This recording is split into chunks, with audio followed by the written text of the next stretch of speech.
ambassador and special envoy. Together with Libyan colleagues and partners in the international community, we have seen real progress in some important ways. The artillery fire that raged in 2019 has halted. Oil production has increased steadily, generating wealth for the nation. Intermittent dialogue is taking place, whether above or under the table, between various parties to Libya's ongoing disputes. The international community, through the UN support mission in Libya and on a bilateral basis, continues to display a strong interest in the welfare of Libya and Libyans. But of course, we must also recognize that not all is well in the Libyan body politic. As the title of this conference suggests, as Hani was just saying, the political divisions between East and West risk becoming more entrenched with each passing day. Foreign mercenaries and foreign forces maintain a large presence in the country, and in some cases are using Libya as a platform to arm or destabilize the Sahel and other parts of the African continent. Local armed groups are acting with increased impunity, including arbitrary detentions, which are being carried out across the country, as recently flagged by UNSMIL. Competition for Libya's vast oil revenues is leading to pressure on the nation's foreign currency reserves and risks hurting average Libyan citizens struggling to make ends meet, not to mention creating difficulties for U.S. companies seeking payment for valuable services they provide. Illegal migration and refugee crises are challenging Libya's border security and the tolerance of the Libyan population. The South continues to feel neglected. And as if for good measure, swarms of locusts are emerging in remote parts of the country, threatening Libyan agriculture. Indeed, my sense at times is that many Libyans are losing faith in their leadership and the international community, and the belief that their concerns will remain unheeded indefinitely. But I believe there is hope on the horizon, on three fronts: economic, security, and political. On the economic front, following last year's central bank leadership crisis, the Central Bank of Libya has operated with the oversight of an appointed board and is doing its best to preserve macroeconomic stability despite significant political pressures. The National Oil Corporation announced a new concession bid round, the first since 2008, and has made clear that attracting U.S. firms and investment is a priority. On the security front, the international community, with U.S. support and strong Libyan participation, is undertaking modest initiatives to synchronize the activities of security forces from East and West in order to safeguard Libya's borders and promote eventual integration and unification of all Libyan security forces. Most importantly, on the political front, ferment and dialogue are taking place.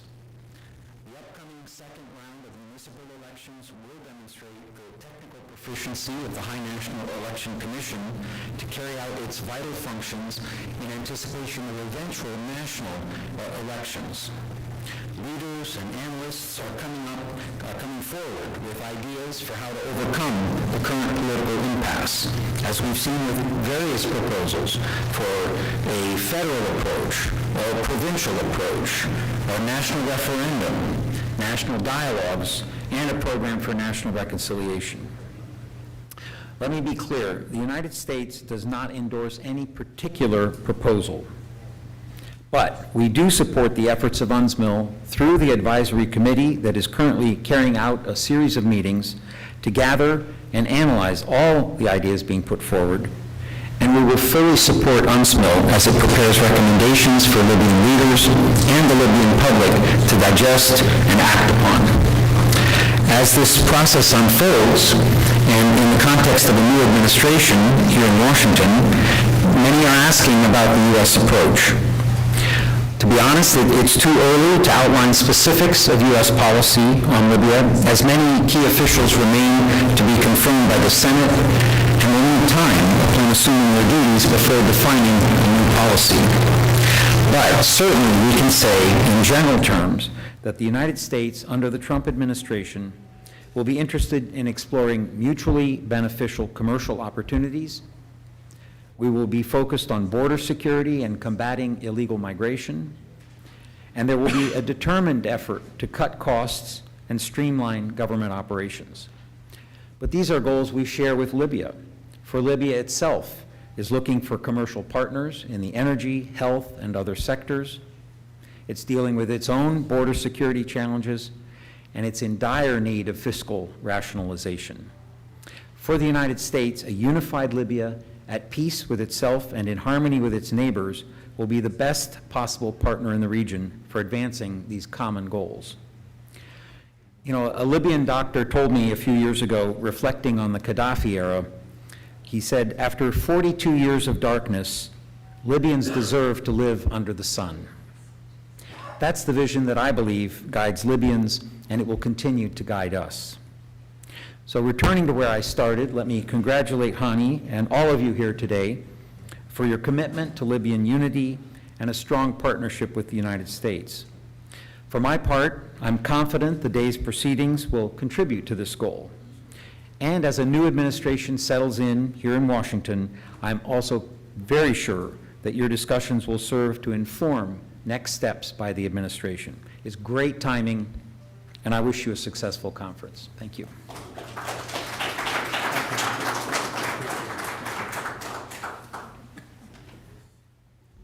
Thank you, Dick. I think we should start our panel, and our first panel. And the first speaker, where's Claudia? Yeah, Claudia. Claudia is a senior analyst for Libya at the International Crisis Group. She's been with them since 2012, am I correct? Yes. Yes. She has led thought processes on Libya. She worked as an advisor and a policy advisor to the UN support mission with Ghassan Salama for a couple of years, I think. And she is a prolific writer. Her analyses are highly respected all over in regards to the issue of Libya. And without further introduction, Claudia, please, this is your floor. And her title will be The Current Status of Libya's Divided Territories, Institutions, Wealth, and Security. Thank you. Thank you, Hani, for this introduction. Thank you to the Council for this event. And thank you, all of you, friends and old acquaintances and guests for being here. Now, we were assigned titles for our interventions, and I was assigned this one about the status of the country's current divisions. But I would like to, in order to address the status of Libya's multiple divisions, I first want to reflect on the title of this conference, as Hani also pointed out. Libya on the verge of partition, and I would like to question and unpack that statement. I mean, there are many instances of partition, as you know, in the 20th century. Partition has been driven by, ethnic, religious divisions, civil war, in some cases also the big game of geopolitics, where you have big rival powers exercising an influence on a given territory that is then partitioned. But in most cases, with few exceptions, these political partitions have not led to a lessening of the conflict that triggered them.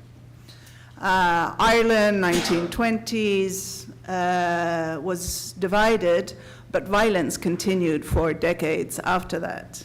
India and Pakistan, 1947, violence evolved, although there was great violence that led to the division. Violence and tensions still mark the relations between the two countries. Palestine, partition plan, never implemented, and we're seeing anyway the problems that are still going on almost a century later. Division of South Sudan is perhaps the most recent example of partition, and we see that in South Sudan the crisis is far from over, and the country itself is once again on the verge of a new civil war. So saying that Libya is on the verge of partition almost makes it sound like it's a logical conclusion. Scholars would say that this is a historicist argument, right? That partition is inevitable because it's already unfolding on the ground. It's already there, and therefore it'll happen. This is one argument of those who argue for partition. There are other arguments that say, it's better to have partition than to have a genocide. So partition is advocated to avoid great atrocities.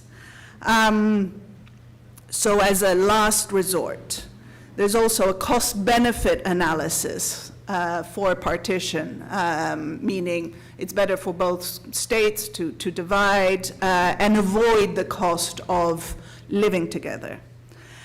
And then there's also the rigorous argument, and this is how scholars sort of divide these different theories, which is it's better to have homogeneous territories than multicultural or multi-ethnic territories.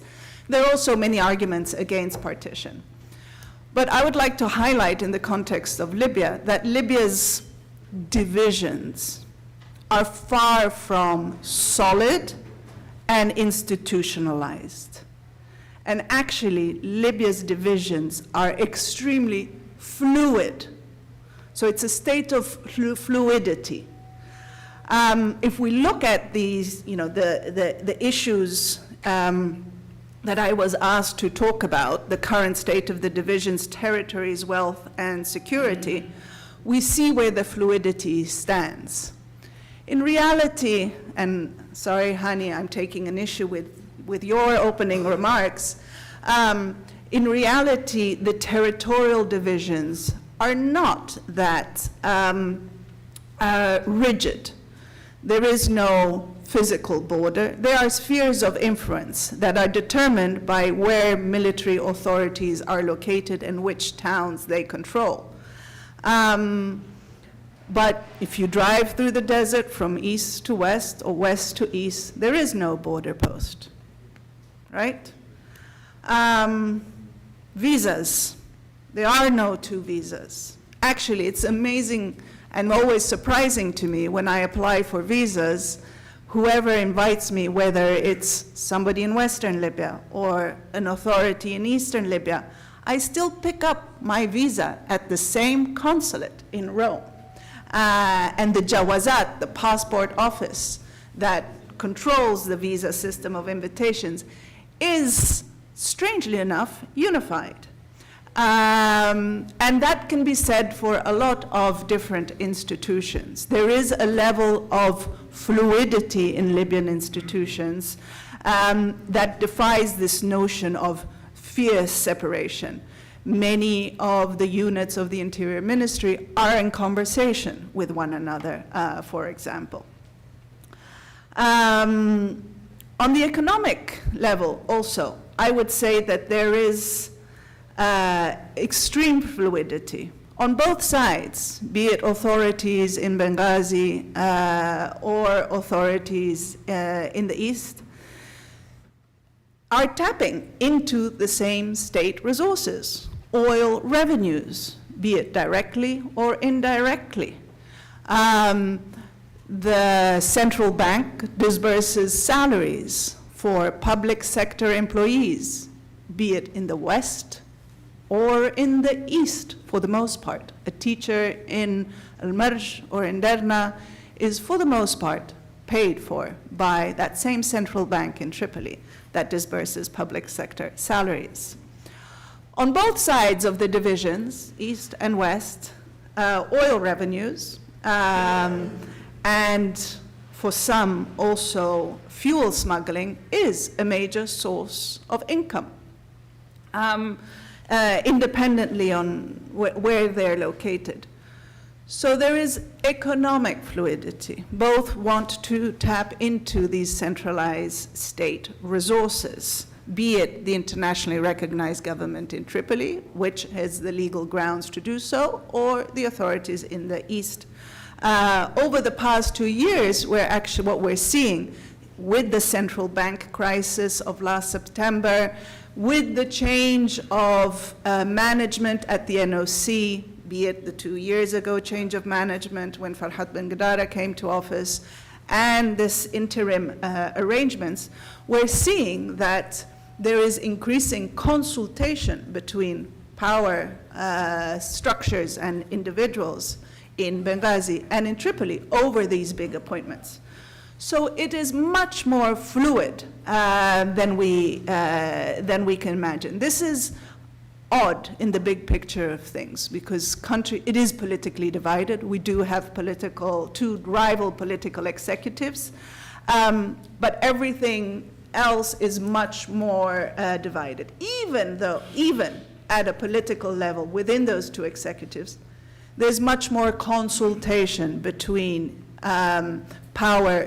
powerful individuals and power centers on both sides of the divides. It is not a secret that individuals and relatives of the Dbeiba family on one side or the Haftar family on the other consult with each other. So this to say that I do not subscribe to this historicist argument of Libya gradually evolving to a state of partition. I don't think we have to subscribe to that idea, but ultimately it will be up to the Libyans to take the country in that different direction. Thank you. All right, thank you. Thank you, Claudia, for your denial. I think that I deal with a lot of people that deny smoking can cause cancer, or vaccines are good for people. But it's good. It's good to have an opposite opinion, and that's what we are here for, to look at the different opinions and share thoughts and come to certain reasonable conclusions. Our next speaker is Moin Kifia, a Libyan businessman and civil leader. He held prominent positions in the Ministry of Finance. Actually, I'm going to reverse this a little bit, and I'm going to ask Stephanie Houri, Stephanie Williams, if you don't mind, to get on the Zoom, and then you will have your talk, Maureen. It's okay? Who doesn't know Stephanie Williams? Stephanie Williams is the former UNSR and special envoy for Libya with extensive experience in international mediation, diplomacy, security policy. Stephanie Williams led the United Nations mediation that resulted in a nationwide Libyan ceasefire agreement signed in October 23, 2020. So, and the political agreement that reached on February 5th in 2021 that produced Libya's unity government. Stephanie just recently wrote a book, and I haven't read it, but my reviews that I've read are amazing, and I hope that it would shed a light on where we are and where we're headed and the problems that we have had that led us to where we are right now. Stephanie, are you with us? Okay, you're muted, I think, Stephanie. Good morning, Henny. All right, Can you hear me? now I can hear you, Stephanie. Thank you for joining us here in Washington, D.C. The title of Stephanie, again, we chose it, is the Security 5+5 Prospects, Worsening Military Conflict, or Preserving the Status. But you can indwell as you wish on your perspective on this. Stephanie. Thank you so much, Hanny, and good morning to everybody. It's wonderful to join you. I'm sorry that I can't be there in person. I'm sorry that I wasn't able to hear much of Hanny's introductory remarks or Ambassador Norland's remarks.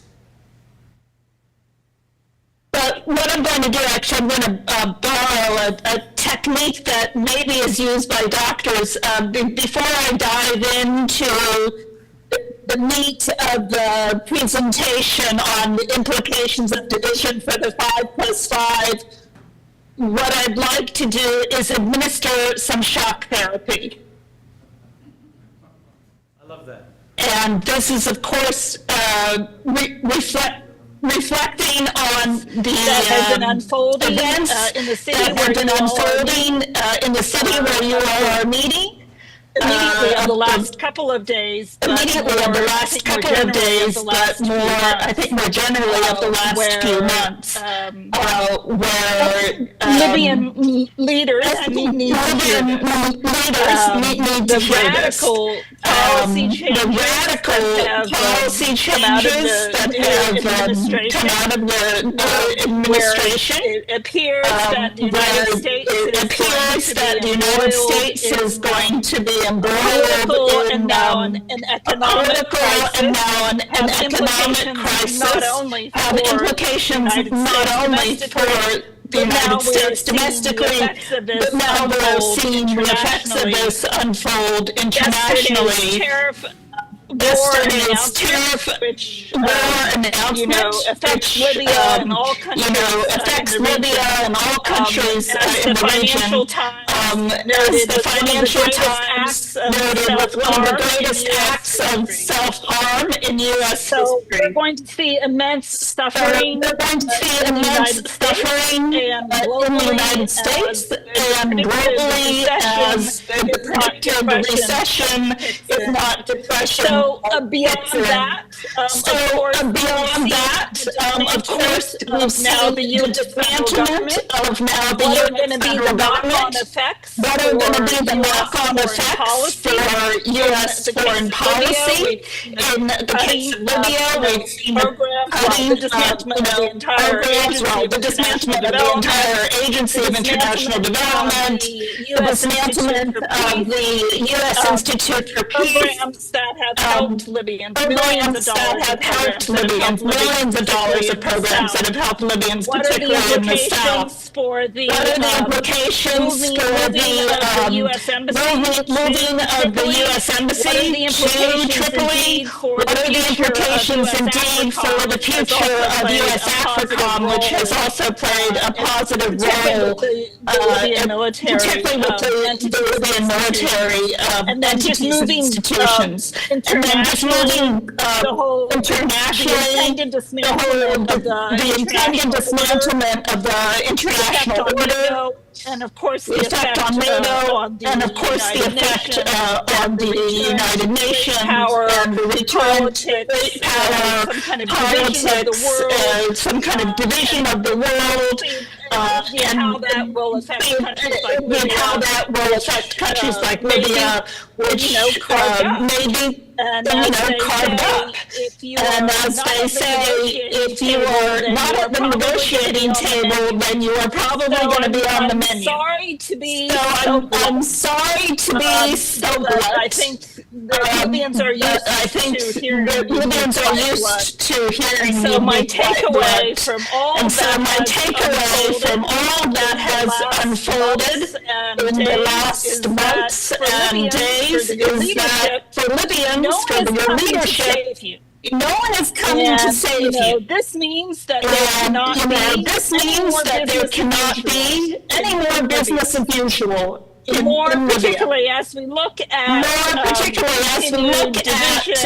continued division and the implications. Let's start with the military file and the 2020 ceasefire agreement.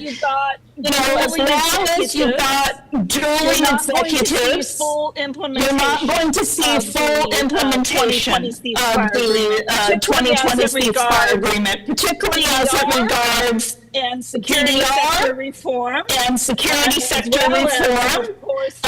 well as, of course, moving to wholesale unification of the military institution.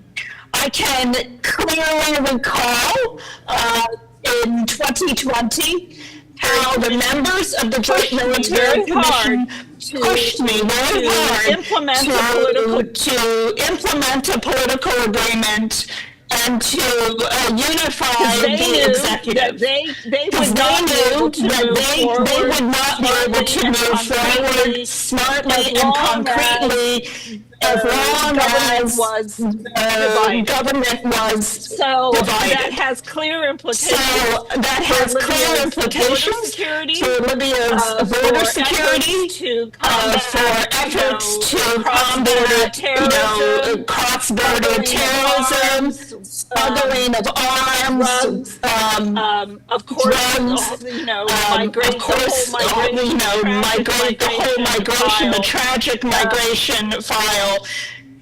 Not to mention, of course, the implications for vital national security institutions in Libya. I hope Claudia said that there is some fluidity, for instance, and that was the case when I was in Libya, in the Ministry of Interior, perhaps in the Mukhabarat. But this is not enough, because Libya will continue to confront, cross-border, international, transnational challenges, and you're really hampering yourself without having, a united government. Not to mention the challenges posed by climate change. And we saw the tragic effects of that nearly 2 years ago in Derna. So Claudia also touched on the National Oil Corporation, the CBL. Now we have seen the Audit Bureau being challenged. As long as you have these sort of political divisions, the predation upon sovereign economic institutions will continue. And that really needs to be guarded against. And then more broadly, of course, stifling innovation, preventing Libyans from contributing to the country through blocking elections, through not agreeing things like the constitutional basis for elections, the basic electoral laws. All of this means that you are robbing Libya of precious talent that can be used to better your institutions, to improve the way that your government works. My advice moving forward and I think there are a group of Libyan leaders who have joined your conference, is do not continue on your current path. You need to cooperate fully with the United Nations, with the new SRSG, Hannah Teta, who is an extraordinarily talented leader, and with the work of the advisory committee. You need to move smartly and accompany the United Nations. And then finally, I have been saying this time and time again, one of the ways to thwart division or move towards federalism is to more immediately and smartly move on decentralization. And I think that there are many, many plans. There are a number of Libyan organizations that have worked on this, including political parties. And I think that it's also time to move more concretely towards devolving power from the center, or now your two centers, Tripoli and Benghazi, down to the municipalities. That will also help you with your security and military challenge. I will stop there, Hani, and thank you very much.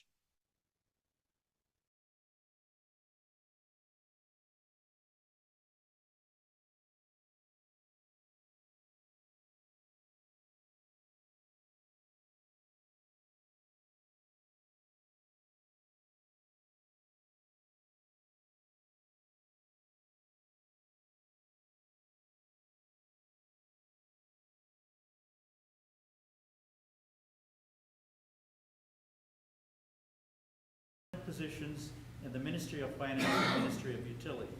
He also played a key role in the post-revolution stabilization efforts through advising the Libyan Higher National Election Commission and founding the Libyan Humanitarian Humanitarian Organization in 2011 and the Libyan Democratic Institute in 2019.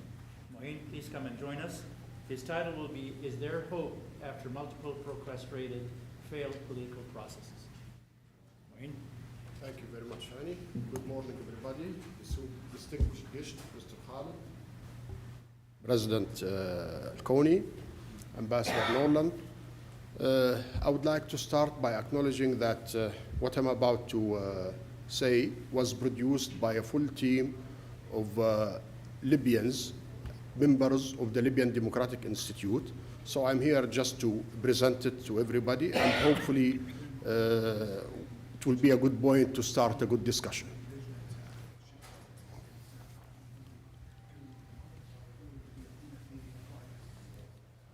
Go ahead.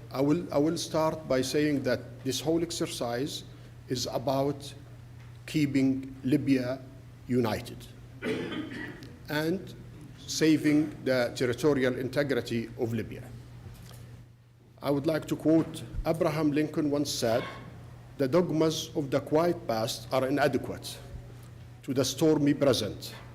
As our case is new, so we must think anew and act anew." I stand before you. I argue that Libya must have a new mindset and to look into the future and hopefully to find the right solutions that will serve the Libyan people. Can we have the next slide, please? Now, in the past 14 years, there was lots of solutions proposed for the democratic process in Libya to go forward and real solutions that can be implemented.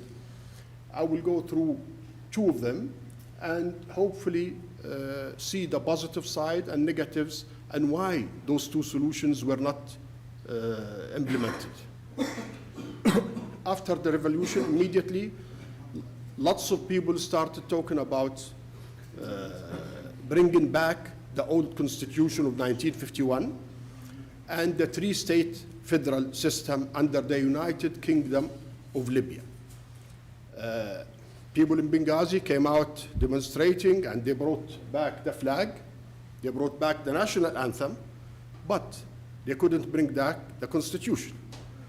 And for very obvious reasons, the main points that allowed Libya to be united in 1951 using the constitution that was prepared and accepted before the independence of the country. And that's a very rare thing. That constitution and the United Kingdom of Libya depended on two main factors: the personality and presence of Amir Idris, or Prince Idris al-Senussi, that most Libyans accepted as their king and as their leader. Second, and more importantly, the presence of the allied forces in Libya. The French in Fezzan, the British in Cyrenaica, and the Americans and the British in Tripolitania. Those forces actually pinpointed the right direction for the creation of these three states, and they gave it political power and military power for each state. And of course, let's not forget, we had three armies then. Fezzan, Cyrenaica, and Tripolitania. Each state had its own military forces and police forces and so on. Now, those two conditions don't exist anymore. King Idris no longer is here, and the allied forces are not there. And that's why, even with so many tries, nobody could use the 1951 constitution and implement it. And it was a logical solution after the revolution, but it couldn't be done. Second solution that was proposed many times is using the states or muhafadat or municipalities, depends on the terminology that Libyans use. There was a proposal of going back to the 10 states, which was used the last time during the last years of King Idris period. There was the 20-state solution, which was used during the last years of Gaddafi's rule, or 20 municipalities. And after the election, the Libyan election law stipulates that there is 13 districts, and those districts could be used as states. All this sounds good, but the reality, it's not implementable for two reasons. First, no state has military power, and no state have political power. Reality, if you implement this kind of solution, the only result is that the central government will impose its will on all these states, and they just be functioning like a long arm of the states. You can imagine an octopus with many arms, but the head is one. And that's not going to produce anything. And I'm sorry to say that will just increase and deepen the problems that we are facing. Next, that's the 1951 Constitution mapped. That's the three states that used to form Libya. Second one, please. And that's the 13 states that the elections were formed on. It was one of the proposals, but as I said, the states don't have any military power or political leadership, so basically they are not useful. We go forward. Now we have to have a reality check here. That's the new map of Libya after the civil war. And gladly, after the 5+5 agreement and what Stephanie Williams with a new smell did about the ceasefire, and hopefully up to now we're still keeping it. But that's the real map that we can see today, the influence. Now we have two centers of power in Libya. Center of power means they have political power, military power, and economic power.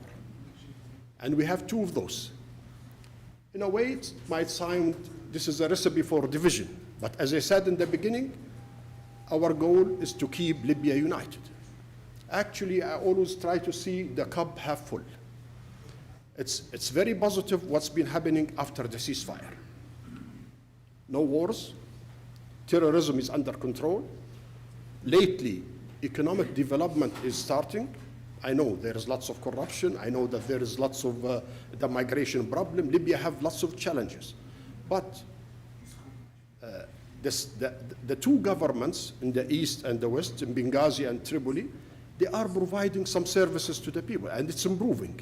So we need to use that platform and build on it and go forward. That's where we have to think in a very new way. And let's not go into denial of our situation. We have to talk about it clearly, find the right solutions, and go forward.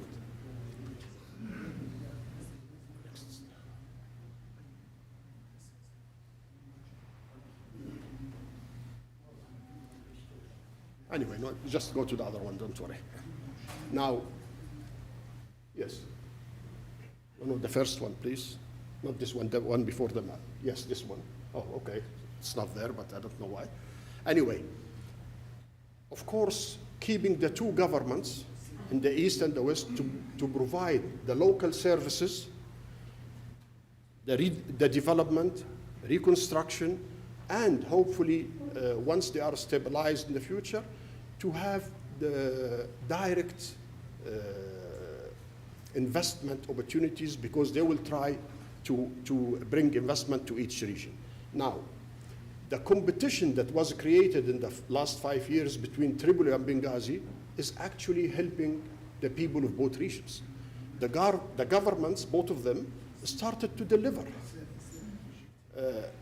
Although lots of shady business, I accept that. We have millions of refugees that we cannot sort them out, but at least things are starting to be in the right way. And that competition in itself will be the main vehicle to fight corruption. Because now if you build something in Benghazi for, let's say, $1 million, and the people in Tripoli do it for $2 million, everybody will start asking questions. And the competition always works, always good. Of course, and this is what's supposed to be the slide, we have to form a new central government to lead the whole country and to keep some institutions that have to be centralized. The main government in Libya should control things like the foreign ministry, of course. We need one foreign ministry. We need one NOC, which is the National Oil Corporation. We need one HNEC, which is the High Commission for Elections. We need one LIA, which is the Libyan Investment Authority. We need one High Judicial Court, and so on. So there's so many institutions that have to be kept centralized for the state not to break down and to keep functioning. Proposing that, the United Nations has been helping, the UNISMEL has been helping in creating elections for the municipality, which is a very good start. And that's a good start, hopefully, for the implementing the next phase. Now, reality, we have 2 houses of representatives that should be elected in each region, so we will have a regional house of representatives. Later on, once we have the central government, we can have a national House of Representatives, and this will give some sort of freedom and autonomy for the regions, but at the same time, they will be kept under control of the central government, and that hopefully will keep Libya united, because we are not ready for partition, and I don't believe partition should happen. But we have to be realistic and find a way not to let that happen. Next, please. Next slide. Next slide, please. Yes. Now, this is the real map of the power centers of today.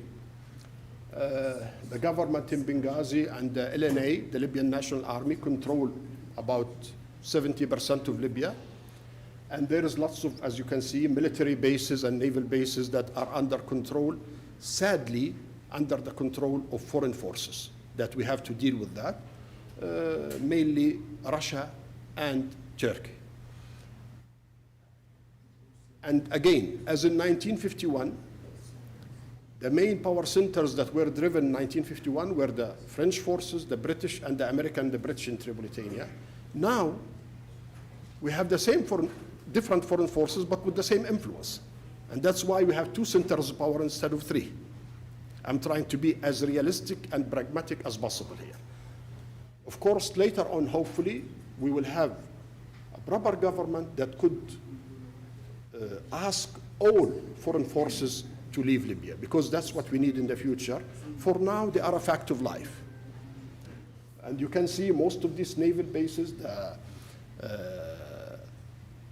aerial bases and other military bases are controlled literally by either the Russians or the Turks, which is basically not very acceptable to us. So going forward, using these 2 platforms that already exist, and this, as I said, they started to provide good services and good development for the people of each side. We need to have political structure that works, and that political structure should be formed by a dialogue between Libyans. And as we have Mr. Khalid Mishri here, the dialogue should start between the parliament and the state council and the presidential council and other institutions in Libya. And by the way, lots of people maybe don't know, but that dialogue is already starting. They managed to put a new chairman for the central bank with a dialogue. They managed to put a new NOC chairman again with dialogue. And that's a very positive things that we're having. We have to acknowledge that. So those 2 institutions in the East and the West, they are not really as bad as lots of people think. But we have to use them so that we can go forward.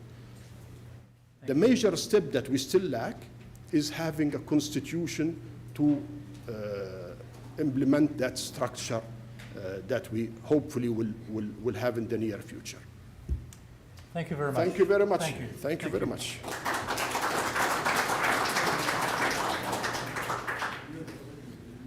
Well, that's a thought.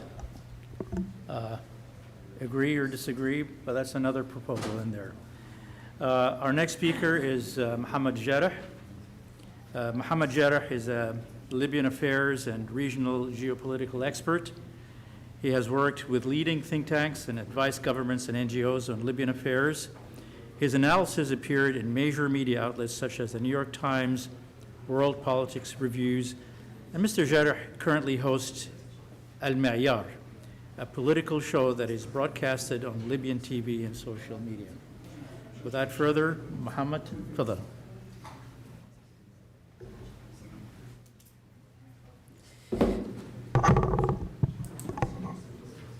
Assalamu alaikum. Thank you very much, Dr. Hani. And you can already move to the first slide, please. Let me start by a disclaimer. Indeed, the title of the event seems to have caused a stir in Libya.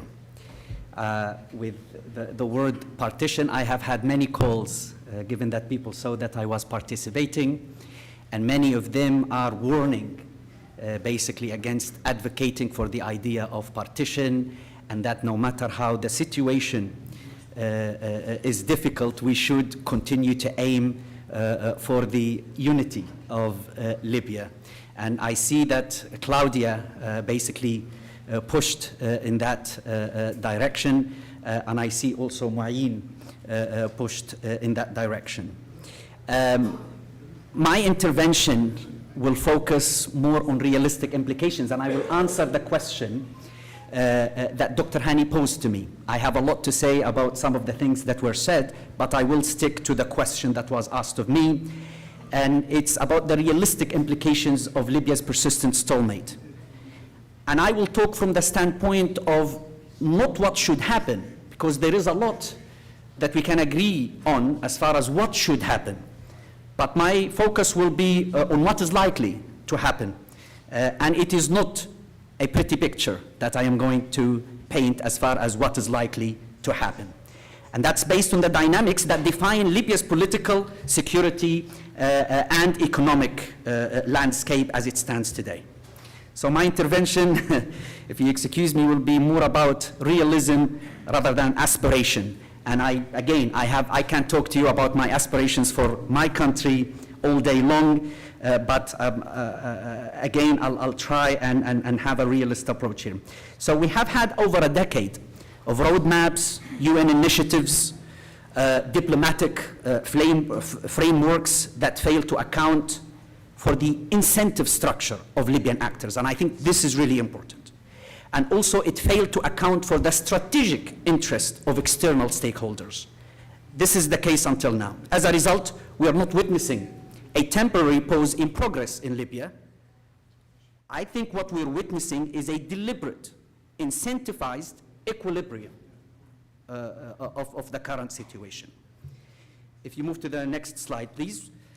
So I was asked to talk about the possible short-term implications. And in the short term, I think Libya is unlikely to witness either a breakthrough or a breakdown.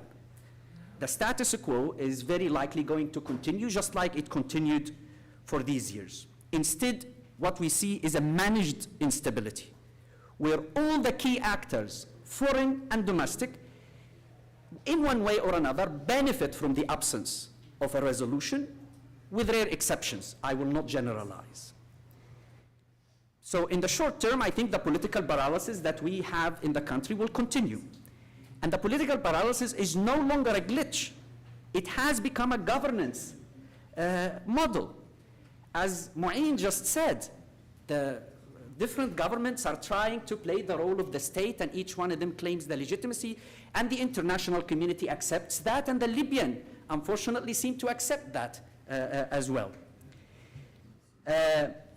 Number two is that the international community will continue to lack leverage and coherence in Libya today. Mediation efforts continue. We have an effort by the United Nations now, similar to many of the previous efforts, but I worry that this effort will be outpaced by the realities on the ground. Russia's expanding footprint in eastern Libya, Turkey's enduring influence, not just in the West, but also in the East. Saddam Haftar is in Ankara today, being received at the highest level in Turkey. And there are quite strategic actors that are positioning themselves, like the UAE, Egypt, France, Italy, China, and this all underscores the fragmented external approach. The United States continues to experiment with its engagement with Libya, still lacking necessary depth or strategic dimension, and I understand Libya is not top priority for successive US governments and administrations. The interests and expectations of these states needs to be managed, and these actors as well. The question that we are facing in Libya, and the question that I continue to face in Libya today, is which Libyan actor is capable enough, or actors, is capable enough to manage this intricate network of foreign interests, as well as the internal dynamics. And on the short term, oil will continue to flow in Libya, but economic mismanagement will deepen. And we see the rampant corruption, we see the fighting for sovereign institution and control of sovereign institutions, and there doesn't seem to be any sort of accountability. And all of these actors continue to act with impunity. And international actors continue to engage with this reality. They accept this reality as well. I think something that we need to account for, it's frustrating for me as a Libyan, that we are not seeing more public resentment and frustration and demonstrations, and I always question myself as a young Libyan, why are we failing to get our people out to the streets to protest this very difficult situation? And it's such a difficult question to answer. So on the midterm, and we're talking for the next, let's say, 3 years, maybe, I think we're likely, in my view, and based on the experience that we have had over these years, we are likely to see the institutionalization of division and the normalization of dysfunction, unless we reverse course. The country, in my view, as things stand, and if things continue on the same path, is not on a path for unification. It is on a path to fragmentation by inertia. Sovereign institutions, security agencies already function independently in Libya. They do not follow a hierarchy. Armed groups in Tripoli, the LNA in the east, they act independently. The Audit Bureau does what it does, however it wishes. The central bank, maybe until recently, was the same. The second point is that we will see a rise of a hybrid governance system, both in the East and in the West, where you have official state institutions, but you have the parallel networks or the parallel actors that call the shots. And this creates a huge problem as far as accountability and impunity is concerned. And it saddens me to say that public trust is in free fall in the fact that the political leaders, those that are on the scene today, are capable of doing the right thing. Stephanie called on them to change course. I repeat that call as well, that use whatever recognition, whatever legitimacy you still have in order to gain a little bit of that trust. I fear that the disconnect between what remains of the Libyan state and the citizen is approaching irreversibility. And this takes me to the look for the long term. If the current trajectory of events holds, we will witness more than continued instability. I think we will witness structural transition away from statehood in its conventional norm. I accept what some of the good things that Claudia has mentioned. Indeed, there are some things that still hold, but we shouldn't be complacent. even those little good glimpses of hope could actually disappear if we do not change course. And I think in the longer term, unless we change course, Libya will become a space of negotiated sovereignties. We will have different actors, different states, different claiming legitimacy over either territory or institutions and so on and so forth. I fear that external powers will increasingly shape domestic outcomes in Libya.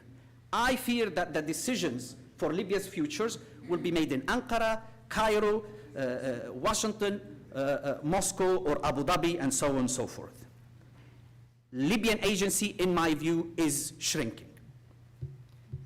Multilateral mechanisms will continue to underperform unless recalibrated.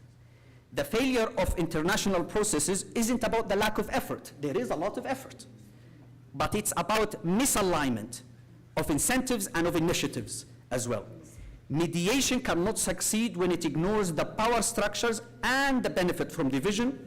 Future framework must start by asking what would make the stalemate less profitable and for whom.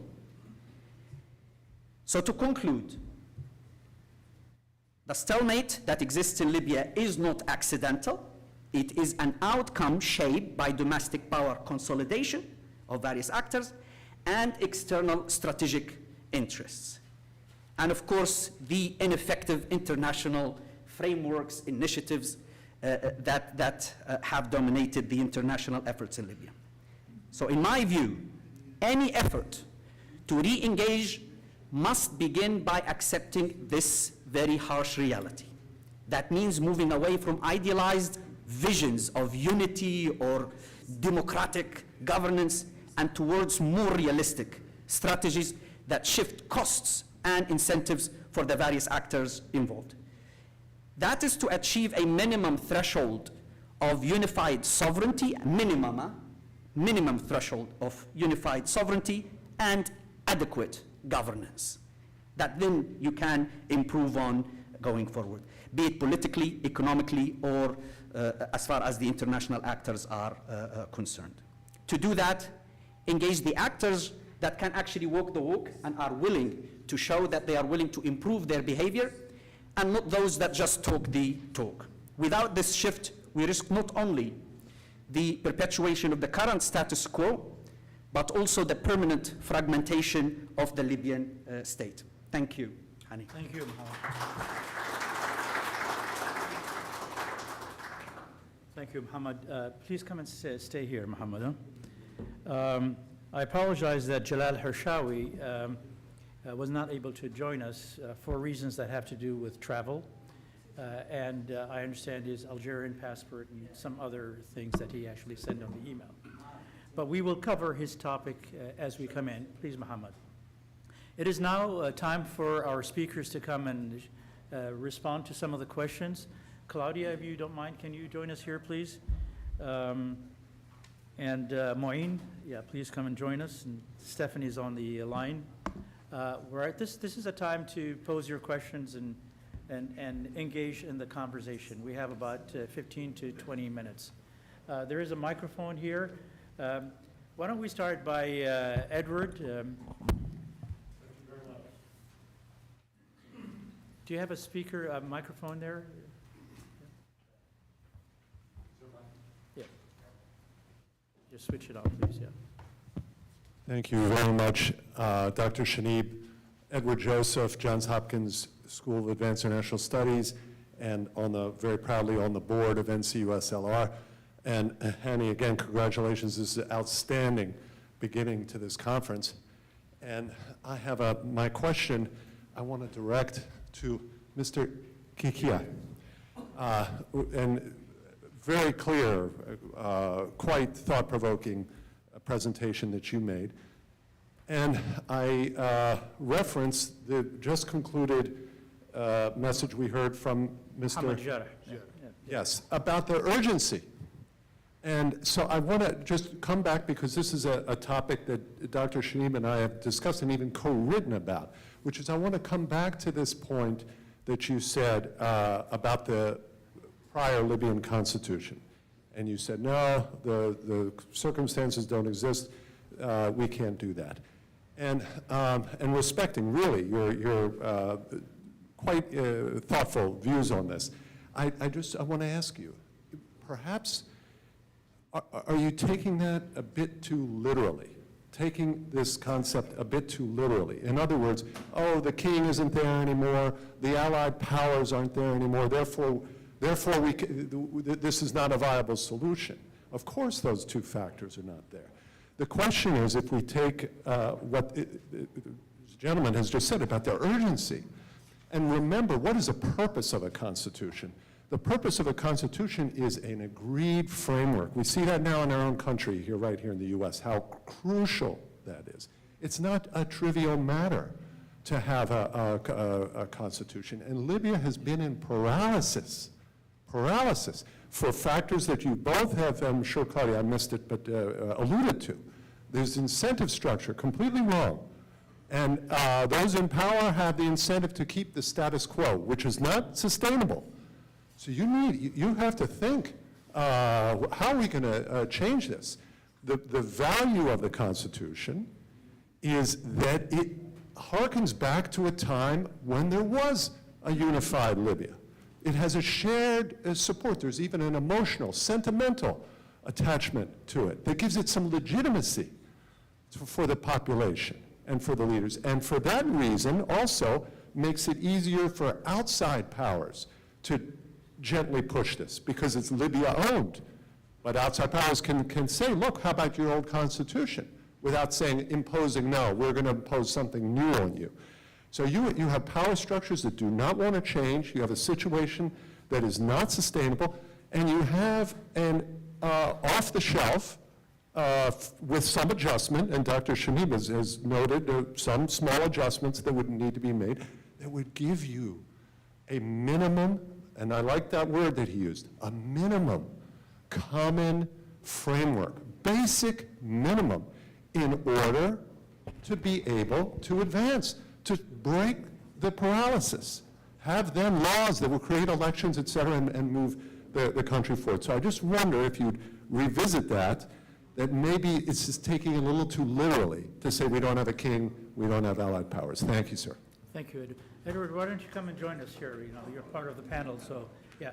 I do want to, before you, I also want to engage again Claudia, because the impression that you gave was that, you know, the status quo is not that bad, and I'm sure you mean differently or mean that that could be a sort of a base for something else. So we have questions, and why don't you, Mu'in and Muhammad, respond to what... Shall we respond already, yes. or take more questions? Well, let's do this, and then we'll just move on to the next one, Okay. please. Yeah. Let me just give a little bit of a background here. I was one of the main supporters of going back to the Can you speak on the 1950s. phone to the mic? Sorry.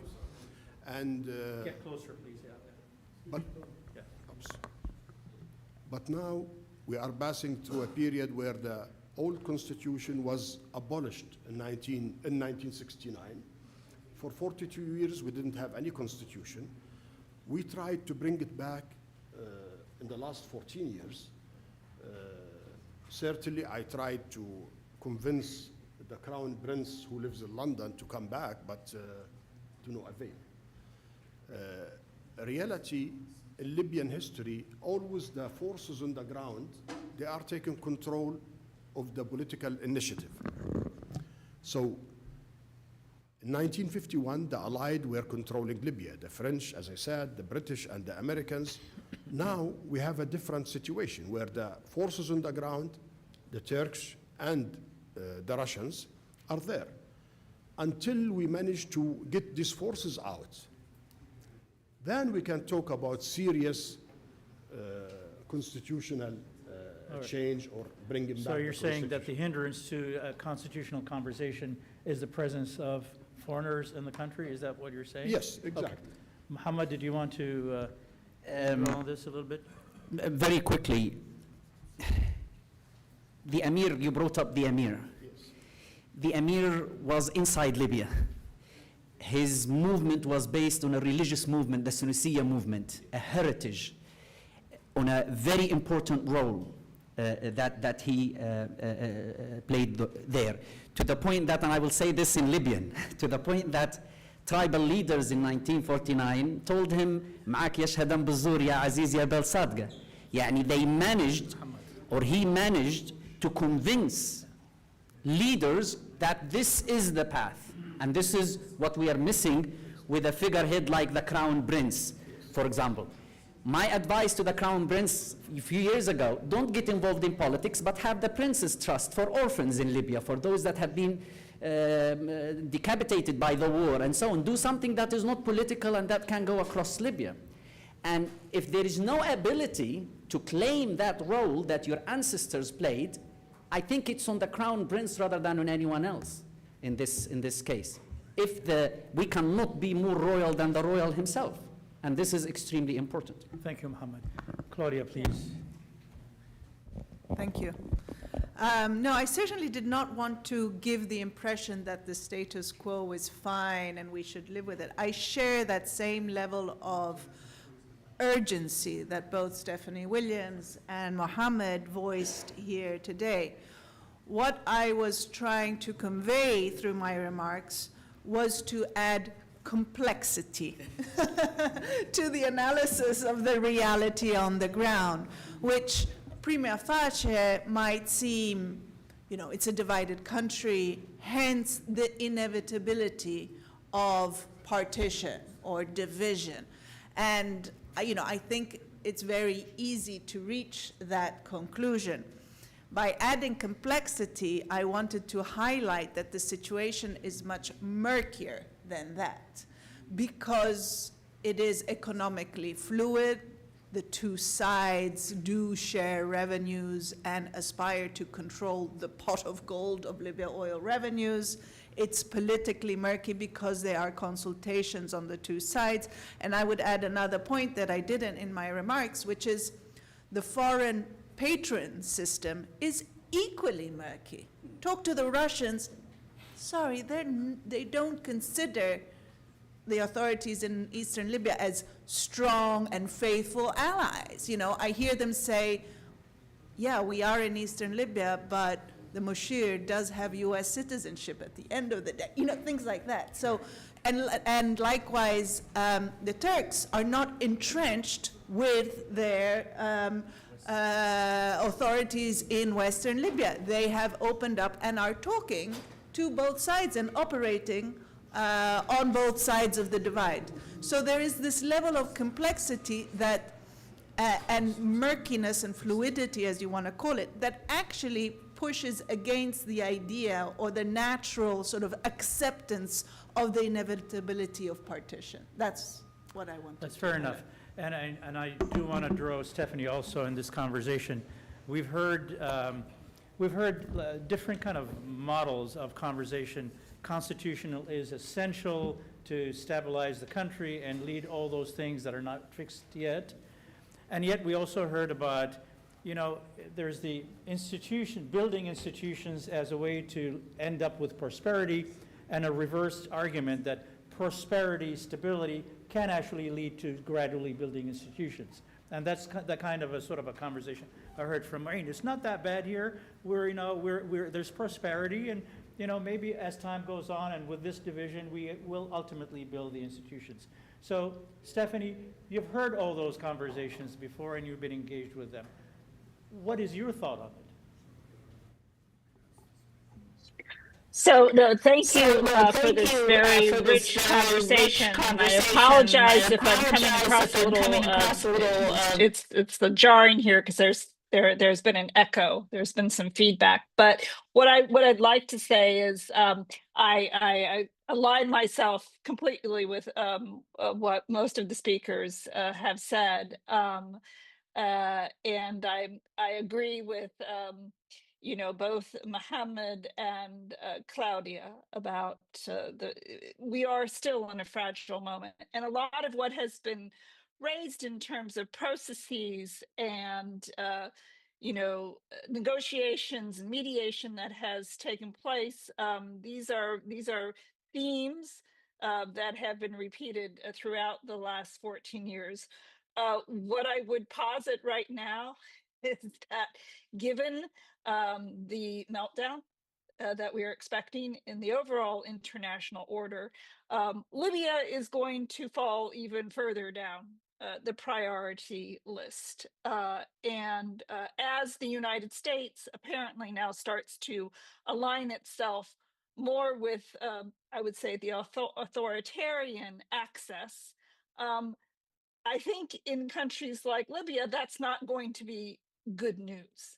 And if you combine that with the transactional nature of President Trump's foreign policy direction, that means that Libya will be looked at through the lens of its oil resources, its mineral resources, and that this will lead to either deepening the Russian and Turkish spheres of influence in the country as part of arrangements which maybe don't directly touch on Libya, but where Libya is thrown in, you know, as just something sort of to sweeten the deal. That will take even more sort of choice or agency out of the hands of Libyans. And that's why I think that this is a crucial moment for Libyan leaders to pull up their socks and stop forum shopping and work on this internally. Put aside your differences, stop the Mahassa power sharing arrangements, focus on pulling the country together. The current dysfunction, the current stable instability is only leaving you more and more vulnerable to what are going to be, I think, increasing foreign predations upon the state. So as I think it's time for Libyans to start taking their own national security seriously. And that's that's up to Libyans on how to manage that. I think the current UN mission has a way forward. I do hope that this moves quickly, because I'm not sure that there's going to be a whole lot of time. So I hope that somehow answers your question. It does, and it brings us into not the early phase or the next year, but the intermediate phase, because there's not a lot realistically that we can do tomorrow, but we can work on that intermediate phase that Mohammed has actually mentioned. I have a question and a comment from Khalid al-Mishri from the State Council. السلام عليكم. شكرا على الدعوة أولا، وأتشرف بحضوركم جميعا. بصراحة ما لاحظته من خلال معظم الكلمات، لأكون صريحا، محبط، لأني طبعا في ترجمة ولا؟ Yeah, I will do the translation for you. Yeah, go ahead. Yeah. كأني لاحظت هناك رضا بالواقع. الواقع سيء، ولكن لاحظت كأن هناك محاولة للتعايش مع هذا الواقع السيء. الحقيقة أن إحنا لابد أن نفكر في كيفية تغيير الواقع وليس قبول هذا الواقع السيء. وعلى هذا المستوى عندما نرى قول أن الحكومات تقدم خدمات، لا تقدم خدمات. ما حدث في ليبيا هو أمر مرعب عندما نلاحظ أن هناك خلاف ما بين المؤسسة الوطنية للنفط وشركة الكهرباء. أحدهم تقول سلمت لك 7 مليار دينار، يقول لا استلمت منك 5 مليار. معلش لازم نترجم. اوكي اعطيني. أول بأول. So Khalid is saying that he somehow got the sense from the first conversation in the panel, the first panel, is that there is some sort of a complacency with the status quo, and it's not too bad, and we're okay with it. But he's actually stating that, we have dysfunctional governments, we have unexplained money from the National Oil Company, where there's $2 billion that you mentioned, مليارين ولا? مليارين وكسر. Yeah, so $2.5 billion that are unaccountable for. So there are some serious faults in there. And is that what we want to be complacent and accept? احنا اليوم في 4 ابريل. هذه ذكرى محاولة السيطرة على طرابلس والعدوان على طرابلس. لما أخذ خالد لا تنسى بأن عندك محاضرة كاملة يعني أنا سؤال كله في إطار السؤال. كله في إطار السؤال. تفضل. يعني ماذا حدث من 2019 إلى الآن؟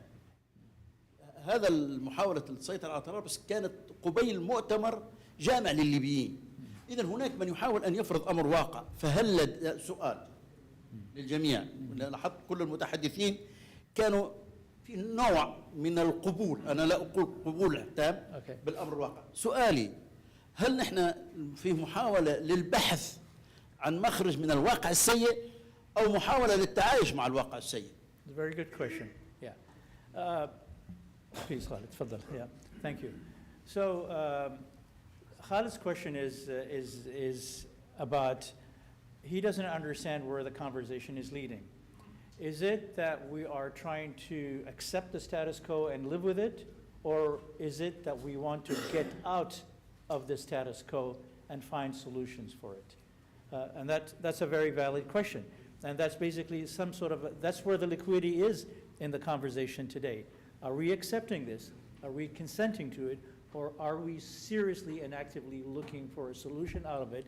Because as you heard from all of them here, there are consequences for this. And one serious consequence in the mid and long term is an actual de facto acceptance of the status quo, which is dangerous, not only for Libya, for everybody else. I'll give them the chance to answer, and then I'll get to you, and to you, of course. Yeah. Further. Let me start by saying that we have two options here. Either to continue fighting so that somebody will take full control of Libya, or to stop the fighting and realize a solution that will take us forward. Now, doing the same trick many times and expecting a different result doesn't work.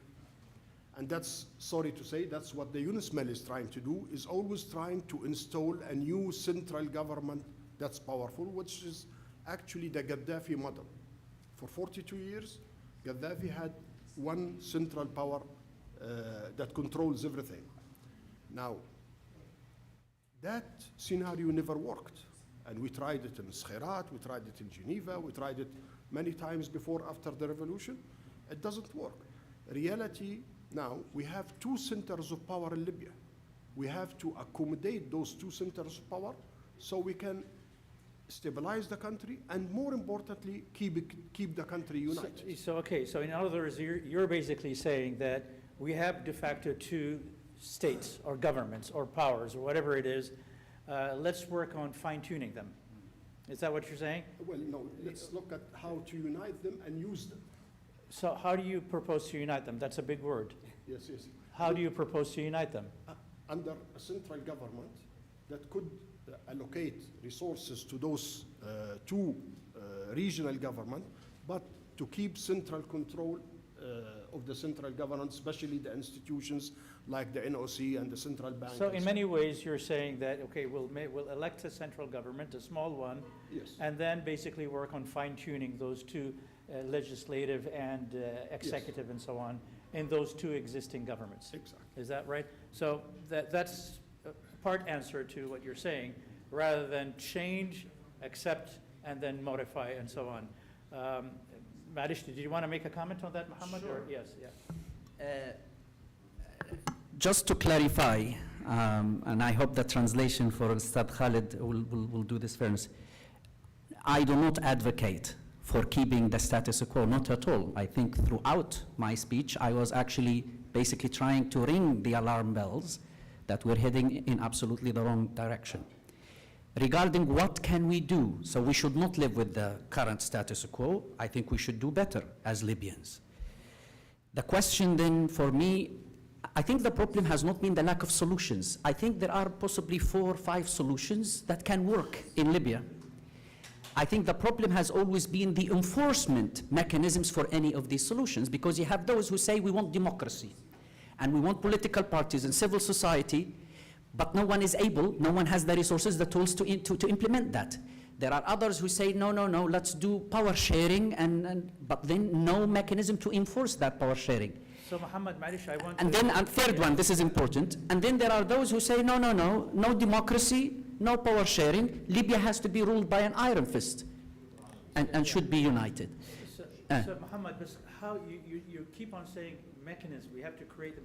How do Not you to do create, that? there is an absence of mechanisms. There's an absence. And how Yani, do the you- unite, for example, power sharing agreements or UN initiatives. You have an agreement and then it doesn't get implemented, and the UN says we have to just continue recognizing Dbeiba, recognizing that government, Sarraj, and so on and so forth. It's a force of reality. So you create something that you cannot implement. And then you come and you build capacity for political parties, civil society, and so on, and you say we want democracy, but then they're not allowed. Civil society activists are being kidnapped. Just now, there is no civil society space, it's shrinking. So political parties do them, yani, kudos to those that are doing their best. Salam al-Izdihar, for example, are trying their best. Ihya Libya are trying their best, but it will not do much change. And then you have others who have the guns, they have the recognition from the international community and the nations who are saying, no, no, no, Libya is not ready for any of that. What we need to do is we need to rule, we need to unify the country, even if it is by force. And this is what happened on 4/4 in 2019. Is no, we need to unify the country by force because nothing else will work. So you have all of these competing, and unfortunately, until now, none of these options has succeeded. That is the dilemma that we are faced with. Right. And I'll get back to you on this one. Marish, you had your hand up, and then you بعد على طول. تفضل, yeah.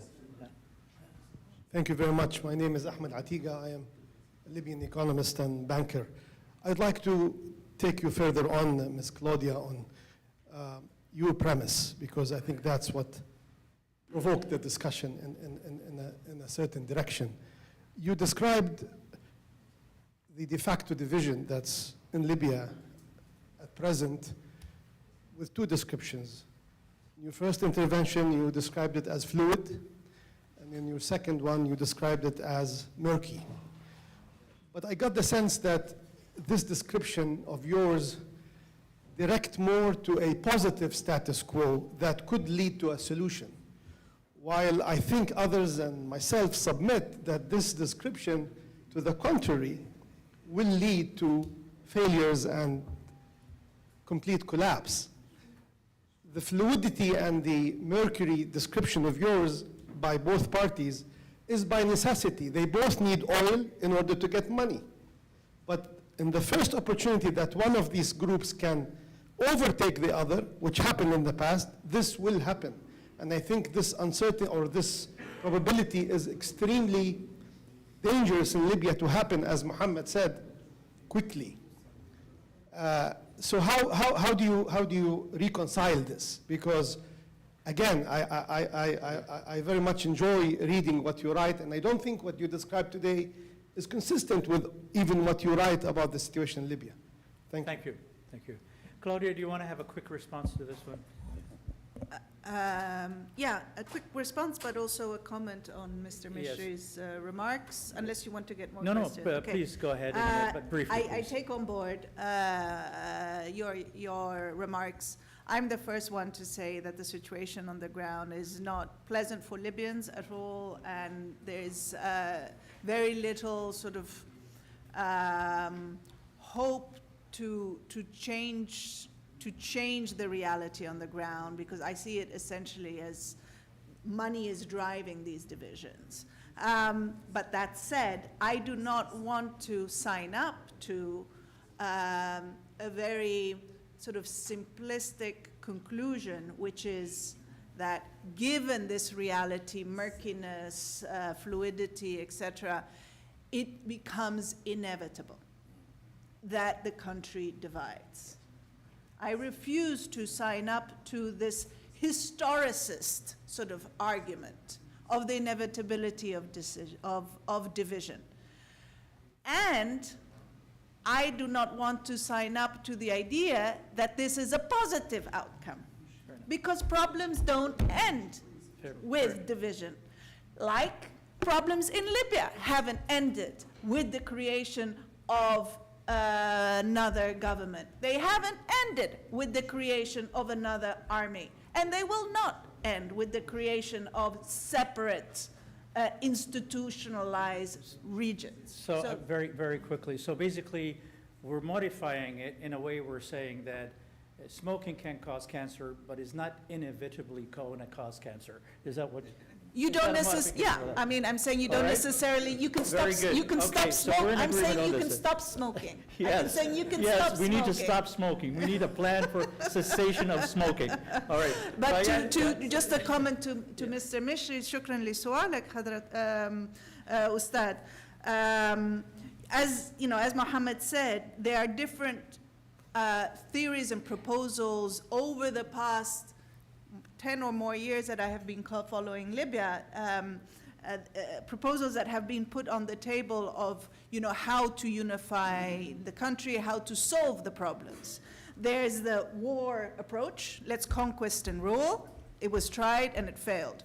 It came about because there was a political proposal of a political talk, so let's bring the country together through political discussions. It dragged on for many years in different shapes and sizes, but it also failed because of the uncompromising attitude of Libyan stakeholders.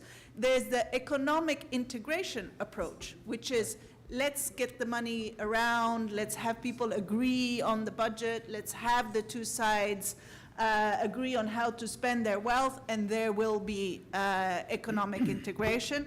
And there will be political integration. We haven't seen the benefits of that, to be honest. And there's the fourth approach, which is outside in. Get the foreign actors to agree and then implement it. Right. That is kind of what happened in 2020, but then it failed to be. So we are in a crisis of models to be implemented.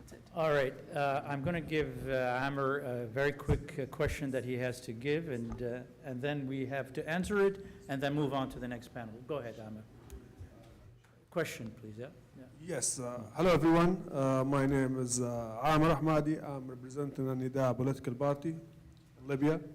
My question to all of us: we need change, but how can we make that change? There is a dire need for change, and this question particularly to everybody here, we need to come out from this room with an answer in our minds. How can we implement that change?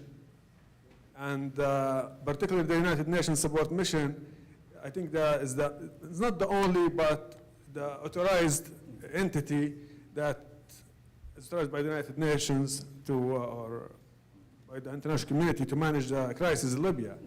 And my question, how can we go for that change that Mr. Mishri just mentioned, how we can start? Right. Thank you so much. Thank you, Amr. So keep that in to give it to him.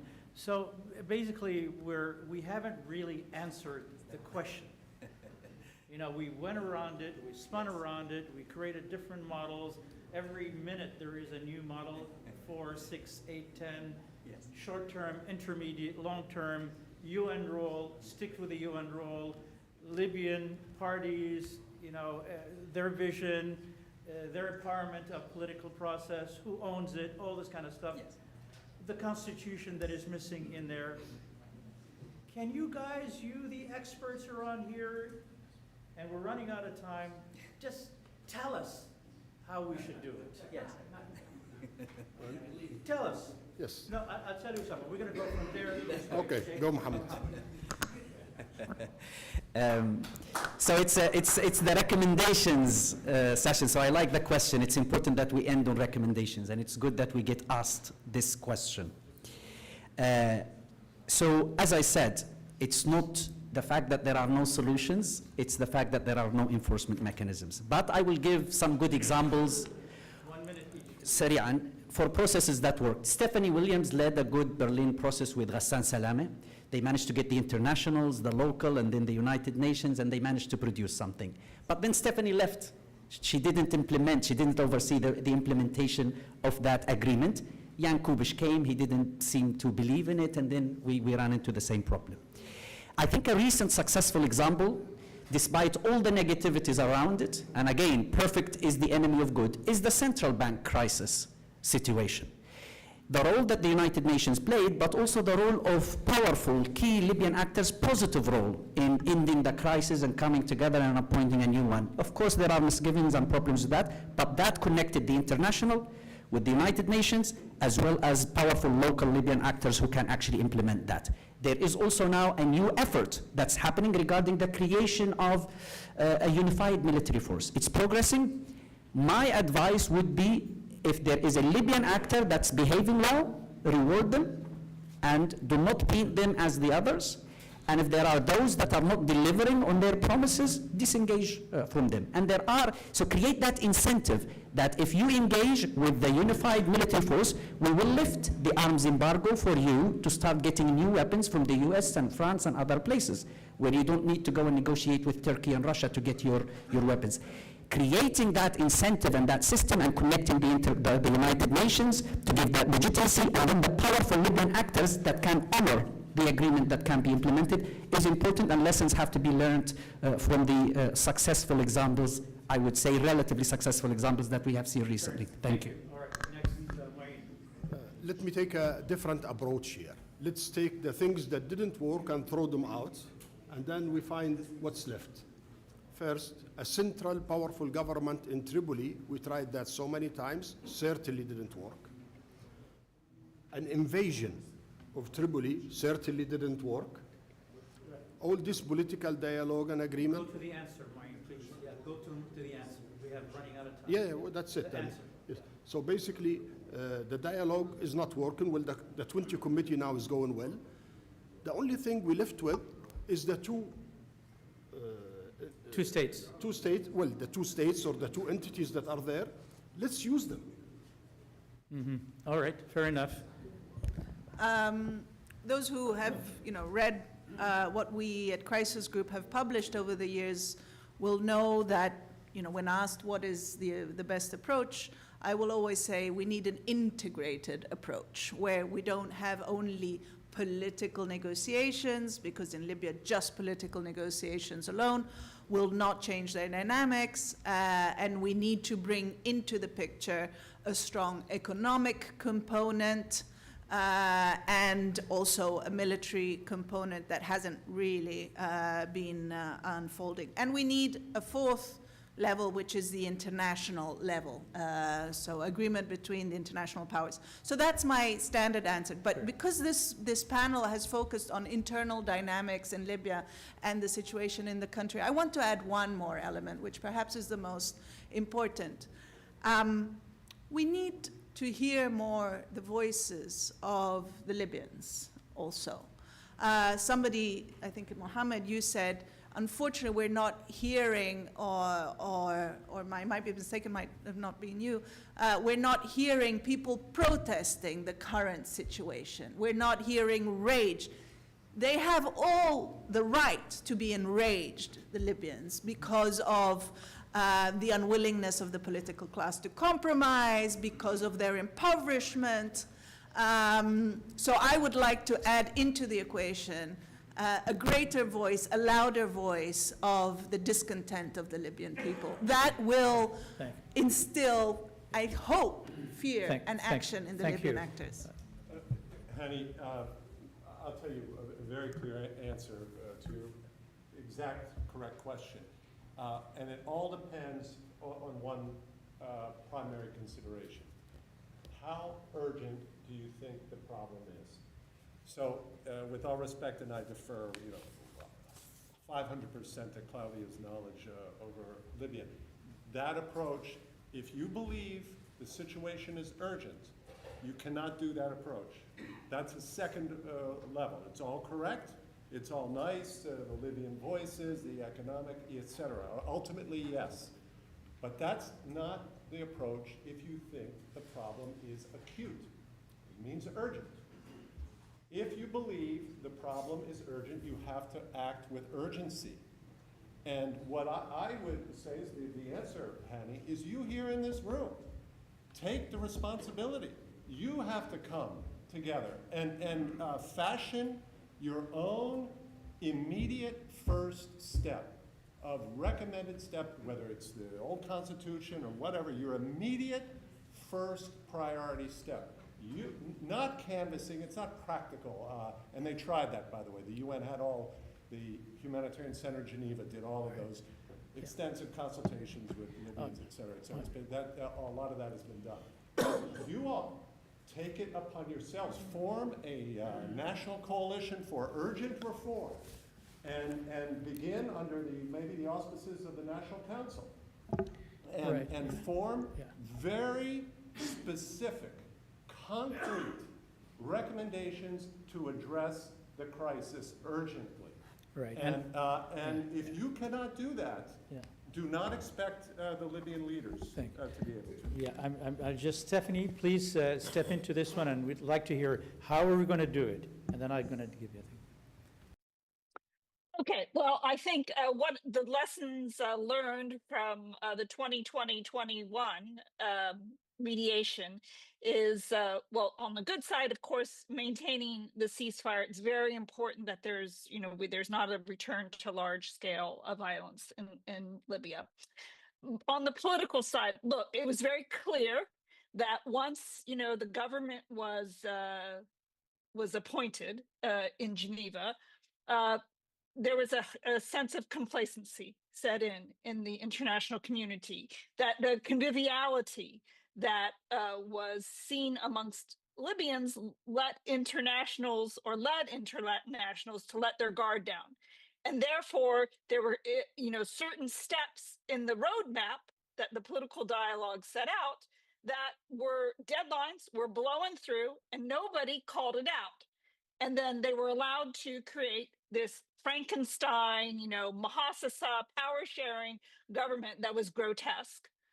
They were allowed to create a budget that was completely in exact opposite of what the roadmap had called for, which was a technocratic, government that only had a certain, set of tasks that it had to do before elections. And then by the time everybody woke up and said, oh, and then they said, okay, it's all right for Dbeibeh to run for office. Well, it wasn't all right, because he said before the Libyan people that he wouldn't run for office. So there were a whole set of things that were blowing past that eroded confidence in the mediation. And then by the time that sort of everyone woke up and said, hey, we have a problem, we can't have elections, it was too late. So stick to the agreement, keep your foot on the gas, do not be complacent. And that way you will keep the people with you as you move forward. But I do not think that either domestically in Libya or internationally or regionally, there's a lot of time here. And so I hope that people do move smartly and with alacrity. Thank you. Thank you very much. You're dying to make a comment. Please do it very quickly, because we have it. Yes. My question is, why are we going on in circles? We know there's really little solution to this issue. As in, things stand today, it's a horrible situation in Libya. Why don't you have a three-state solution? Why not? There's nothing wrong. Czechoslovakia was one country, they divided two countries. They're friends, they're brothers, they have connections. Why can't Libya be like this too? The will and the process is where we are kind of basically stuck. I'm going to have to unfortunately stop this panel. We're going to very quickly move on to the second panel because we ran out of time. There's supposed to be a coffee break if you want. Just walk there, grab your coffee, and come back. We're going to start the second panel right away. Thank you. It's your fault.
All right, for the second panel, please take your seats.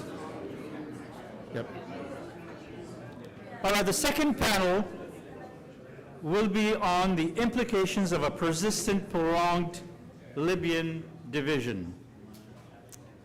I'm sorry, that was the first one. The second one is the economic growth and prosperity in a divided country. So we're assuming that we are continuing the status quo where the country is divided, and we want to ask the questions about how is the economy managed and what the implications of this are. Our first speaker is a well-known businessman from Libya. He is the head of the HB Group, Hosni Bey. He's a Libyan, not only a Libyan businessman, but he gets involved in politics, and he has multi-industry ventures, construction, energy, real estate, and we add to it politics. So I've asked him to come in here and give us his perspective. Libya is predicted to have one of the fastest economic growth in the region. How's that? All right? So please, Hosni, come over. You have 12 minutes. How many minutes? 12 minutes. Okay, great. First of all, thank you very much for giving me this opportunity. After the first panel, some Libyan colleagues and friends came over and said, you know, it is because of the foreigners. I can tell you 100% is 100% Libyan made. It's 100% us. When it comes to messing about, we go and say the Libyan players. When we want solutions, we want the Americans to impose solutions. Richard, this morning when he first started, he said that the Americans will not impose any solution on Libyans. If the Libyans do not want a solution, there will not be a solution anyway. So, throughout my life, I never seen any two fighting other than for money and interest. I had the dispute between NOC and the electricity company. And I had the number 4 billion. No, it is 14 billion. It's not 4 billion, it is $14 billion. It is 1/3 of the Libyan production of oil and gas. This is what they are all fighting for. And this is what they all want to control. Having said this, throughout the 11, 12, 14 years now since the revolution in 2011, I've seen tremendous growth in Libya. We like it, we don't like it. We have seen big time, not reported growth, parallel growth, and official growth. The model, the Libyan model in its own is not a workable model, where we have NOC with 65% of GDP, and there are no KPIs, there are no profit and loss account, there is no direct interest for anybody in NOC to produce or do better than what it has been for the last 70 or so years.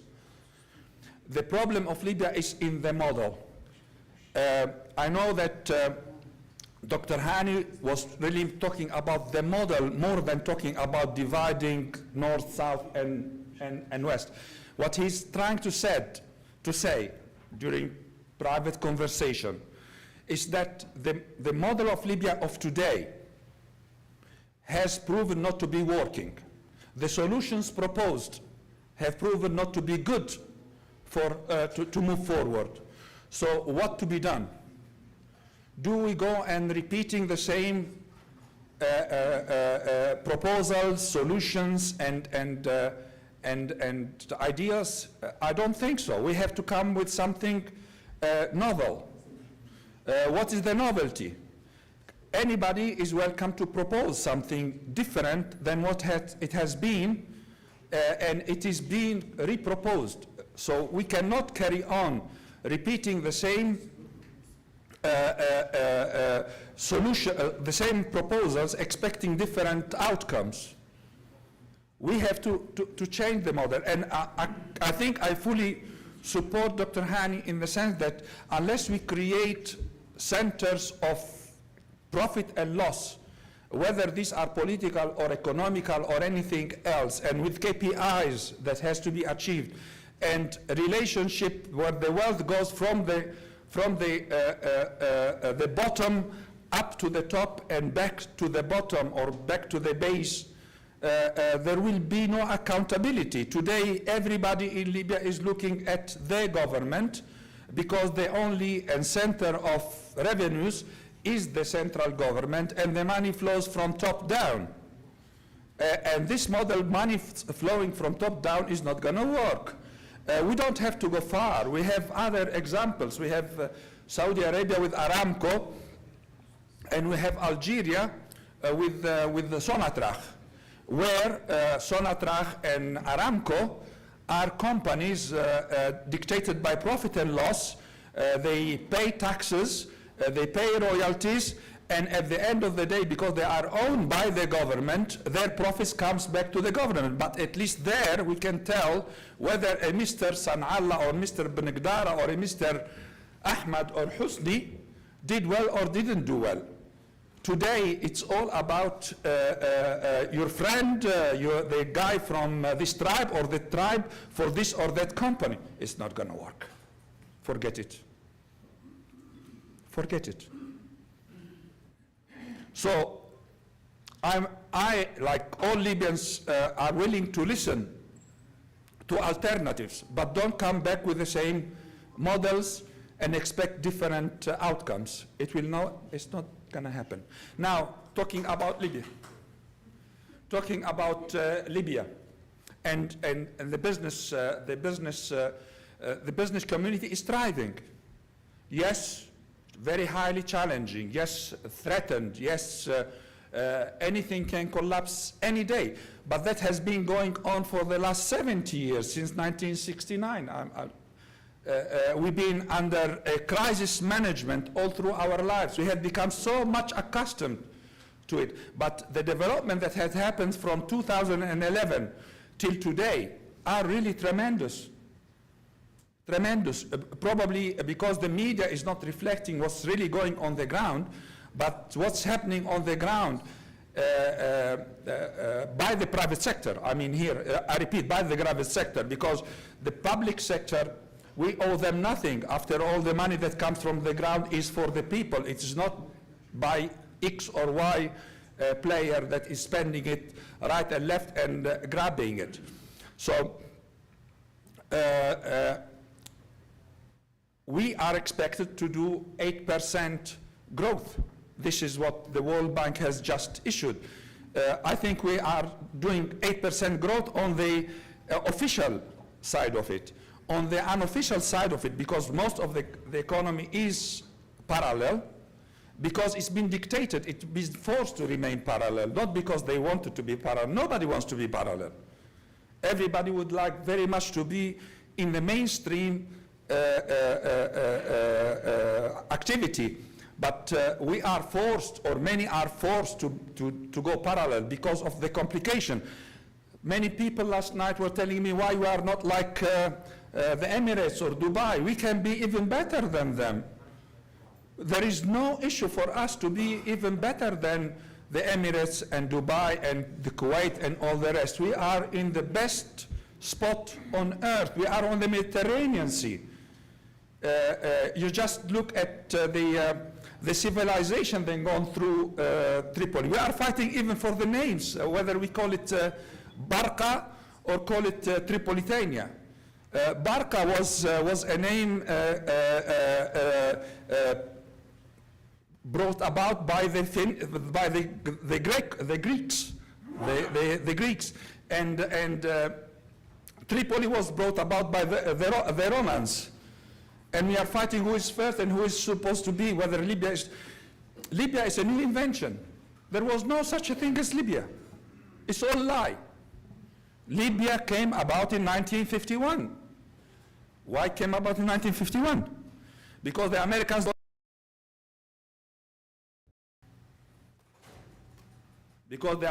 didn't want the Russians to be in Tripolitania, because the British were in Cyrenaica, and the French was in Fezzan, and Tripoli was open for the grab. And the Russians came about and said, well, we are partners in the war with you, we are your allies. The British has taken Cyrenaica, the French has taken Fezzan, so we have the right to take Tripolitania. So that's why there came idea of creating this new nation called Libya. Libya was created in 1951. Nobody knew anything about Libya, not even Omar Mukhtar knew or ever carried a banner called Libya. But Libya is a country of, when I was here in 2014, only in Los Angeles in 2014, I was euphoric because I had the opportunity to elect the HOR, or the House of Representatives, through the ballot box that was set up in LA at the time. I was euphoric, and when I was called to talk like I'm doing it today, I said Libya is an El Dorado. Libya is an El Dorado. Libya is an El Dorado. We have the wealth coming out of the ground without any effort. We have, every morning we have $100 million coming out of the ground. Yes, $100 million may not be much for America, but for us, Libyan of population of 8.6 million, it's a hell lot of money. This money is paying for every household. At least 2 of us are paid a government wage, if not more today.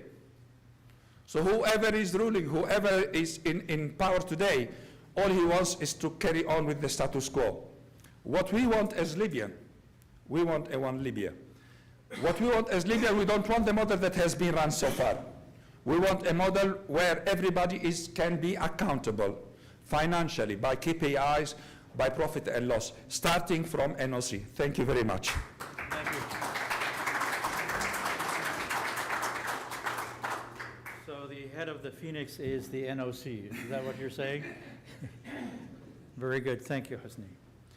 All right, our next speaker will give us sort of a more precise status of Libya, and we're very honored to have with us Elena Rabison, who is a senior operation officer at the World Bank. She oversees economic and development programs across North Africa and currently serves as the Libyan Development Fund Manager. Please welcome Elena. Please come on in. Thank you. It's good to see you.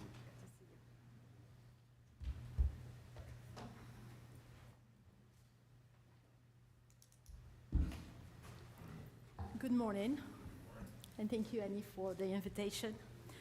So today it's my pleasure to present the findings of the Libya Economic Monitor report released last fall 2024. It provides an update on key economic developments and policies, Libya's outlook, and some recommendations from the World Bank staff to accompany Libya on its path for sustainable development. So first of all, I would like us to focus on this slide. And you can take the QR code that will lead you to the photo book that we have launched in February this year. This photo book showcases Libya's cultural and social diversity, and mainly its resilient spirit. It's called Shades of Libya: Contrasts, Hope, and Resilience. This photo book features the work of young and talented Libyan photographers. I would see this piece of work as a very strategic communication tool. It's intended to reverse all the negative stereotypes on Libya. Libya is not only about instability, conflict, tension. Through this book, you have the voice of the youth, of the Libyan population. Next slide, please. So Libya is also a land of opportunity, resilience, and diversity. Look at the pictures. taken by the Libyans, right? It shows diversity, and Libya is geopolitically and strategically located at the crossroad of Africa, Europe, and the Middle East. And Libya's stability is key to create positive spillovers in the regions. You know, Libya has a rich, vast oil and gas reserves, along with potential renewable energy, solar and wind. Libya is also home to UNESCO World Heritage sites that could promote tourism. Libya has a diverse, young and resilient population with an entrepreneurial spirit that could build its workforce and be ready to drive economic transformation. And finally, with its untapped potential in ecotourism, coastal development, technology, services, we can change the narrative to build Libya's trust for the future.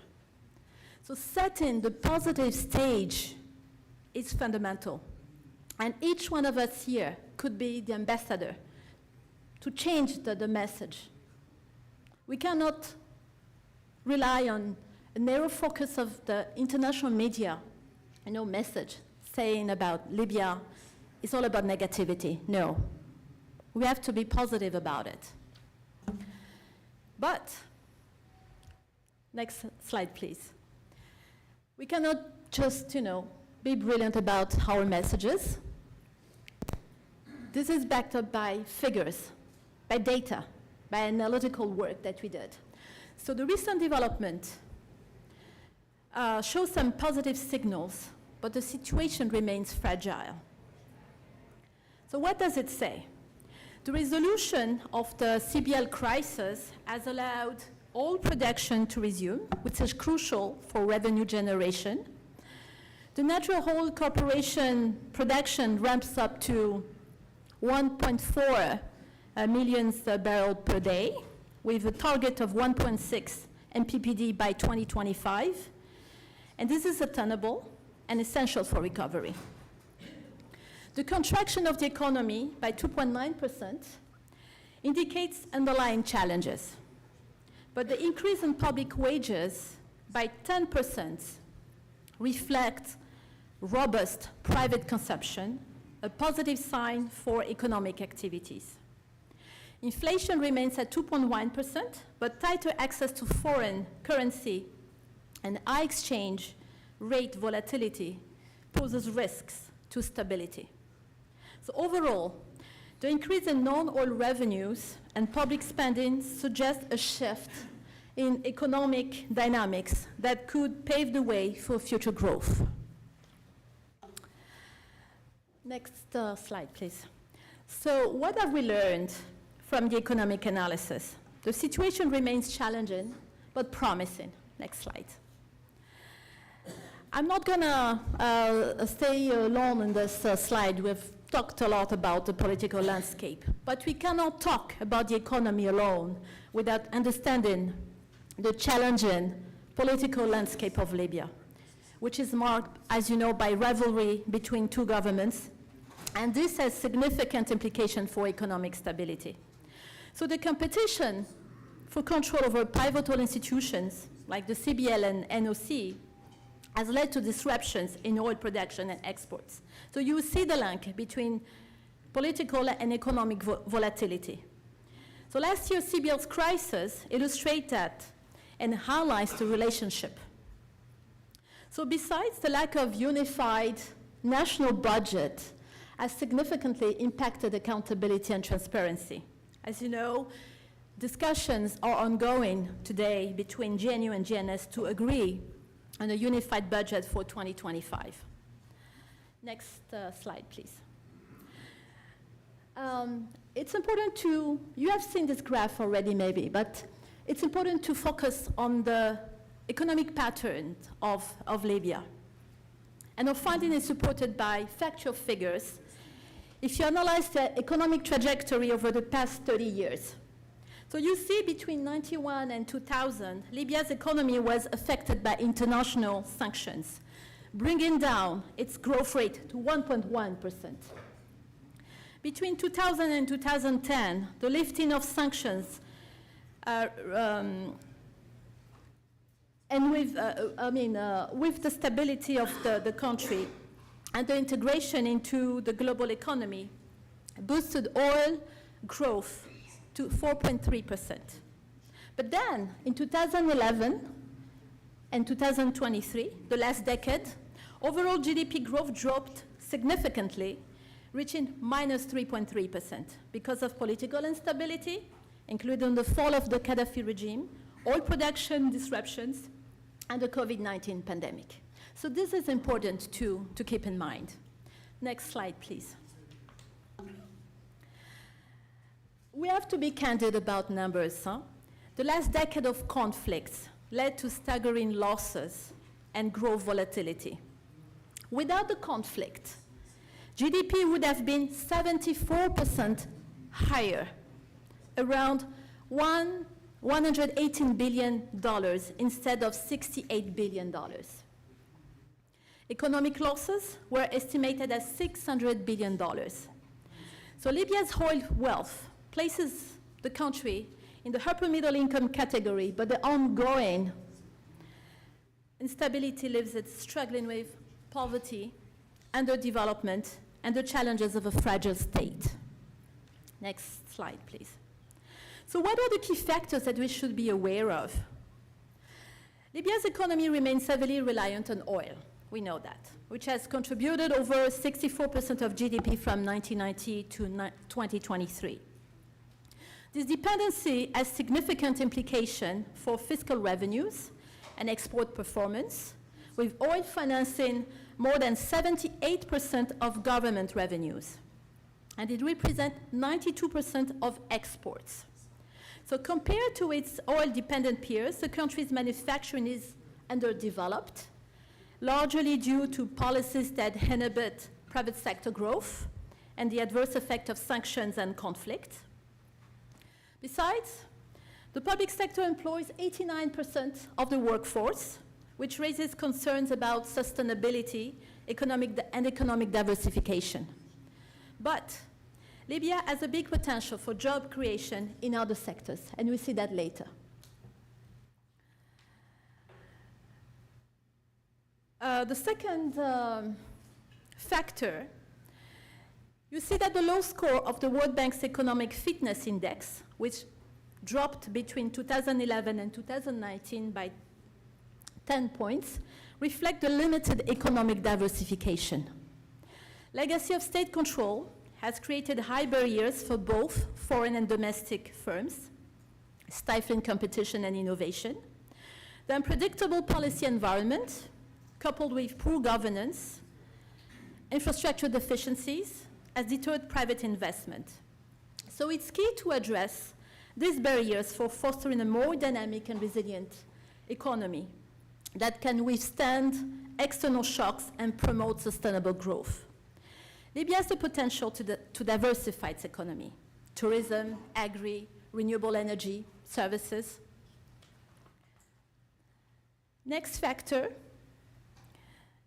Libya has experienced a decline in labor productivity since the 1990s. The oil sector, despite being the most productive, employs only 5% of the workforce and is facing a downward trend. Manufacturing and services are underperforming and have contributed to the overall decline in productivity. Again, potentials are huge.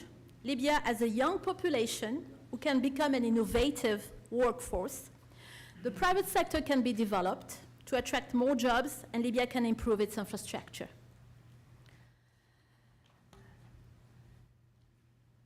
What are the constraints to productivity?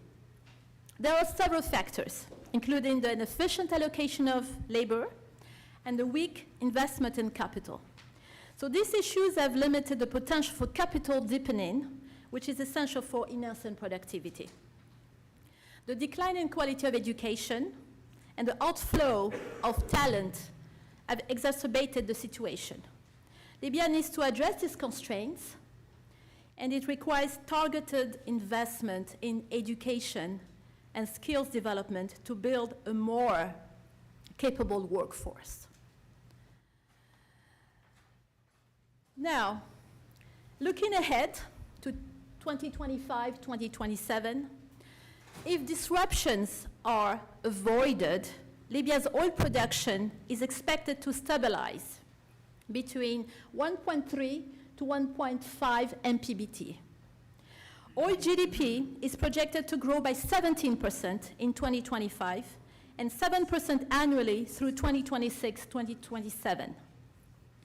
Non-oil GDP is anticipated to grow, albeit at a more modest rate of 3.6 annually.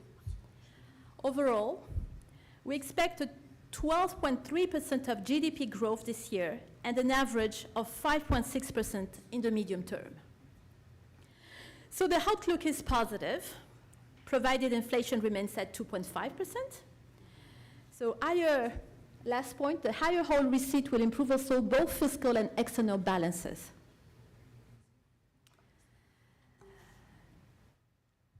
What are the policy recommendations in light of these challenges and potentials that I've just described and these opportunities? The bank have identified 6 paths, 6 strategic priorities for sustainable development. The foundation is governance. We need political reconciliations. This is key. As part of governance, we have to improve the public financial management for effective allocation of resources. We can then invest in social and infrastructure. We have to diversify away from hydrocarbons, so we need to promote diversification. Promote stronger and inclusive private sector. The private sector is a key actor to change the dynamic, to change the path of Libya. Invest in non-oil sectors. This is vital for sustainable outcomes. And of course, as part of governance and building capacity, we need to strengthen institution and transparency. That's fundamental.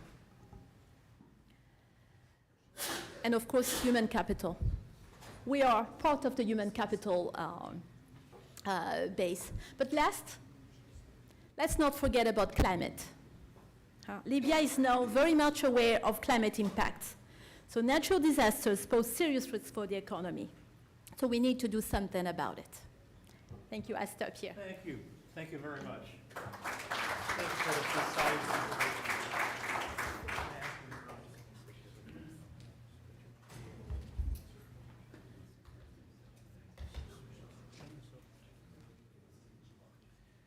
All right, we're moving ahead with a format that seems to be taking shape.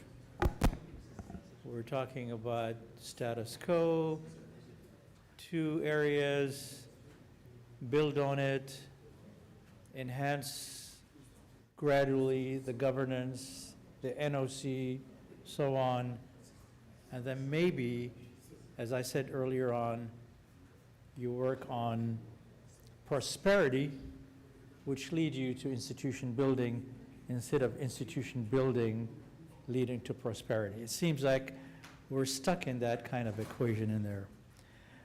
Our next speaker is Tom Pepper. Yeah. So Tom Pepper is Deputy Bureau Chief of Energy Intelligence in London and North Africa and East Mediterranean correspondent. He is a regular contributor to Petroleum Intelligence and Energy Compass, International Oil Daily, and World Gas Intelligence. And since we recognize that 96% of our income is coming in from there, it's a quite appropriate presentation. So is Tom connected with us now? I hope so. Hello, Tom. Hi, can you hear me? We can hear you, and thank you for sharing your thoughts with us today. Thank you. No, well, thank you very much for the invitation.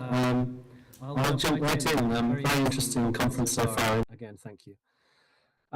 So very briefly, energy intelligence, we provide news and analysis to oil majors, governments, government agencies, investment banks, and national oil companies, and we have a specialized research and advisory arm.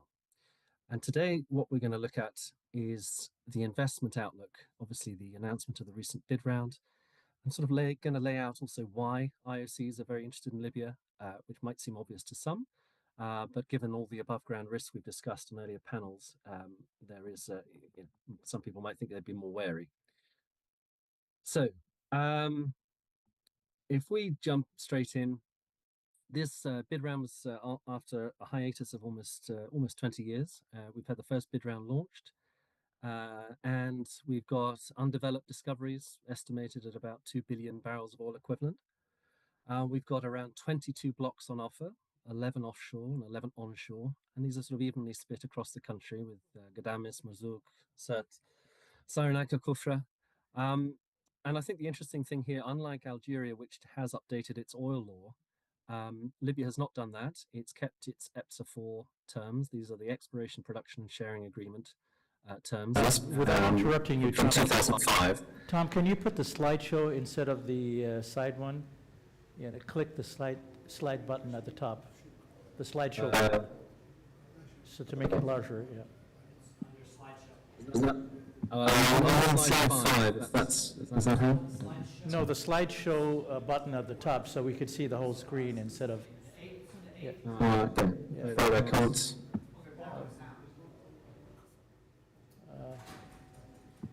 It's all right. We'll just carry on. That's fine. Okay, I'm sorry. Yeah. And getting back to what I was talking about, hold on, let's get rid of this. So we have these updated terms. We have payment ratios, IOC's share of excess petroleum. This is generated when the cumulative production value equals the total operational expenses incurred. That's going to remain, but a similar royalty based on daily production levels is going to be scrapped. Fixed rate for cost recovery is in place, and we have profit sharing appears to be biddable. So there's a lot of different amendments to these EPSA 4 terms. Here, I hope you can see it. There's a map of Libya's oil and gas licensing round, just giving the distribution of the permits across the country. And here I'm going to get on to the why IOCs and NOCs are still attracted to Libya, despite all these above ground risks we've been talking about. Essentially, it's the enduring appeal. They have low extraction costs, quality crude, existing export infrastructure, and a good geographic position on Europe's doorstep. And in some ways, it's the timing for the industry is quite good. You're increasingly seeing in recent earnings, BP and others, for example, revisiting of hydrocarbons to boost revenues and the difficulties these companies are facing during the energy transition. So hydrocarbons are being revisited. And at the same time, you had in 2022, obviously, the Ukraine war and Euro majors and the countries where they're coming from recognize the need to diversify hydrocarbon supply away from Russia. In this context, you've got the NOC also offering up gas prospects. NOC estimates around 79 TCF. Now, we know Hess discovered many years ago some reserves offshore Libya. We obviously know about Eni developing Bahr es-Salam. So we know that there is gas there, but it could be a very large find possible that would lead to perhaps an exploration renaissance similar to what we saw in Egypt with the Zohr find by Eni. So that is another reason why people would be interested. And at the moment, lining up, you're seeing Euro majors featuring predominantly. Eni, Repsol, Total have all been involved in discussions with NOC in terms of preparing the bid round. These are existing investors in Libya, along with OMV and Equinor, and these are expected to participate in the round. And at the same time, I think this is a slight difference to perhaps the last bid round in 2007. Along with the state of politics in the country, you're going to see, I think, national oil companies playing perhaps a greater role in this auction. We've already seen Turkey's TPAO declaring interest. Colleagues of mine at the auction at the launch in Tripoli met quite a few Turkish officials who are quite bullish. We're also seeing, we know that Qatar Energy has set up a team to monitor the auction. We're aware that Russia's Tatneft has attended the auction. They already have existing acreage. And we believe UAE's ADNOC may well participate as part of this consortium. So that's the reasons people are attracted. But obviously the old problems persist. And the one thing facing anyone coming in and all the existing investors is this persistent threat of production outage, often linked to either political leverage or salaries being unpaid or people wanting higher salaries, and they can last weeks, months, but whenever when they happen, they instantly impact production, exports, and therefore revenues from the state view. But for IOCs, it's also important. It makes it hard to project revenue going forward the longer the outage. And they need to underline that, I think. And the most recent one was from August 2024 through to October. We saw El Sharara Field, Repsol operated, Elephant Field, ENI operated, and the Esida export terminal progressively shut down. And so that persistent threat is there. And IOCs attending this auction will know that, and they will assess the risk accordingly. And obviously, Libya wants as much foreign investors as it can get in because it has its own targets of targeting oil and gas production. We're talking 2 million barrels per day of oil and 4 billion cubic feet per day of gas over the next 3 to 5 years. And it wants to advance around 45 greenfield and brownfield oil projects as well. And if we saw from this graph here, I hope you can see it, there is the 2020 line, which is in light green right at the bottom, shows you just how bad that can be in terms of an outage and the impact on state revenues and also IOC revenues, the longer it lasts. But even the blue one here, there's a dip, and that's the one for 2024. The problem is there, and it just won't go away, unfortunately. Here on this slide, hopefully, again, you can see it. It's the impact of political stability on oil output. 2020 is obviously was a very difficult year. And you're seeing what would normally look like in 2024, but then obviously that dip in August, September is noticeable. Then if we move forward into the oil sector and what's been going on there are some reforms underway, or certainly concerns emerging among diplomats, the UN, and internally in Libya, the Libyan Audit Bureau. Libya has had this crude for fuel swap program in which foreign firms provide oil products in exchange for Libyan crude. It allows NOC to import fuel without having to pay cash. Now, the real concern among European and US diplomats is the degree to which this is abused, this system, and the fears of structural corruption taking place. And the degree to which actually you've seen sanctioned Russian oil products finding their way from Libya into Europe. And if you look at the graph in this slide, for 2023, 2024, so right after 2022, you're seeing a real spike, particularly in 2023, 2024, in Russian products making their way into Libya, really out of kilter with what domestic demand is. And the UN Security Council report in December, which I'm sure you've all seen, actually cites it as a systemic problem for the oil sector, where you're seeing surplus amounts of diesel coming in, which are then subsequently illicitly exported by armed groups. The Audit Bureau has quite bravely, quite publicly, they criticised former leadership NOC for issuing licenses to what they consider unqualified intermediaries in this system. And we may be seeing some changes here with the new NOC chairman, Mr. Suleiman, has said the system will stop. And what my understanding is from the Audit Bureau officials I've spoken to, that the direct payment system will return, with the central bank playing a more important role.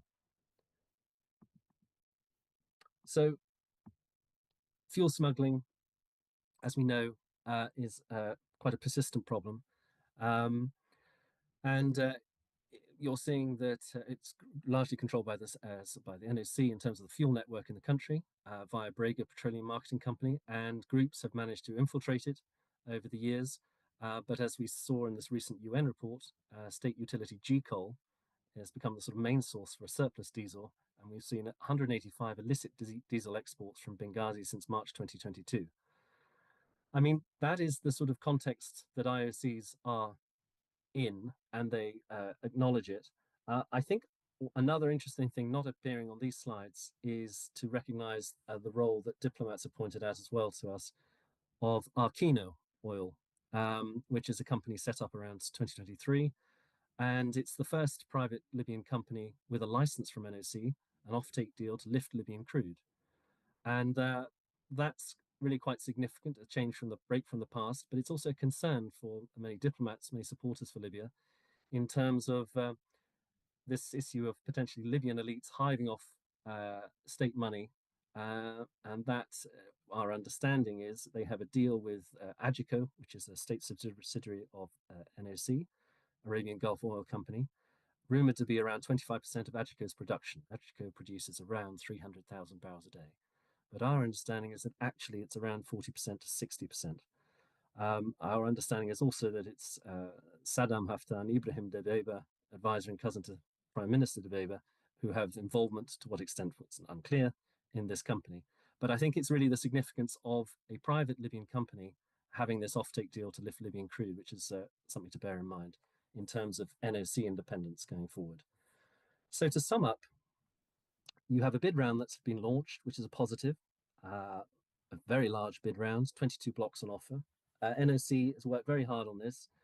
They've consulted their current investors, and they've looked around the neighborhood in Algeria, they've looked in Egypt, and they've tried to make themselves as competitive as possible in the competitive landscape. It's very different to 2007.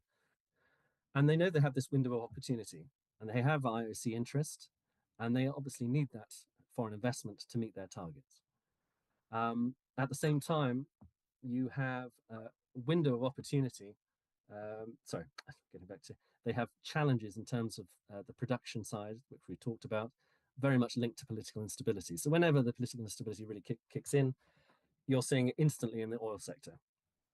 Another issue is contract sanctity. There's this concern certainly raised by a Russian diplomat recently who spoke to us, our Moscow team.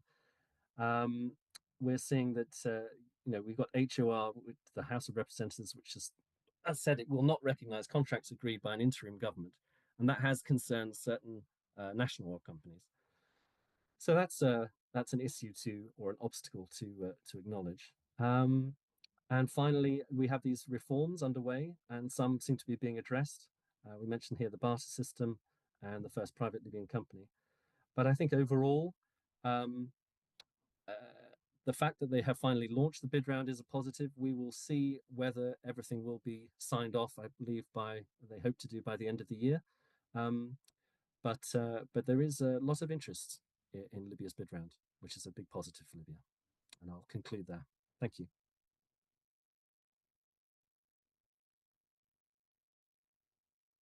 Sure.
Happening in Libya since 2014, and this political division obviously has an impact on the economy in Libya.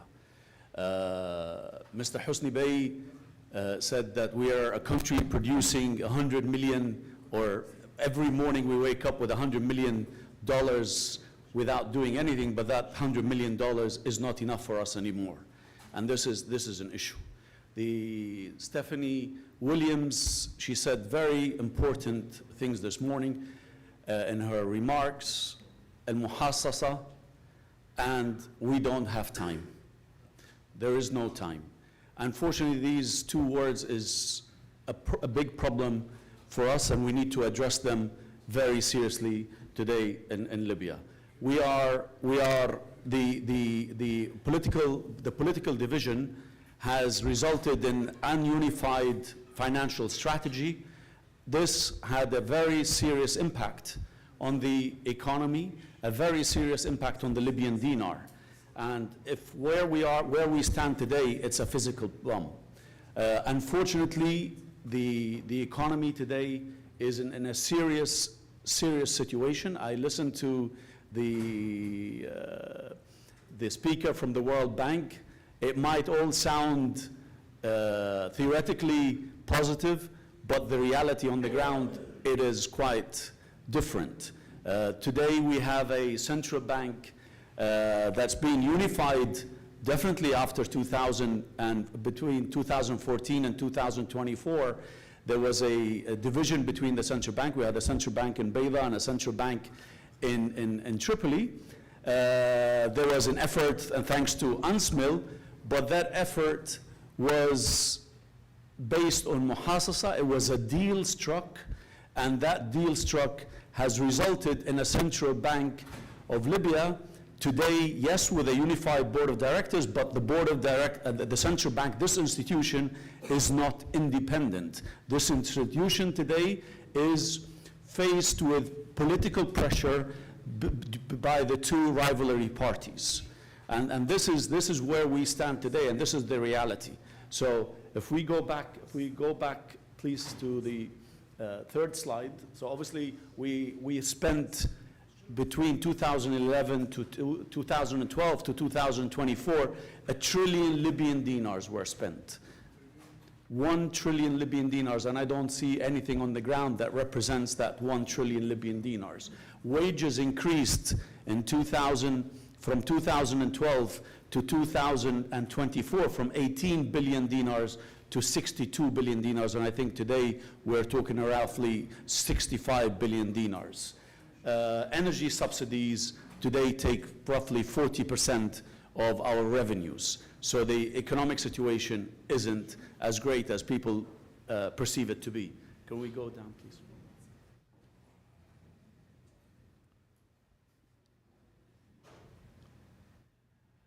The Central Bank of Libya, as I said earlier, it is a non-independent institution today. They are forced to finance two separate governments.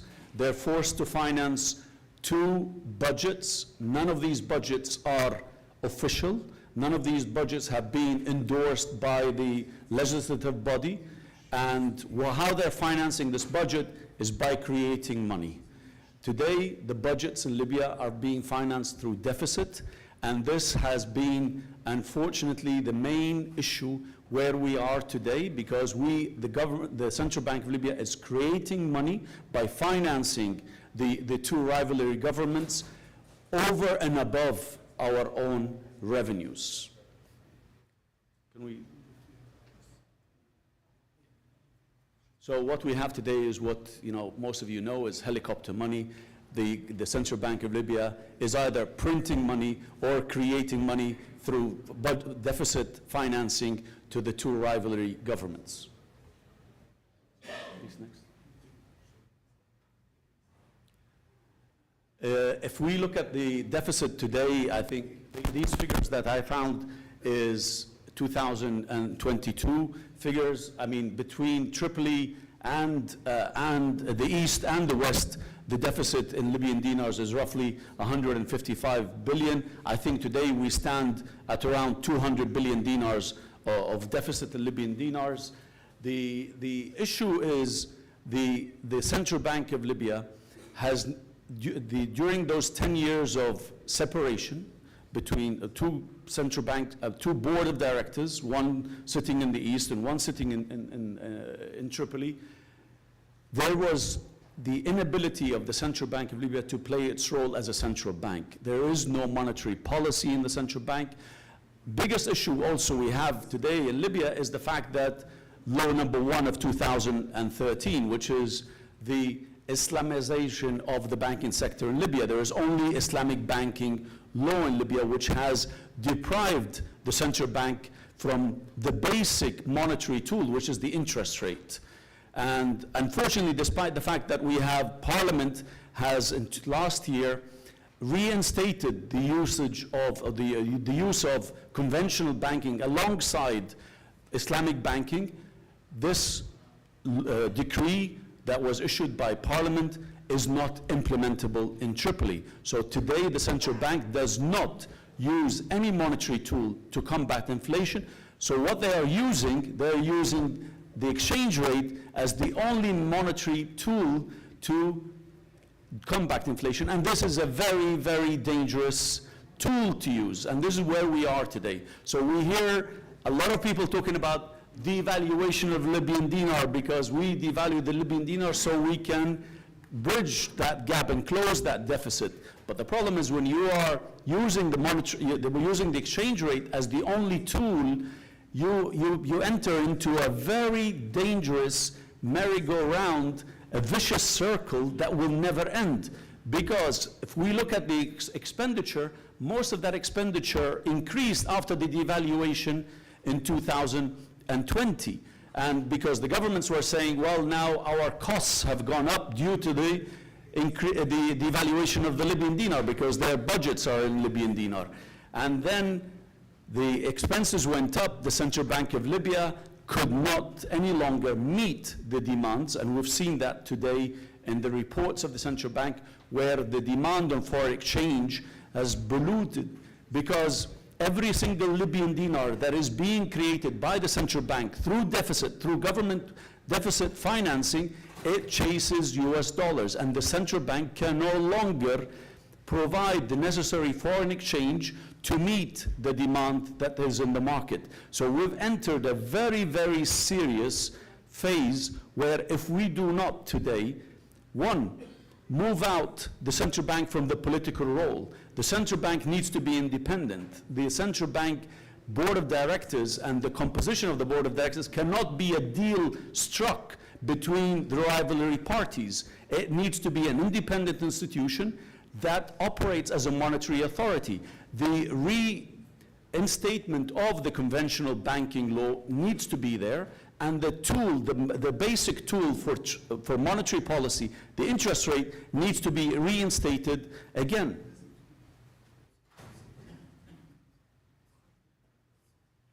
So in 2024, as I said earlier, the UNSMIL, the United Nations did a great job in resolving the issue of unifying the Central Bank of Libya. Unfortunately, I just wanted to add something that Dr. Hani in the first speech, first session today, our problem in Libya today is the legitimacy part. Everybody thinks they are legitimate because they have international recognition. They don't look at Libya as the international, or the Libyans as being their source of recognition. They look at, and we saw that with the ex-governor, the first minute that the issue started, what he did, he took a plane and went to Tunis to meet with the U.S. ambassador there, thinking that, you know, here I am, I'm meeting with the Americans, and the Americans support me, and they want me here, and nobody can move me. And this is the issue that we have in Libya today. So when the central bank government board of directors was formed last year, there was a political issue with the surcharge that was asked for by the Sadiq al-Kibir, because when the surcharge was requested from the parliament by the ex-governor, there was no need for a surcharge. There was no need for a surcharge because we had a surplus, and we were selling 1.2 million barrels, we were producing 1.2 million barrels a day, and oil prices, thanks to the Ukrainian crisis, were above $80. But the governor thought that he will, at the expense of the value of the Libyan dinar, he will build reserves. So he was the one who asked the parliament to issue the surcharge when there was no need for it. The issue I see is that when the new board of directors that resulted from the UNSMIL deal that was struck resulted to using the same mechanism, which is this surcharge, despite the fact that the 4 courts in Libya have ruled against the legitimacy because it was issued by a legislative body that should not be involved in issuing surcharges or decrees, and yet UNSMIL did not raise any issue with the board of directors of the central bank that they are ignoring the Libyan court, ignoring Libyan law, and they continue to deal with them. So the issue we have today in Libya is international community must first put Libyan law above all, and then the international recognition. So today, I think time is out, but what I want to say is the issue is quite critical. We have a very serious economic situation. The independency of the Central Bank of Libya is a crucial element for the sustainability and the financial sustainability of the country. Having a Central Bank of Libya today that is not independent and wants to play politics and wants to finance both rivalries will have a major economic impact on the country. It will have a major impact on the Libyan dinar in the very, very near future. Thank you. Thank you, Nahman. Thank you. Please come and sit down here, please. All right. Well, it's time to have a conversation about this. Hosni, can you come over here? Debbie Hurst, please. And who else? Oh, Elena, please. Yeah, come on in. Yeah.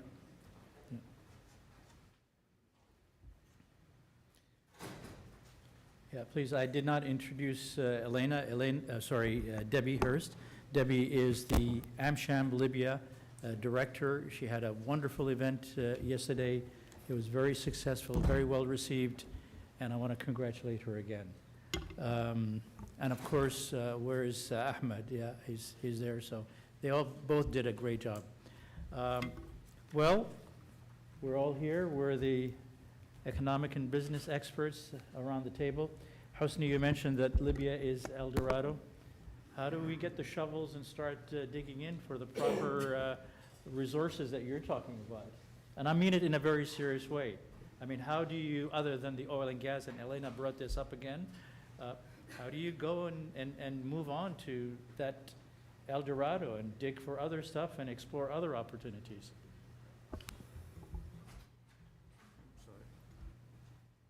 I think it's on. Can you hear me? Yeah.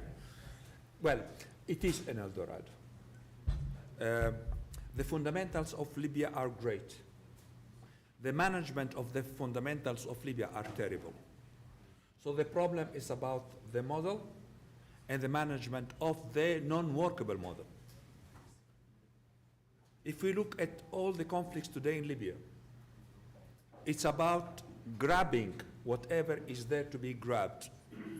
The gentleman who was talking about the oil, he put one big note: smuggling, overuse, abuse. Call it whatever you want. The problem of Libya is come back and say it is an El Dorado. It is a jewel that needs only to be polished. Unfortunately, we are breaking it down into pieces so everybody can take a piece of it. So Hosni, let me just dig down to a sort of a more realistic thing. Do we have the laws that will allow the miner Hani Shanib to bring his shovel and go to the south and start digging for gold, let's say? I want you to answer this in a practical way. I would say that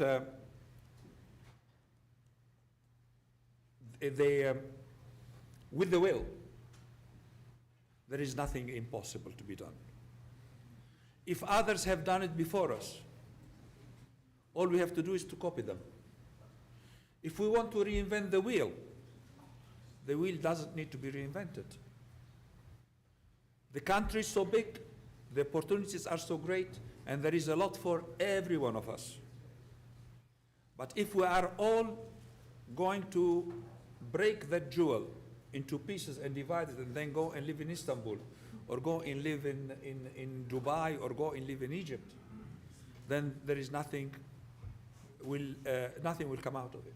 We'll just fail, like we have been failing all through.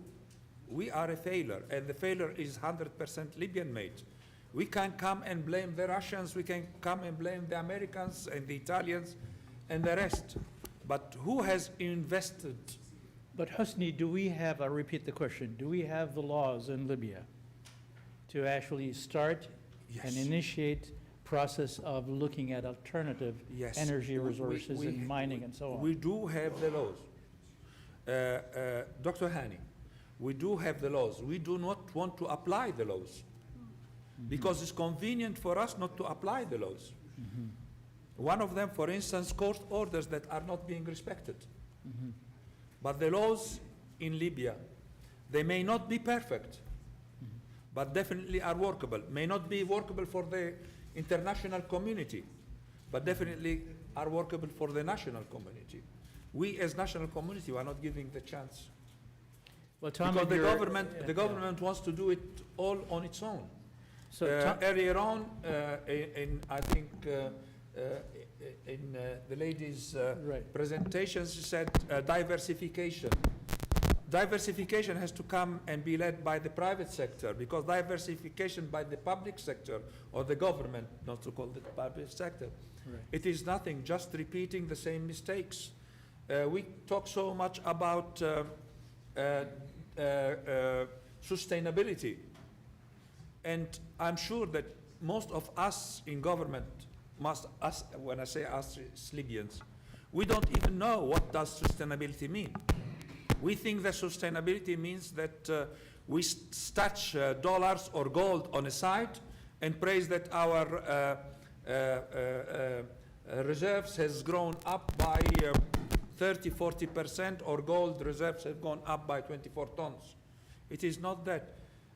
Managing economics is not about stashing golds or dollars on a side. All right, I'm not going to get my shovel too early soon. You know, I think because you really didn't answer my question. To be honest, you went around it. I'm going to ask. Did I? Yeah, I'm going to ask. I must be a politician then. Yeah. So I'm going to ask Tom about the next opportunity for oil companies and so on to come and explore in Libya. You mentioned very briefly some of the challenges in there. And you've obviously the House of Representatives has another opinion about its legitimacy and so on. How is that going to work when you have a House of Representatives saying, oh, no, you guys, you don't have the authority, and yet there's a process that is going on for exploration? Tom, can you hear me? Yes, I can, yes. I hope you can hear me. And can you hear me? Yeah, can you answer that question? Yes. Well, I was putting exactly this to two Libyan-based law firms recently, and I think it's what they're advising their clients is that it's, you know, I don't think it's going to prevent. From experience from some of the, particularly some of the Euro majors, companies who've been there a very long time in Libya, like Eni, Total, Repsol, is that if you have a contract with NOC, you have a chance that that will be honoured because NOC isn't going anywhere, whatever the current administration looks like.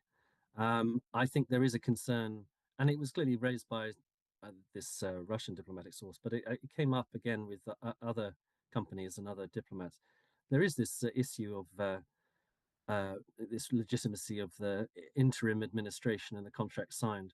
But I don't think it's going to prevent, certainly not from, I mean, for example, on Monday, in London, there will be a roadshow for the bid round, and I expect to see all the companies I've mentioned and many others, because it's an opportunity. And when you look at from a company's viewpoint, when you look at the upstream landscape globally, you can't ignore Libya, because it does still have a lot, despite all its problems, it still has a lot of easy oil to get. We're here talking about improved oil recovery or enhanced oil recovery, but just in conventional oil and gas, there's a lot of opportunity. We're not even talking about unconventionals. Sorry, and here I'm talking about shale oil or shale gas or anything like that.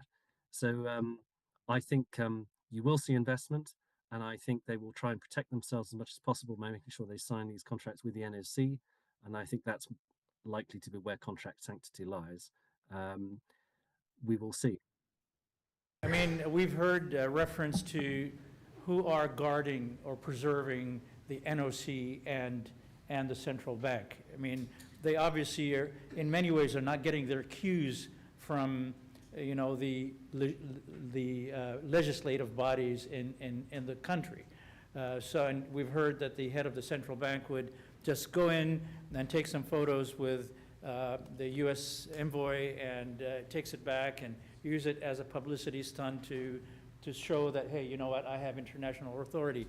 Is it really that those two institutions, the NOC and the central bank, which are essential to the preservation of the unity of Libya, is it really that they are getting as much of their authority, whatever that is, from the outside, and if the outside support is basically pulling off, that they no longer are in power? I think this is a question for all of you, yes. Now, man, you brought up that issue of the central bank. What about the NOC? Who's keeping the NOC intact? Who is keeping central bank intact? I think the Libyan people. Not the Americans, not the Russians, not the Emirates, not the Egyptians or Tunisians. It's the Libyan people. But I don't see the Libyan people in the streets, I'm sorry. Yeah. We set this up from the beginning. The Libyans are not in the streets objecting to this chaos. So who are you talking about when you say the Libyans? Naaman, you can take over because I may be biased. Yeah, I know. I'll get to you. I'll get to you. No, I think the issue is not, the issue is with the mentality of the people in Libya. I mean, also the ex-head of NOC, Mr. Sanallah, wanted to portray that he was there thanks to the Americans and the British that were supporting him. And the minute that time was over, we didn't see neither the Americans nor the Brits saying, no, no, please don't go, you're our man. And that happened also with Sadiq al-Kabir. It's, the issue is, it is the UNSMIL's, I believe, a problem in Libya, is you get a government as a deal of an UNSMIL initiative, and this government should be a government for 2 years. It has a very specific mandate. Then the government does absolutely nothing of the mandate and does everything else contrary to the mandate that they're in. The 2 years pass and they drag into the 4 and 5 and 5th year, and yet the international community would call them the legitimate government we talk to. So the perception of the people is that the international community is the issue, because they are out there with a plan, but they don't respect their own plan. So for the Libyans, it makes it much easier for the politicians or the leaders that, you know what, we don't care about you because the international community is here watching us. I don't think it is true that the international community will continue to support them no matter what, but the fact that the international community does not respect the timelines and the deliverables that they expect out of these byproducts of their initiatives is an issue, is a very serious issue.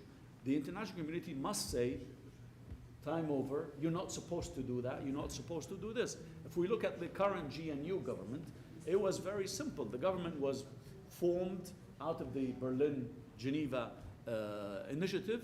It had 5 main deliveries. It was supposed to be for 16 months, possibly up for 2 years. And it had nothing in its mandate, any development. And yet you have the international community dealing with them, contracting with them, and so forth. So this is the issue. But I agree, I don't think it's the international community that has kept Mr. Sanallah or has kept Mr. al-Kabir. It's us Libyans that we did not come out on the street and demand a change. But those people use the international community as a to portray that we are here because of their support and not because of you guys. The report from World Bank is very concerning.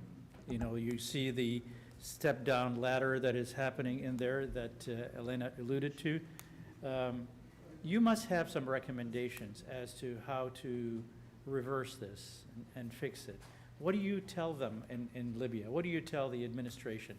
Beyond the fact that they need to get their acts together, they need to have one government and so on, what do you tell them? The indicators are there, the spending is just out of hand, you know, it's chewing the revenue that is coming in.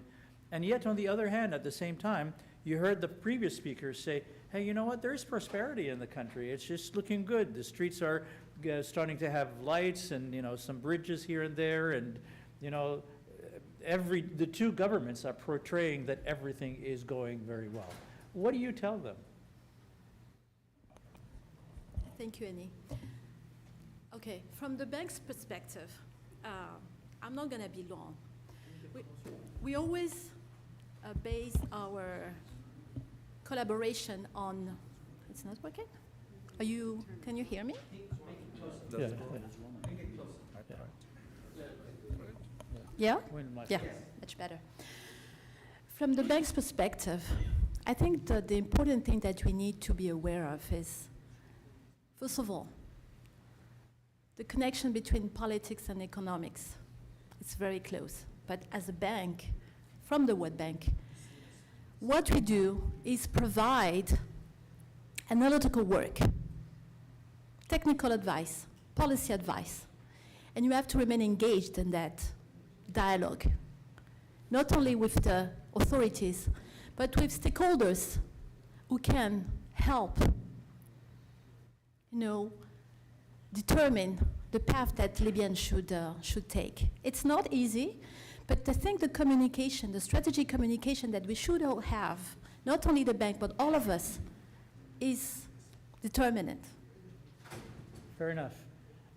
And who puts that together? Do you actually have communications, let's say, with the government of the United States and the Europeans and the United Nations, or you just basically take that recommendation, put it on their desk, and they can run with it? You have done the analysis, it's up to them to take it to the next step.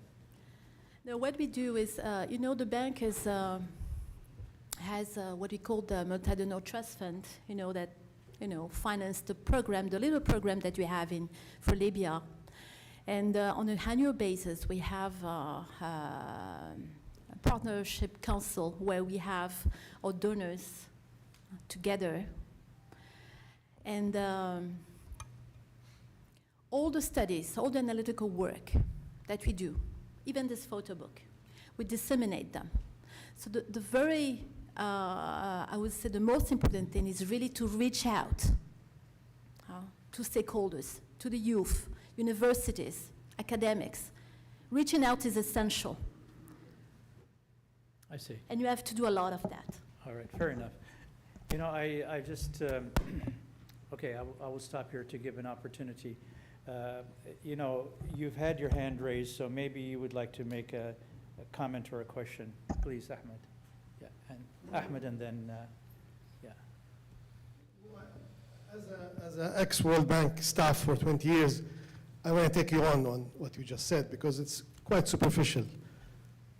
What you have presented is a very good blueprint for a case like Libya. However, how is the bank going to do it on the ground? There are so many modalities where the bank can engage, from the very far right to the very far left. What is envisaged for Libya as far as the bank is concerned? Is IFC going to do investments in the private sector as anchor investments that can bring the private sector, the international private sector, to Libya? Is the bank going to go beyond only diagnostic tools and use their teeth, if you will, to engage with Libya? You know, forgive me for telling you on this, but I've been in the place for over 25 years, and there are so many ways to do it. Libya is a post-conflict situation, and the bank has done post-conflict all over the world. what is envisaged for Libya, or is it a hands-off approach for now, given the complexities? Is the bank gonna bring back its office back to Tripoli or not? And so on. So forgive me for digging a bit deeper onto this. That's fair. Well, what I can say is, as I said, we have to remain engaged, okay? But we have to build the foundations to let private sector come back. They're here, but we need to strengthen the private sector development. And to be practical, the bank is considering reopening its office in Tripoli to have this deeper engagement with the Libyans. But in a way, as we can see, it's not working because we need that dialogue, constant dialogue. Well, that's very interesting. So now, considering the divided country, are you going to have one in Tripoli and one in Benghazi? Yeah, well, I'm just a question. Well, you don't have to answer that. Ahmed, you had a question, and then over there, please. Mohammed, sorry. Thank you very much. Hani, two questions to Tom, actually. Tom, the first one you talked about, you gave a criteria of why IOCs are interested in Libya. There was an article published by the Atlantic Council a few days ago where they're saying that American companies are likely not to be interested in joining or taking part or taking the bid round seriously. Do you have any update on specific US companies that are engaged currently with this bid round? Which majors, which companies? And then the other point that you mentioned at the very end of your presentation was about Arkano. You mentioned it very quickly. Arkano, the private Libyan company that was given the right for production and then export just like any IOC in Libya. I didn't get your position. Is it a positive development that this is happening and private sector is now getting involved where a 100% owned Libyan company is now taking part in production and export of Libyan oil? Or is it a bad development for the sector? So can you just clarify your position, Tom? Thank you. Tom, a quick response to this one. Yeah, please. Yeah, sure. I'll start with the last one first. Hey, Tom? No, it's not. Yeah, can you hear me? I think he prefers to silence his phone than to answer this one here. All right. When you get back, we'll get back to Tom. I want to ask Debbie, because Debbie has her hand on the commerce side and U.S.-Libya relations in that perspective. You had a good event yesterday. You're going to go back home. You're going to summarize what happened yesterday. What's your next project to create and the momentum that you've seen yesterday? Well, for several years, AmCham has been organizing events to try and encourage U.S. company involvement in Libya. We're just going to keep on doing the same thing that we do. I wanted to point out that I came to Libya 12 years ago for my own personal investments. I feel like after studying Mohammed Raid, I'm like Mohammed Raid back in 1989. So I have some small companies, and so the proof is that it's possible. It is really, really hard and really, really tiring. And many times I feel like I am a carcass and I am just being eaten by 25 different vultures. And I'm sure that all the business people here have a similar feeling. We've got tax, we've got Jawazat, we've got Mukhabarat, we've got the commercial register, we've got this, that, everything. So it is very challenging to have businesses in Libya, but it is possible.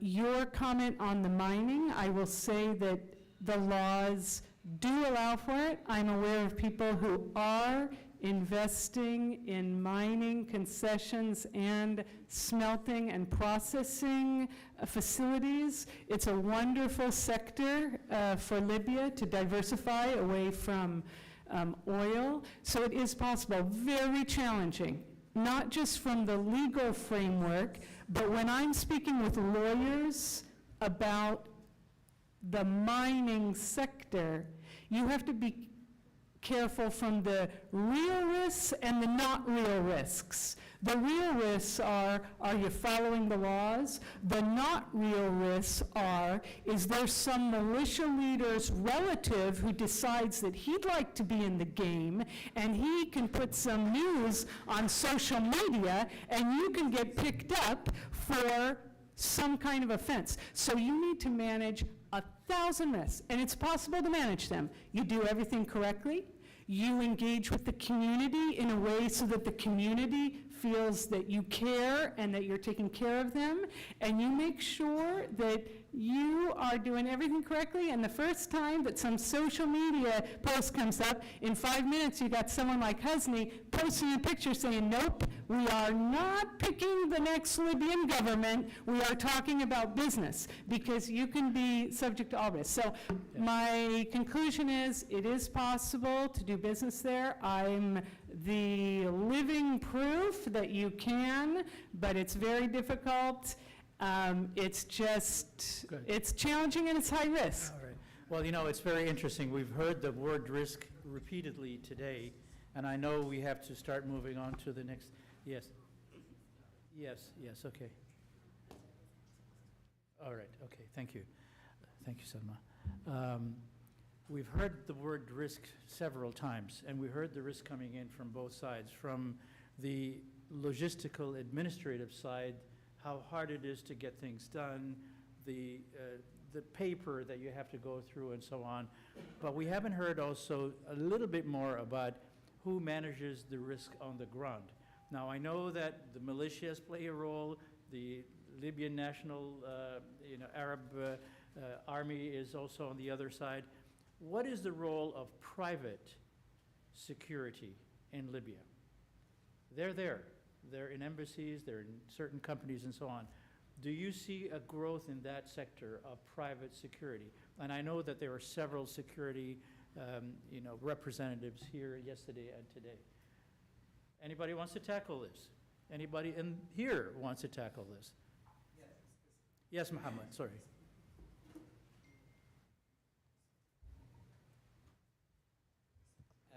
I think it's been quite a delicate situation with security providers. Let's say the private security providers as far as Libya is concerned recently. Right. A number of international security companies have actually been shut down recently. And it looks like Libyan-grown security providers are now becoming more dominant. So a number of private security providers in the past, international ones that used to operate out of Dubai, regionally, or London, or the United States now are out of the country, and they have to rely either on a locally registered Libyan security provider, or they will have to get out. And that is what has happened recently with a number of international companies that are operating in Libya. It obviously raises a question. If you are able to register a private security company in Libya, who is giving you the license, and then who is allowing you to also operate, which means that you have to have the connection. It goes the same for gold mining.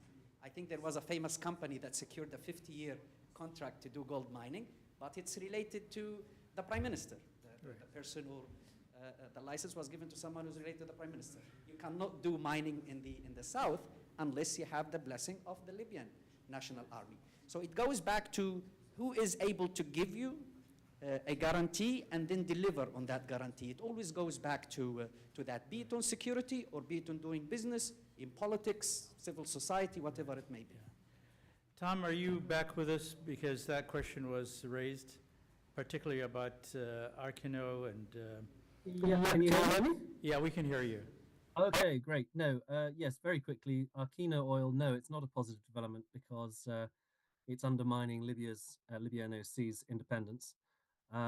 Second part, US companies, I believe Conoco, existing investor in Waha, may be interested and may be participating. Other US companies, I mean, Exxon and Chevron will likely be monitoring the auction. Whether they choose to bid, we will have to see. Thank you very much. I'm going to have to, okay, very quickly, Amr, yeah, please. I have question for everybody who presented this session is about how, let me put it this way. Do you think the United Nations support mission failed in implementing stability in Libya, or at least bringing people to conduct elections or to vote for a new House of Representatives? Or we don't think of presidential elections right now, but at least the minimum, which is electing a new legislative body in Libya. Do you think the United Nations support mission failed in that and just kept like recycling the same inputs and? Amr, I think this is a very loaded question, and I don't think that we're going to cover this right now, but there's another session, and we should be able to. Okay. We're running out of time, guys, and we have to move to the lunchtime. I encourage everybody to grab their lunchbox and come over, sit down, and Dr. Hani. chew very quietly. Dr. Hani, Yeah. I just have a point about the World Bank. Yeah. We in Libya regard the World Bank as our first enemy. Yeah. Okay, Hosni. All right, we're going to stop right there. Yeah.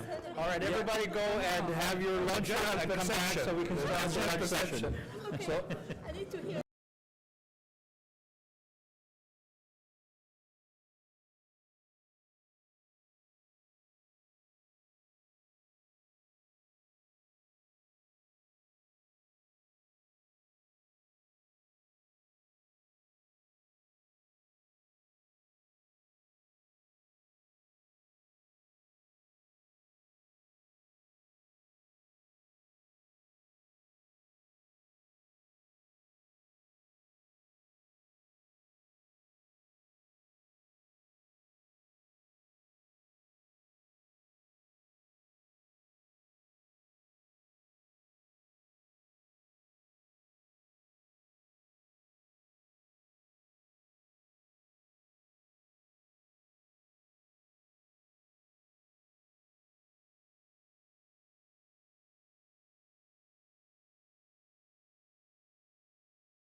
What, sorry?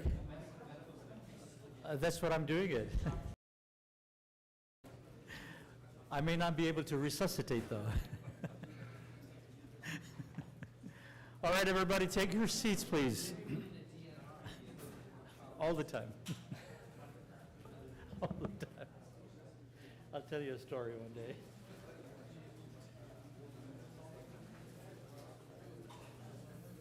All right, وين الأستاذ خالد؟ خالد وينه؟ Okay, all right. All right.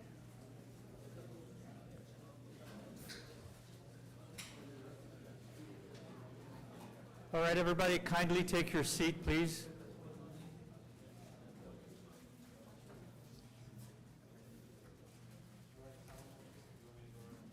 No, Khalid is coming in. Yeah, he's in the bathroom.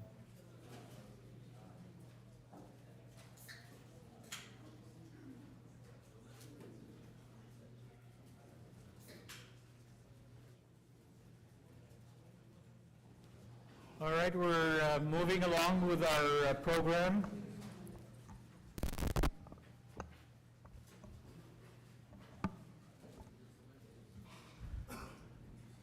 All right, everybody take their seat, please.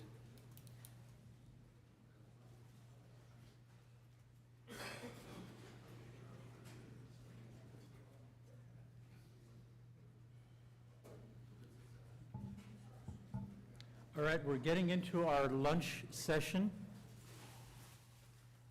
And during this lunch session, we will have a conversation with two of the leaders currently in Libya. Who doesn't know Musa al-Koni? I don't need to introduce Musa al-Koni, the Libyan hero of the South, a true Libyan native of the city of Obari. He has always been involved in internal and external politics. He was a diplomat at a certain point and represented Libya in the Sahel. Always a passionate leader, vice president twice in the Presidential Council.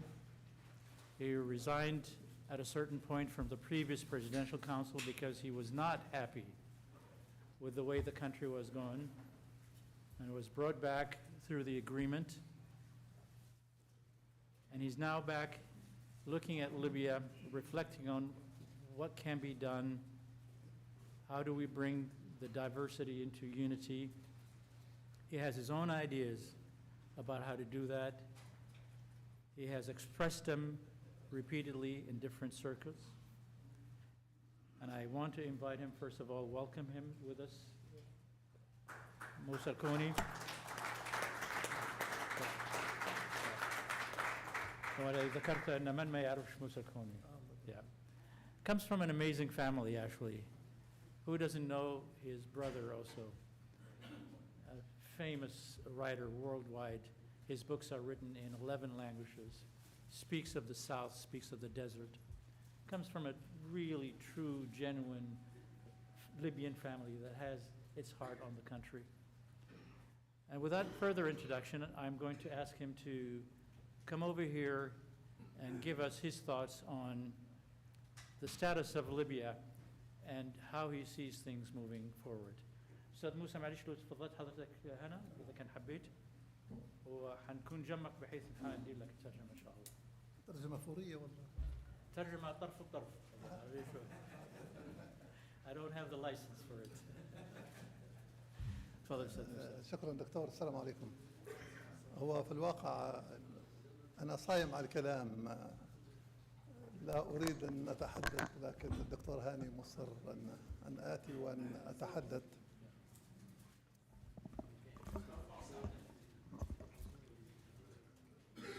فالدكتور هاني مصر أن نحضر وأن نتحدث، وبرغم أن أكيد مللتم من أحاديثنا، قد تكون مكررة وحتى أفكارنا هي نفسها ولم تغير شيء من الواقع الليبي. فأشكر الدكتور هاني على هذه الدعوة، وأشكركم جميعا، أنتم جميعا سادة أفاضل وخبرات وشخصيات ضليعة في الشأن الليبي، سواء كانوا ليبيين أو أمريكان أو تنتمون إلى دول أخرى أوروبية أو غيرها. فأكيد متتبعين بشكل جيد لما يحصل في ليبيا أو ما يقال أو حتى الشخصيات الليبية سواء كانت قيادية أو غيرها أو سياسية كانت أو في مجالات أخرى مختلفة. So the first part is more of a welcome to everybody around here. Come in whether from Libya, the United States, or international from other Europes and else. Regardless of whether they are true leaders, that are plenty in this room, businessmen, and interest individuals, think tank Libyans and Americans and so forth. So he is basically glorifying this group of people, and he's honored to be with you today. So فالشأن الليبي أكيد لا يخفى عليكم كما قلت، وقد تكونوا أنتم الخبراء أصبحتم فيه بحكم تتبعكم لكل الأحداث المتسلسلة منذ 2011 أو حتى قبل وما جرى بعدها.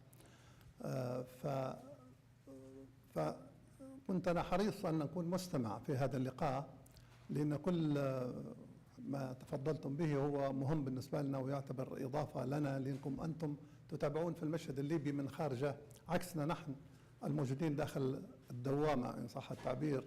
فقد يكون رؤيتنا تكون قصيرة أو نحاول أن نتتبع الأحداث الآنية أو كيف نخرج مما نحن فيها الآن. لكن حضراتكم it was his preference today that he would be a listener rather than a speaker, because he is among the experts on Libya, and his vision and those in Libya may be very different than the outside, that we have maybe having a short sight on what is happening around us, and but you have the larger scope of things that we sometimes miss.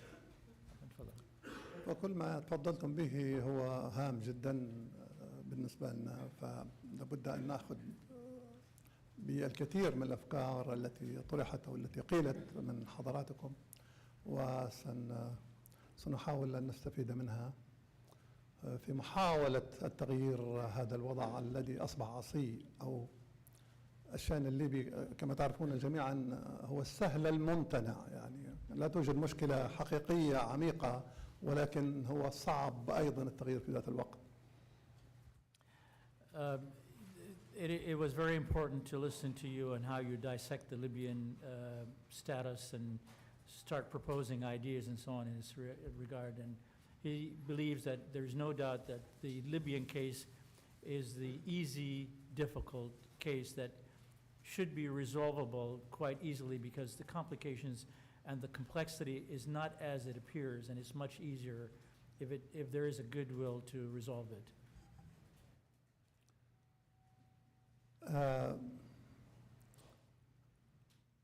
عليه كنت أتمنى أن يكون هذا اللقاء منقول لأهلنا في ليبيا بشكل كامل. لا أعلم حتى يسمعوكم بأنفسهم، سواء كانوا ساسة أو إن كانوا الشعب الليبي ككل مختلف شرائحه. من المهم أن يستمع إليكم جميعا وأن يساعدنا، لأنها نحن الساسة أصبحنا نحن العائق لحل المشكلة الليبي، لكن لابد الليبيين كشعب كما تفضلوا البعض بأن الشعب هو الذي يحسم كما يحسم هنا أو يحسم في دولة أخرى. فنحن محتاجين لأن محتاجين للوعي الشعب الليبي اللي هو يستفاد من كل ما طرحتموه ومن خبراتكم كما قلنا. So he's hoping that the Libyans back home would be listening to the wealth of information that has been brought up in this conference. He believes that Libyans should be aware of what is thought of on the outside, how they try and dissect the issues in Libya and help resolve them. He believes that they need that. They need to be alert and the alertness that they can create as a product of listening to the debates and the conversations to the outside, particularly of nations and people whose intention is to really help in Libya. And that's the kind of culture of education that is needed for the people in Libya. The people in the streets of Libya need to hear. He says that it is us, the politicians, that are making this a more complicated issue. We are participants. يعني هو يقول لك احنا مشاركين في خلق المشكلة، فنود أن عامة الشعب تستمع بجدية وتستفيد من هذا الحوار اللي هو موجود هنا في واشنطن.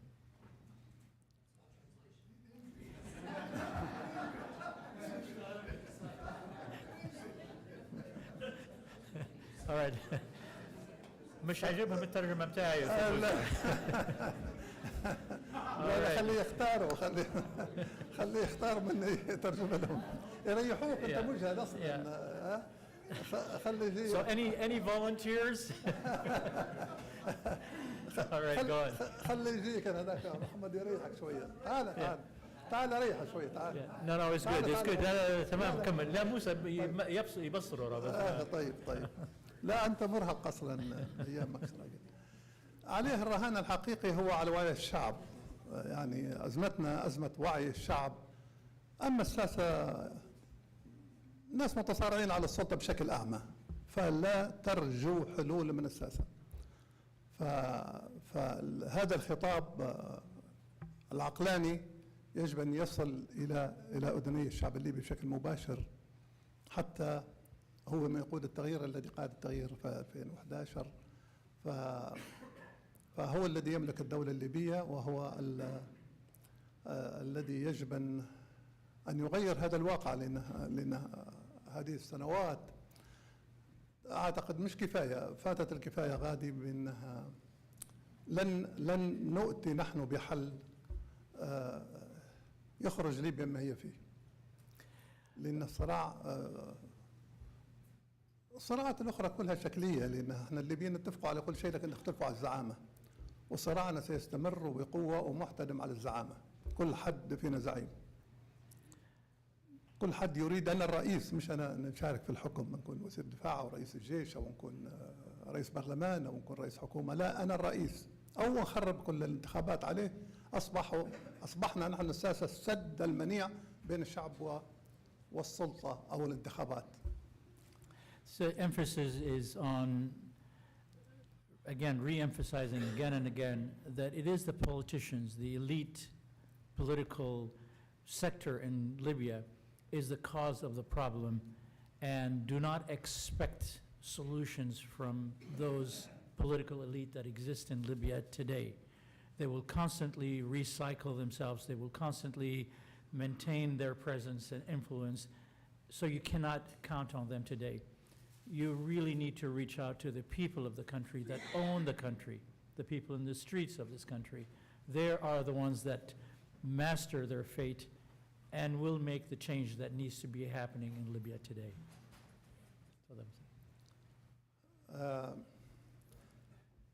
لأن لا حل للمشكل الليبي إلا بالانتخابات، وهذا ما تعهدنا به، على الأقل نحن ما يعرفوا بقائمة جنيف. تعهدنا بندير انتخابات في نهاية العام، وعرقلناها نحن ومن سبقونا في السلطات الأخرى، لأن كل طرف ما هوش متأكد أنه راح يفوز فيها. إذن شبه اتفاق غير معلن بأن لا تكون انتخابات، وهذا الذي كان. فالجميع يرجو منا نحن أن ننظم هذه الانتخابات. لا، صحيح أن انتخابات بلدية لأن غير معنيين بها تنجح، ولكن انتخابات رئاسية بالذات، والبرلمانية طبعا لأنها مربوطة ببعض، وهي كانت يفترض تكون متزامنة حسب الاتفاق وبعدين عرقلت، فأصبحت شبه مستحيلة، خاصة انتخابات رئاسية. وأذكر قبل عامين عندما اجتمعنا هنا السيد أورلاند قال يفترض تكون انتخابات برلمانية وليست رئاسية، متذكر، والسيدة ويليامز.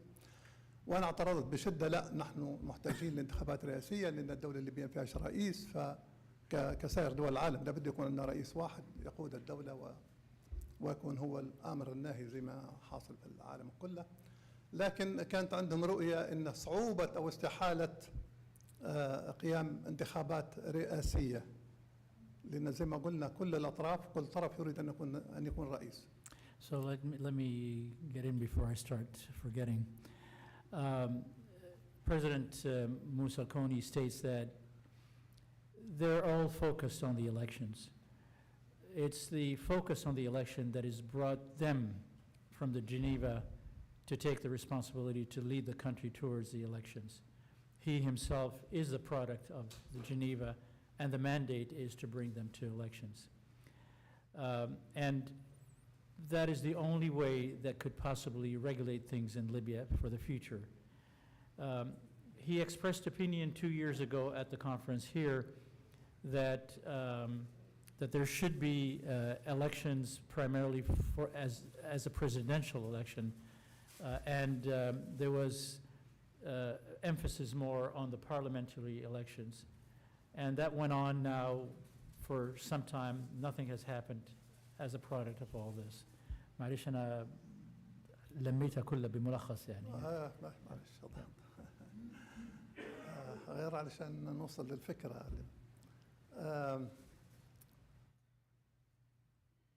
لأن تعرف الشخوص حضراتكم، ليبيا لابد أن يكون رئيس أو لن يساعد على أن تقام انتخابات طبيعية.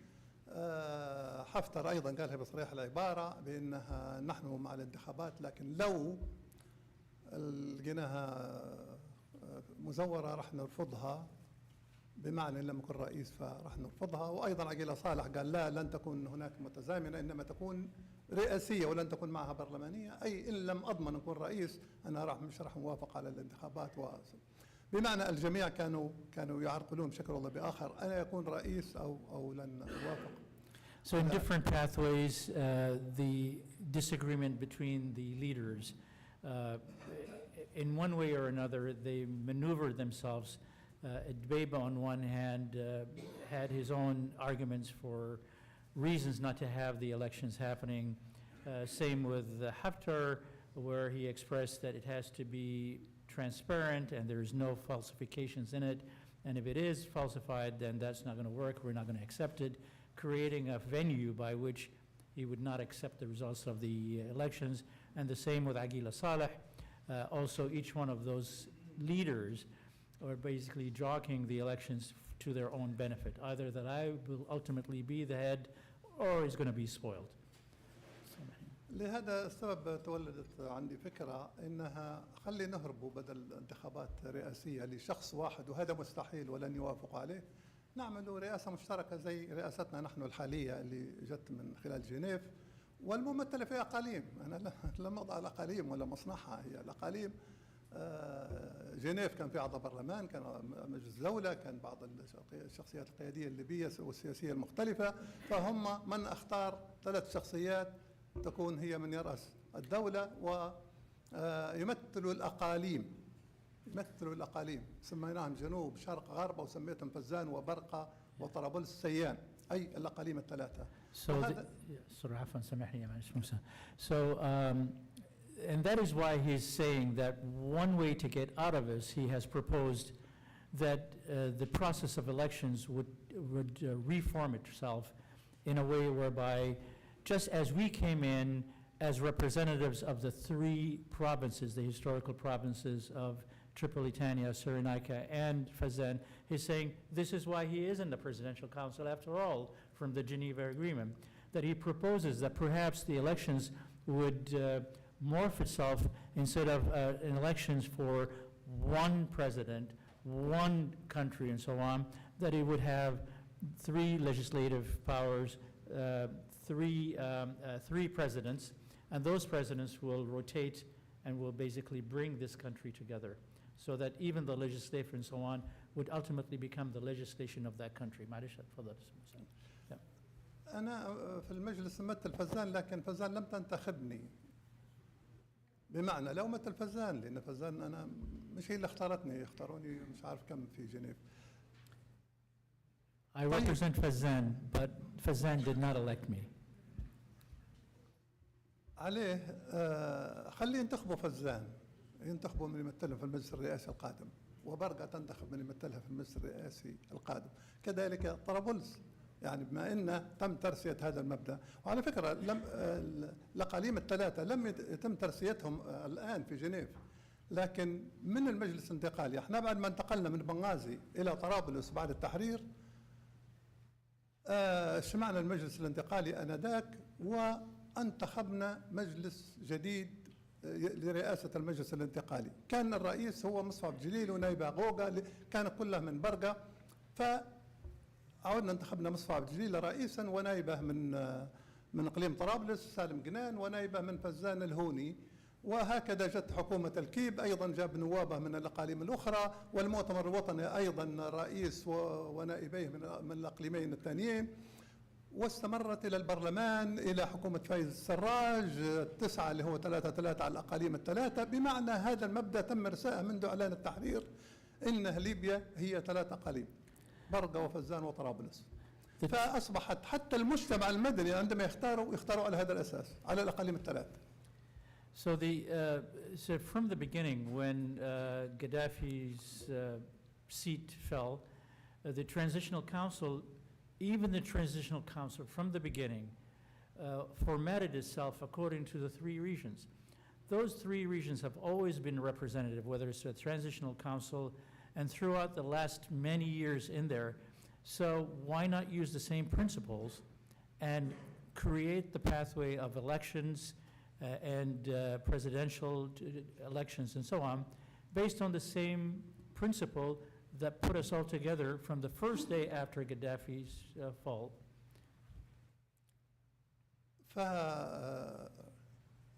فكيف ينتخب أي جسم ينتخب عضو فزان في المجلس الرئاسي وعضو برقة وعضو طرابلس؟ لابد من إيجاد جسم أشبه بالجسم التشريعي، وهو مجلس تشريعي، وكان موجود في السابق مجالس تشريعية على الأقاليم الثلاثة. وتكون هناك سلطة تنفيذية أخرى هي المحافظات أو الحكومة التنفيذية مثل الحكومتين الموجودتين الآن.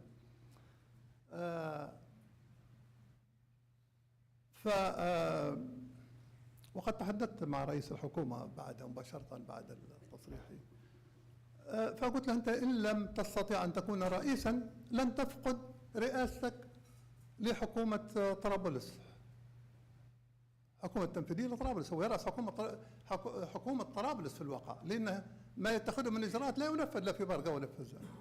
إذن هو حكومة إقليمية وجزء من الإقليم، لأن ناقص الإقليم، ناقص سرت وناقص شوير. وأيضا الحكومة حكومة حماد هي حكومة برقة، هذا غير معلن لكن هذه الحقيقة.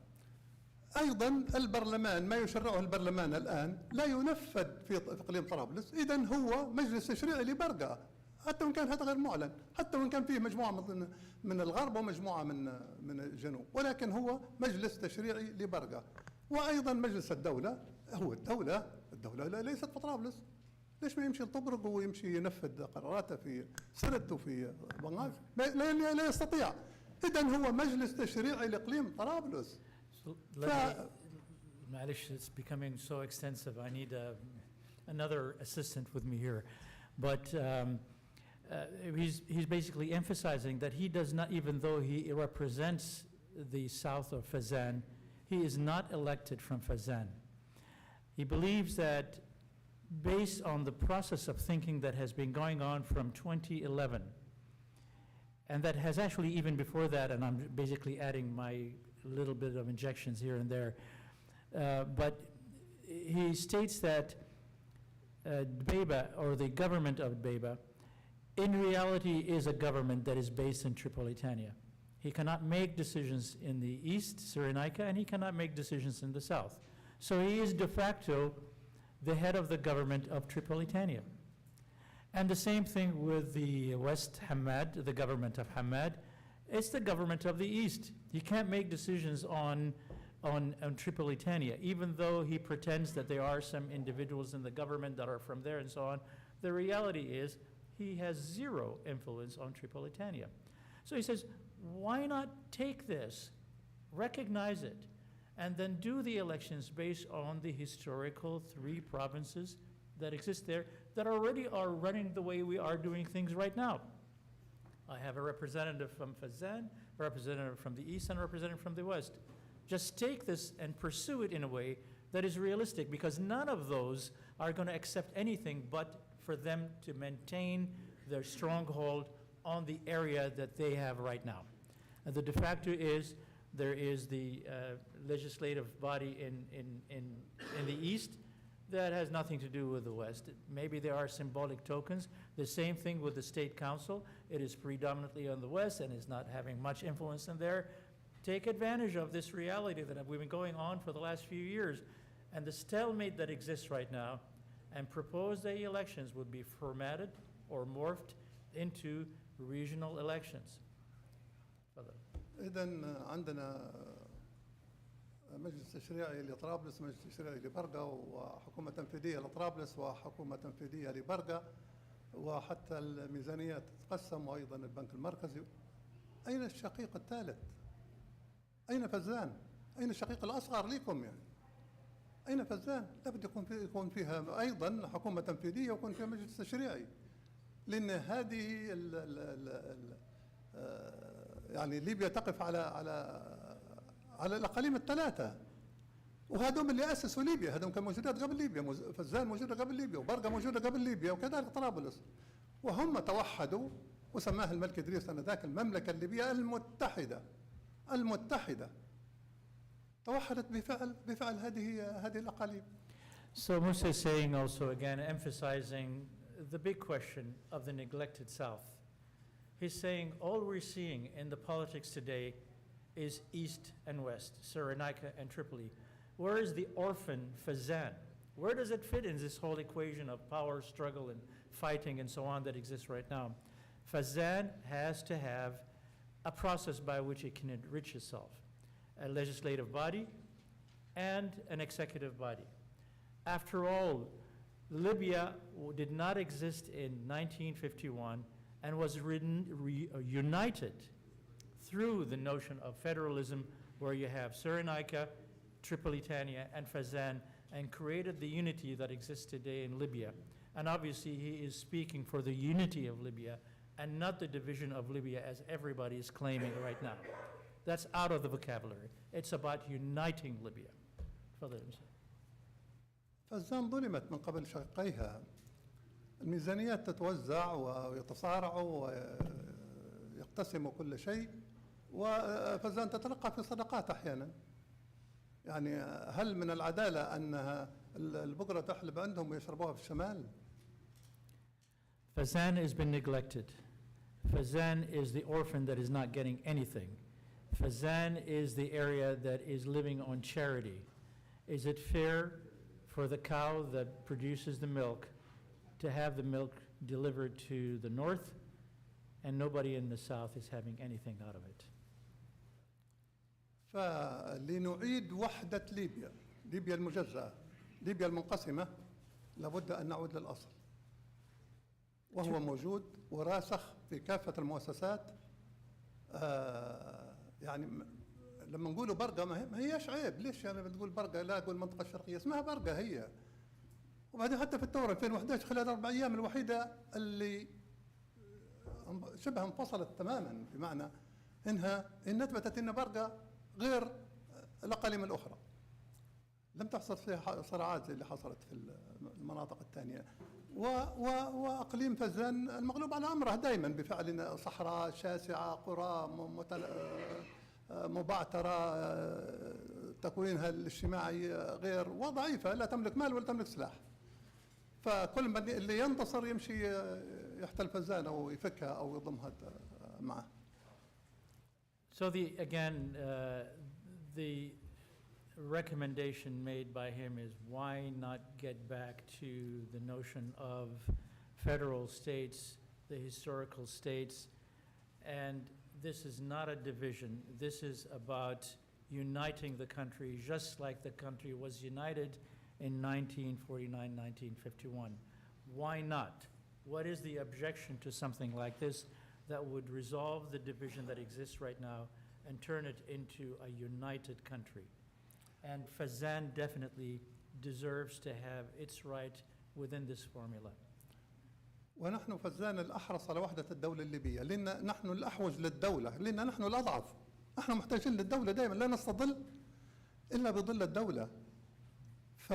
فلم يسبق لفزان أن طالبت بانفصال. على فكرة هي حتى عملية تقسيم ليبيا لم يسبق أن سمعت من ليبي يسعى أو قال إن نقسموا ليبيا على الإطلاق. ما في حد يفكر في إن تنقسم ليبيا، ولا حتى لا جانب. شفنا كل الدول اللي التقينا بهم، يعني شو مصلحة أي حد إن انقسمت ليبيا؟ هو انقسمت، شو المصلحة اللي فيها؟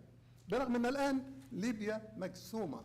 ليبيا دولتين، شئنا ما بين دولتين بجيشين برئاسي أركان بحكومتين منفصلتين، وأيضا يعني أصبحوا يسوقوا في أنفسهم إنها دولة أخرى يزوروها رؤساء حكومات ورؤساء دول وحتى بعتاد دبلوماسية. الآن روسيا البيضاء اللي ما عندها سفارة في طرابلس دايرة بعثة دبلوماسية في برقة، بمعنى هذه دولة أخرى. وهذا خط الهدنة الفاصل، الخط سادة الفاصل، أصبح هو خط الهدنة اللي أنشئ بعد حرب الكوريتين. مشينا بنفس الخطى، كوريتين هكذا كانت، وقفوا الحرب فقط كهدنة، وتحولت مع الزمن إلى دولتين أعطاء في الأمم المتحدة في كافة المؤسسات الدولية. So nobody's talking about partition.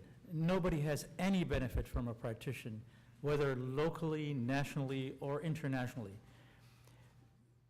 Particularly the people of Fazan.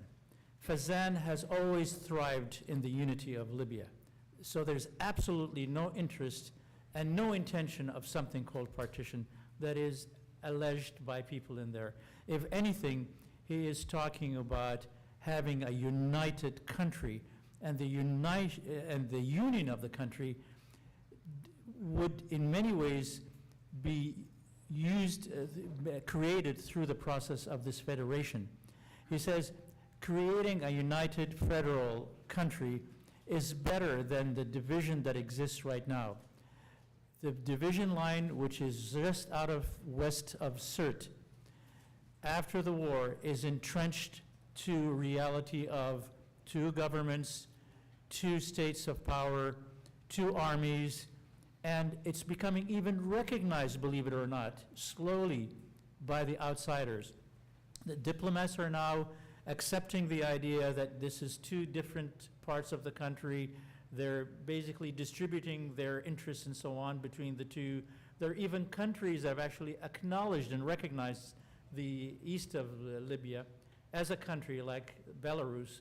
And that, as time goes on, is just going to get worse and worse and worse.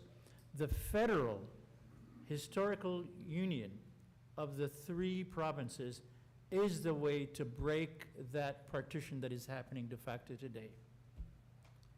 إذن علينا أن نسرع الخطى لوحدة الدولة قبل أن ينفجر الوضع، لأن أنا شخصيا أرى أن غول الحرب يلوح في الأفق. الجيشين المتحاربين متربصين بأنفسهم، وقد ينفجر الوضع في أي لحظة وتحل الكارثة. فلا بد أن نسرع في وحدة الدولة، لذا أن تتم الانتخابات الثلاثية، وأن تكون الرئاسة دورية بينهما، بين الرؤساء الثلاث.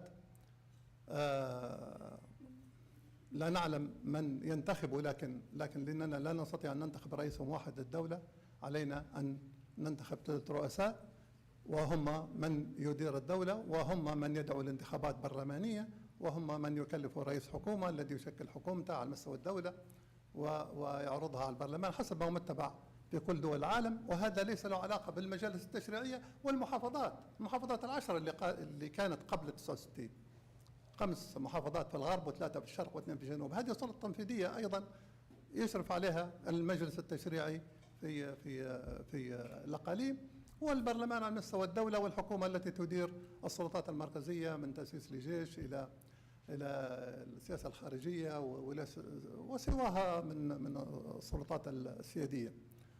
So his vision is such that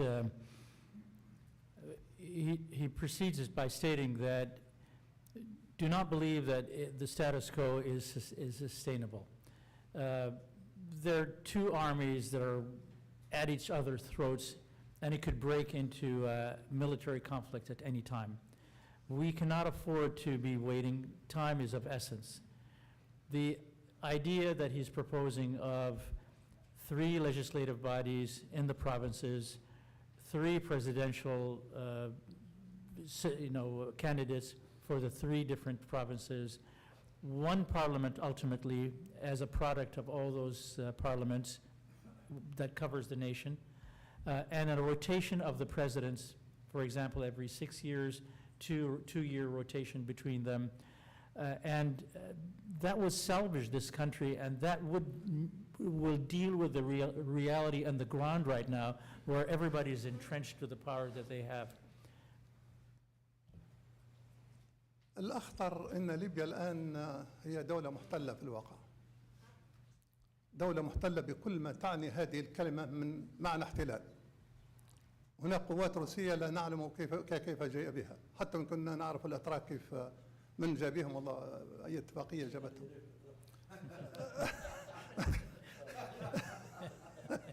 عليك الشبهات، تحوم عليك الشبهات. So Musa states that Libya in many ways is controlled by the foreigners. They control the politicians, they maneuver, they have a strong influence on what is happening. Brought in the mention of the Turks, and Khalid raised his hand and said, they brought me, right? Yeah, so it's a good joke to bring in there. So القواعد كل منها اللي انشاها القذافي طبعا كل صحارينا عمل فيها قواعد ايمات حروبها المتعدده مع تشاد والله سواها. فقاعده الخادم، قاعده جفرة، قاعده تمنهند، قاعده براك، قاعده القرضابيه وماذا تعني القرضابيه الليبيين، قاعده السره في اقاصي الصحراء، كلها قوات روسيه ترقى وتنزل، لا حسيب لا رقيب، لا احد يعلم ما تقوم به أو ماذا تفعل. وبالإضافة للغرب سواء قاعدة الخمس البحرية أو قاعدة الوطية من القوات التركية. ف زي ما قلت لكم، وحتى وإن كان هدف في اتفاقية، والثانية الاتفاق مع الروس قامت، كانت الفاغنر الاسم المعروف، لكن هي الآن قوات روسية حقيقية. And the proof of this is in the reality of the military bases that exist in Libya, the 6 different military bases that are run and controlled by the Russians in the east and the south, and also the military bases that are run by the Turks and others in the west. أنا كنت في تنصيب كيغامي رئيس رواندا، وفي العودة بعد ما دخلنا الأراضي الليبية، السكرتيري دخل على الطيار وقال له راهو الطيار قال لك بيتأخر 3 ساعة. ليه؟ قال لنا ما يقدرش يطير على قاعدة براك.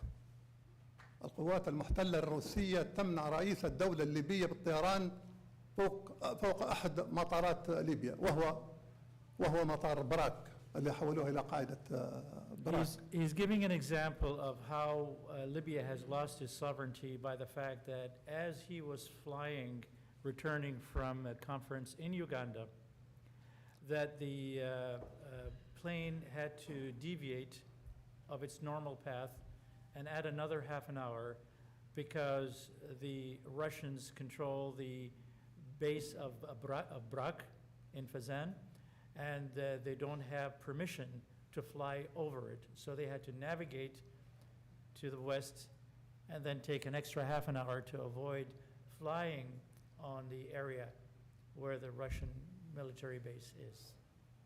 ماذا نسمي هذا إن لم يكن احتلال؟ احتلال ما عندناش سيادة على أراضينا على الإطلاق، ولا نستطيع أن نصدر أي أوامر لهم. هذا الاحتلال. This is what I call occupation and loss of sovereignty. We have no control on our space. I don't know what else I would call other than occupation and loss of sovereignty. ولا أحد يجرؤ ليس أن يعارض بل حتى يتحدث عن هذا الأمر، مجرد حديث. And nobody can speak about that, not even a conversation. فنحن يعني دولة منقسمة، دولة محتلة، فكيف يرفض من يرفض أن نرجع للأصل ونوحد الدولة الليبية بأصل بالأقاليم الراسخة والقديمة عبر التاريخ والتي موجودة حتى الآن في الشخوص الذين يتولون المناصب السيادية كافة. So how could one argue for the continuation of this division that is getting worse and not accept the concept of the historic alliance and the federation that had occurred that united the country and created the country of Libya that we need today? What is wrong with this concept? ومن حق الليبيين أو الجميع أو الساسة أن يرفض هذا الحل. طيب يعطونا حل بس غير مكرر، مش نكرروا الحلول التي الغير ناجعة، لكن أعطينا حل، يعطونا حلول.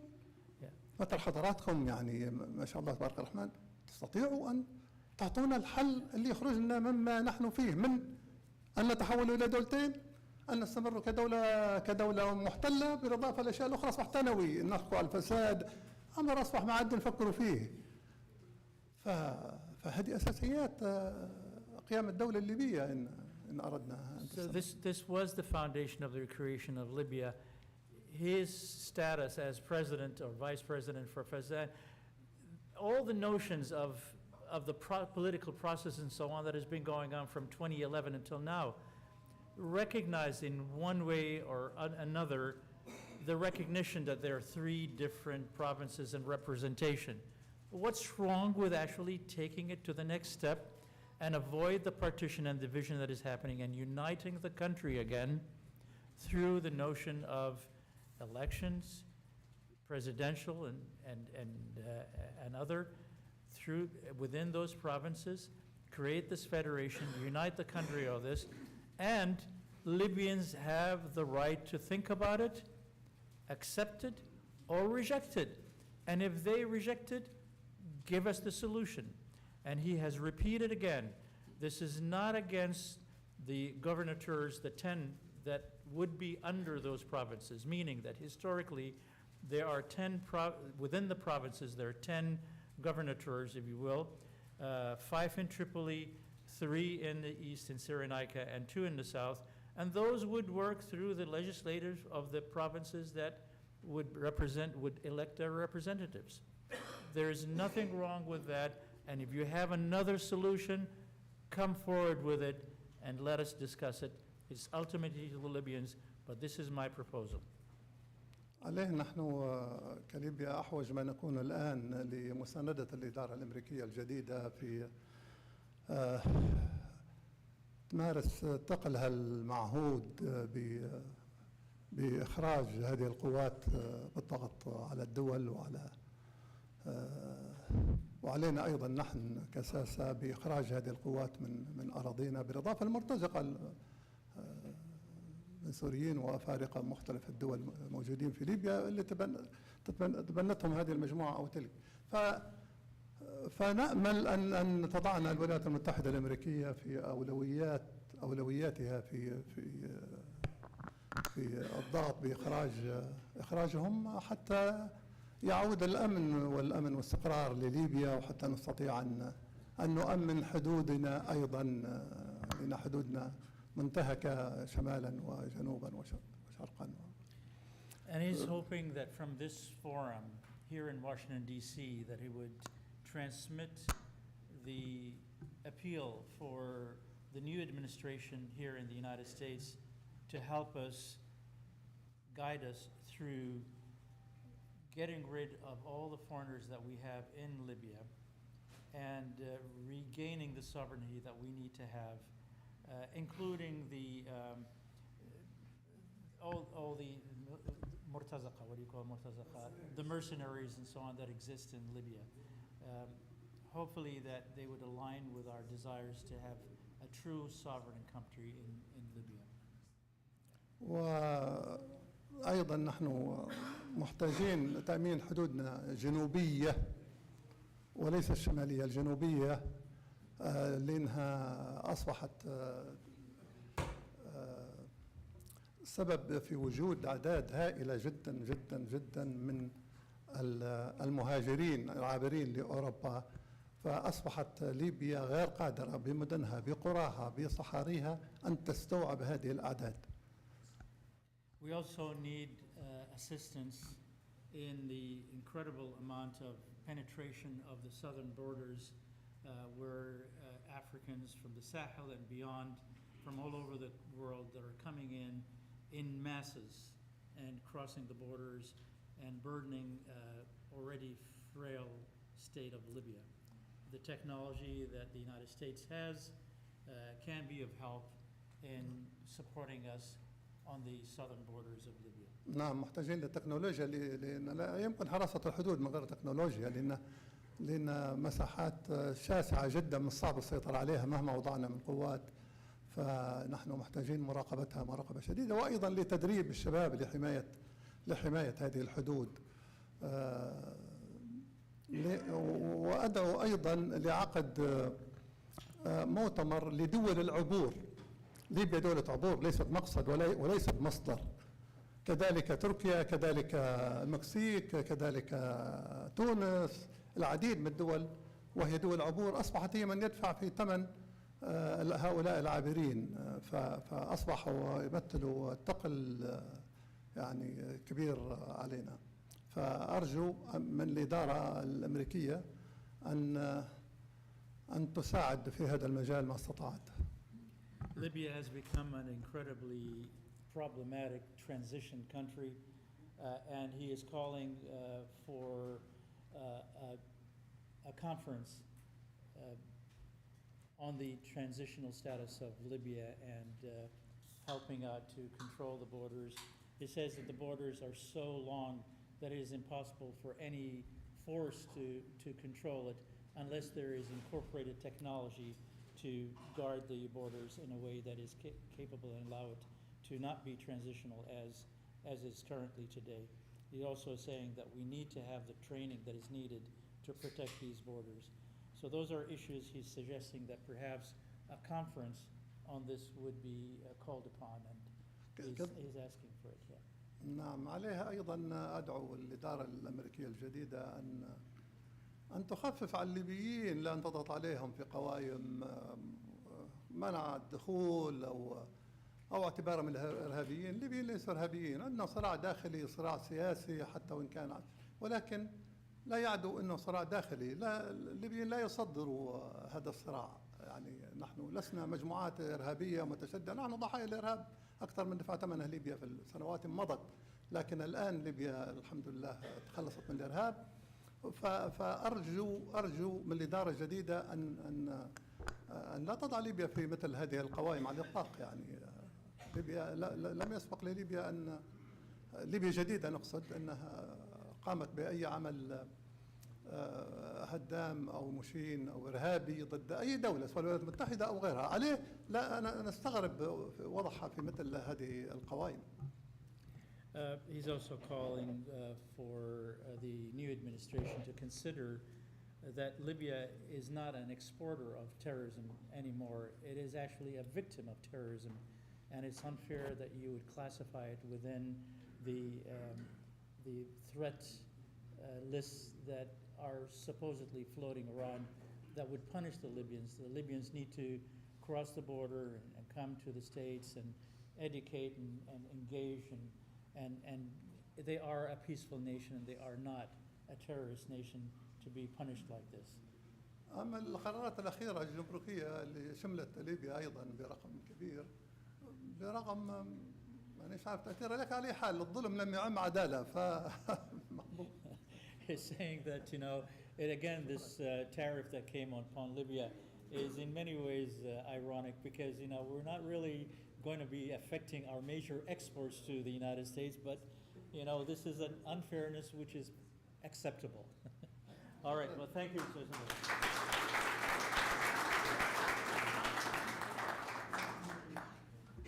I think, thank you, President Musa. I think he spoke for pretty much all the Libyans, or the majority of the Libyans. Vice President Musa always expresses the feelings of the Libyans very well, and we're very grateful for this. We also have with us Khalid al-Mishri from the State Council. Has a long history of politics in Libya and held the head of the Presidential Council at one point. He's now in a phase where there is a dispute about who is the head of the Presidential Council. And he has an opinion to be made, and we respect this very much. Khalid, please come over and say, and is somebody going to be translating for you, I think, or do you want تبيني نترجم لك بس هذا نترجم لك أيضا. خلاص okay. All right, I guess I'm the elected translator. So. بسم الله الرحمن الرحيم. السلام عليكم. Guys, can you close and can you stop the conversations on the back, please? Moin and Husni, can you stop the conversation? Thank you. Yeah, you want to talk? Outside. Thank you. في البداية لابد أن أشكر المجلس الوطني للعلاقات الليبية الأمريكية على دعوته لنا في مؤتمره السابع هذا. أنا حنساعدك في الترجمة جمل قصيرة. ممتاز. First of all, in the name of God the Merciful, he wants to thank the National Council and the group here for giving him the invitation to speak with us today. حنركز في حديثي بنقاط معينة تتعلق بالوضع العام للدولة الليبية، الوضع الاقتصادي والحلول المقترحة. دكتور. He will concentrate his conversation on the status of Libya, its economic situation, and the security situation, and he will dwell on those as a beginning. Please. الحقيقة أن الوضع الحالي للدولة الليبية هو وضع لا يسر الصديق، فما بالك بأبناء الوطن الواحد، حيث يشهد بلدنا ليبيا حالة انقسام مستمرة من سنة 2014 تقريبا، وفي كل مرة تزداد تعقيدا، حتى وإن حلت في بعض الجوانب لكنها ازدادت تعقيدا في جوانب أخرى. The reality in Libya is that the division that has occurred goes back to 2014, and unfortunately it is getting more complicated and it's getting worse and worse every year. رغم أن مثلا مشكلة المصرف المركزي حلت بتوحيد المصرف المركزي وإيجاد مجلس إدارة واحد، ولكن الحقيقة أنها حلت هذه المشكلة بعد أن جعلت على ظهر الاقتصاد الليبي والدولة الليبية مشاكل ستحتاج إلى عقود ربما لحلها.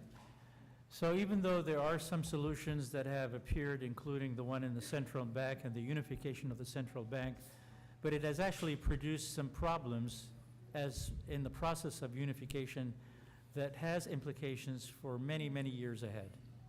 مشكلة العملة التي طبعت بدون رصيد، اللي هي العملة اللي طبعت في المنطقة الشرقية في فترة انقسام المصرف المركزي، واللي هي بدون رصيد حقيقي، واللي بين قوسين هي في الحقيقة عملة مزورة.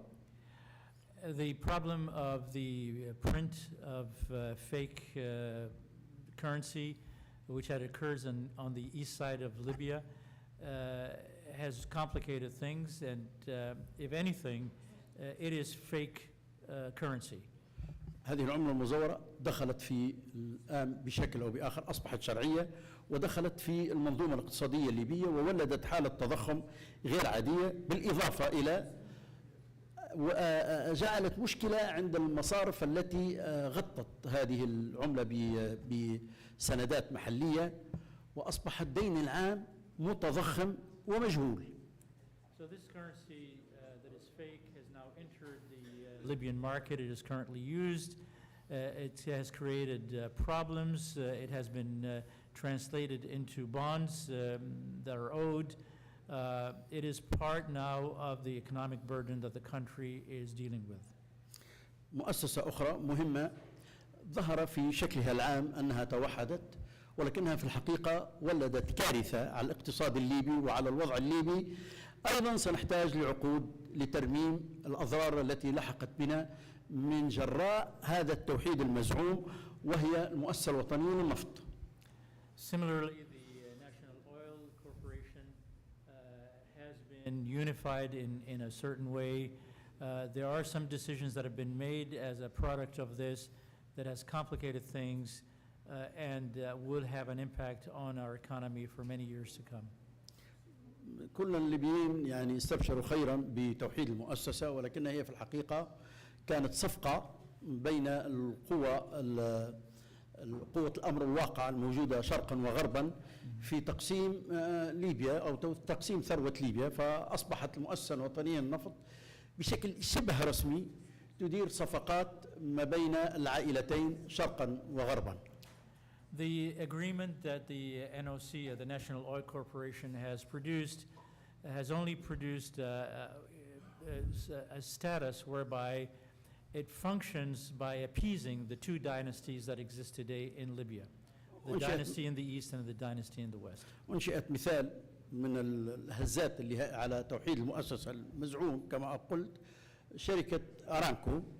تساءل البعض صباحا عن هذه الشركة التي فجأة بين يوم وليلة أصبحت مسيطرة على قطاع الإنتاج والتوزيع وغير ذلك، وهي في الحقيقة لا تعد أن تكون شركة أسست من خلال قوى الأمر الواقع، وهي ليست سر، ولكن لا يستطيع في العلن أن يقول كثيرين ذلك.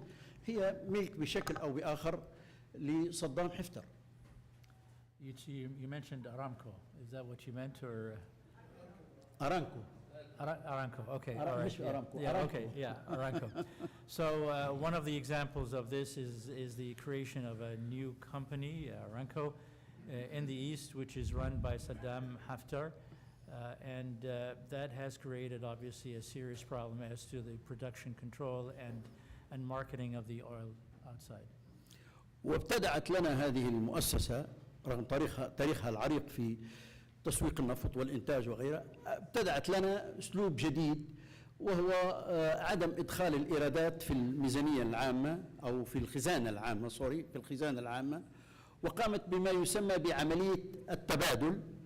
وهذه عملية التبادل في الحقيقة هي عملية سيطرة على أموال النفط من خارج الميزانية العامة وإدارة هذه الأموال بطريقة ينتفع بها أفراد وليست الدولة الليبية. And this is for the first time that revenues that are supposed to be generated and put through the National Oil Company into the central bank, there is a process of bartering that was one of the products of those interventions that we're seeing lately. It is basically draining the budget of the country and is creating a pathway that we have never seen in the management of revenue of the country.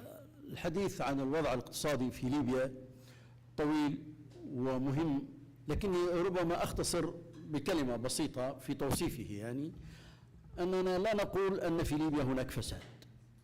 في ليبيا هناك نهب وليس فساد. He would summarize the status of the economy of Libya that there is absolutely no corruption. There is theft at a major encounter. So no corruption. بعد السيطرة على المصرف المركزي وإدارته بطريقة غير رشيدة وغير شفافة، وبعد الحديث عن المؤسسة الوطنية للنفط، أيضا التجأت قوى الأمر الواقع، لا أقول الحكومات، هي قوة أمر واقع، إلى استغلال أيضا الشركات العامة التي ربما حققت أرباح في تاريخ طويل. مثال ذلك شركات الاتصالات والمؤسسة الليبية للاستثمار، هذه غير ظاهرة ومن خلالها يتم تمويل الأنشطة. الحكومات الاثنين تمويل أنشطتهم أيضا الغير ظاهرة، وربما يستيقظ الليبيين يوما ما ليجدوا أن شركات الاتصالات وشركات الاستثمار الليبية الخارجية أصبحت بالسالب وسنعاني منها أيضا لعقود. So one of the products of this theft is the massive production of corporations, crown corporations, if you will, or public corporations like the Telecommunication and the Libyan Investment Corporation that are basically embezzling and taking money, theft at a larger level. These are things we would not even feel the complexity of and the depth of the theft that is occurring through them for years to come. ورغم ان الاتفاق اللي في جنيف اللي جاء بالمجلس الرئاسي والحكومه واضح المعالم في ان صلاحيات الحكومه صلاحيات محدوده ولا يمكن لها ان تدخل في اتفاقات بعيده المدى وطويله المدى وتؤثر على الانتاج الليبي او على الاقتصاد الليبي او على علاقاتها مع الدول الاخرى، الى ان راينا هذه الحكومه التي نتجت عن هذا الاتفاق تقوم باجراء مخالف تماما لما ذكر سابقا في هذا الاتفاق، وهو محاوله اعطاء استثمار للحقل الليبي الشهير في الغاز NC7 وما يثار حول هذه الصفقات والشبهات حول هذا الحقل العظيم للغاز. He wanted to emphasize that based on the Geneva Agreement, it was very clear that the government that was going to be produced has very limited authority, and I would assume you mean to bring it to elections, but it has and should not have had any authority to influence the economy of the country in the mid and long term in any possible way, nor approve contracts that have a major impact long term on the country. That was very clear in the Geneva thing, and a good example is one of the oil field tenders that were given, a bid that was given to a foreign country that is now a fact of on the ground in Libya and influencing the future of oil and gas in Libya. الحقيقة أنا أتكلم على ملفات حساسة مهمة ولكن للأسف الشديد يتجنب كثير من الليبيين الخوض فيها لسبب مهم وهو الخوف. He says, I dare speak of all those very serious files of theft in Libya, of all those corporations that have been produced in the last few years. There were supposed to be something, a subject of the Libyan population speaking about it and expressing concern and so on, but this is not happening because of an atmosphere of fear that exists in Libya today. تحدث البعض وكانت هناك سؤال يتردد من الصباح، لم نرى الشعب في الشوارع، وكأن هذه حجة تقام على الشعب الليبي، أنت لم تعارض هذا الموضوع. والحقيقة ربما تعلمون أو لا تعلمون أن الحريات في ليبيا أصبحت ضيقة جدا، أصبح المدونون في التواصل الاجتماعي لا يستطيعون أن يكتبوا ما يشاءوا ويتعرضون ابتداء للإغراء يعني الجزرة، وإذا رفض وأراد أن يكون مستقلا سيتعرض إلى العصا إذا رفض الجزرة الممدودة إليه، وهذا الأمر موجود شرقا وغربا وفي كل الدولة الليبية. You brought up during this conversation this morning where are the people in the street, and the culture of fear exists in here in that if you write or express yourself in social media or media, you will be punished if you are not aligned with the authority that exists there. And this oppression and suppression of the people's opinions is expressed both in the East and the West. And it's a carrot and a stick culture whereby if you praise the government, if you praise the executive, you'll get the carrot. If you express any concern about any act and so on, you get the stick. هناك ملفات أخرى مهمة ولكن ربما لا يتسع المقام للحديث عنها، لكن لابد من الإشارة إليها. مثال ذلك ملف الهجرة، سواء كانت الهجرة غير الشرعية اللي هي تأتي من ليبيا للعبور إلى أوروبا، أو مشاكل الهجرة اللي هم المهاجرين الذين أصبحوا يستوطنون في ليبيا وخاصة في منطقة الجنوب الغربي والشرقي، وربما بعد فترة زمنية سيحدث تغيير ديموغرافي كبير في ليبيا.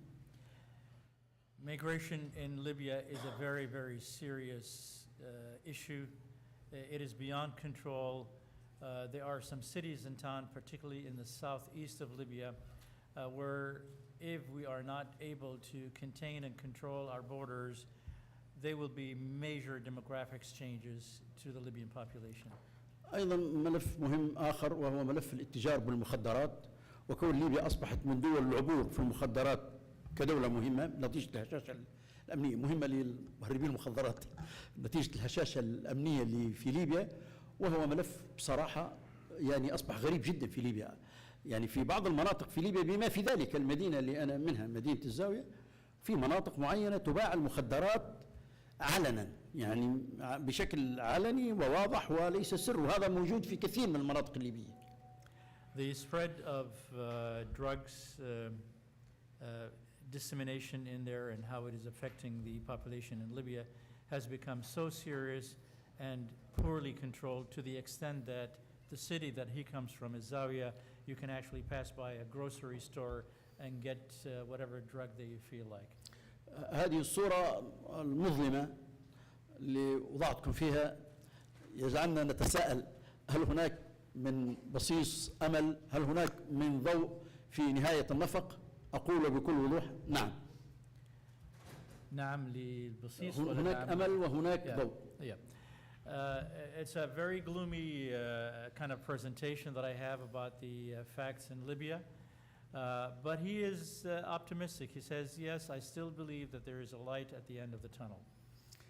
وقبل الحديث عن الحل أعطي مقدمة بسيطة، وهي أن ليبيا في الحقيقة حتى استقلالها نالته بقرار من الأمم المتحدة، وكثير من المحطات الليبية بما في ذلك سنة 2011 وقرارات مجلس والوقوف مع الشعب الليبي في ضد القوى التي كانت تقمع طالبي الحرية في ذلك الوقت وغير ذلك. إذن في كثير من المحطات في التاريخ الليبي كان للأمم المتحدة وللدور الخارجي بين قوسين تأثير مهم في الوضع في ليبيا من ناحية الإصلاح أو الدفع به الأمام أو إحداث تغييرات. Let's be very frank. Libya has always had been influenced by decisions by the United Nations and the international community. After all, it was founded by a decision from the United Nations in 1949 and again in 2011 when they stepped in to protect the people and so on. So the role of the United Nations and particularly the internationals are essential to stabilize Libya. ورغم أن الأمم المتحدة سنة 2019 وبعد جهد لمدة سنة كاملة استطاعت أن تهيئ إلى مؤتمر مهم يعقد في مدينة غدامس يجمع كل الأطراف الليبية للوصول إلى رؤية تنقذ البلد. ولكن للأسف وفي مثل هذا اليوم 4 أبريل حدثت محاولة الاستيلاء على طرابلس بالقوة ومحاولة فرض رأي طرف معين بالقوة على حساب الأطراف الأخرى. There was an effort by the United Nations to create a positive solution for Libya around the 4th of April, exactly the same day here in 2019, but that was spoiled by the invasion that occurred.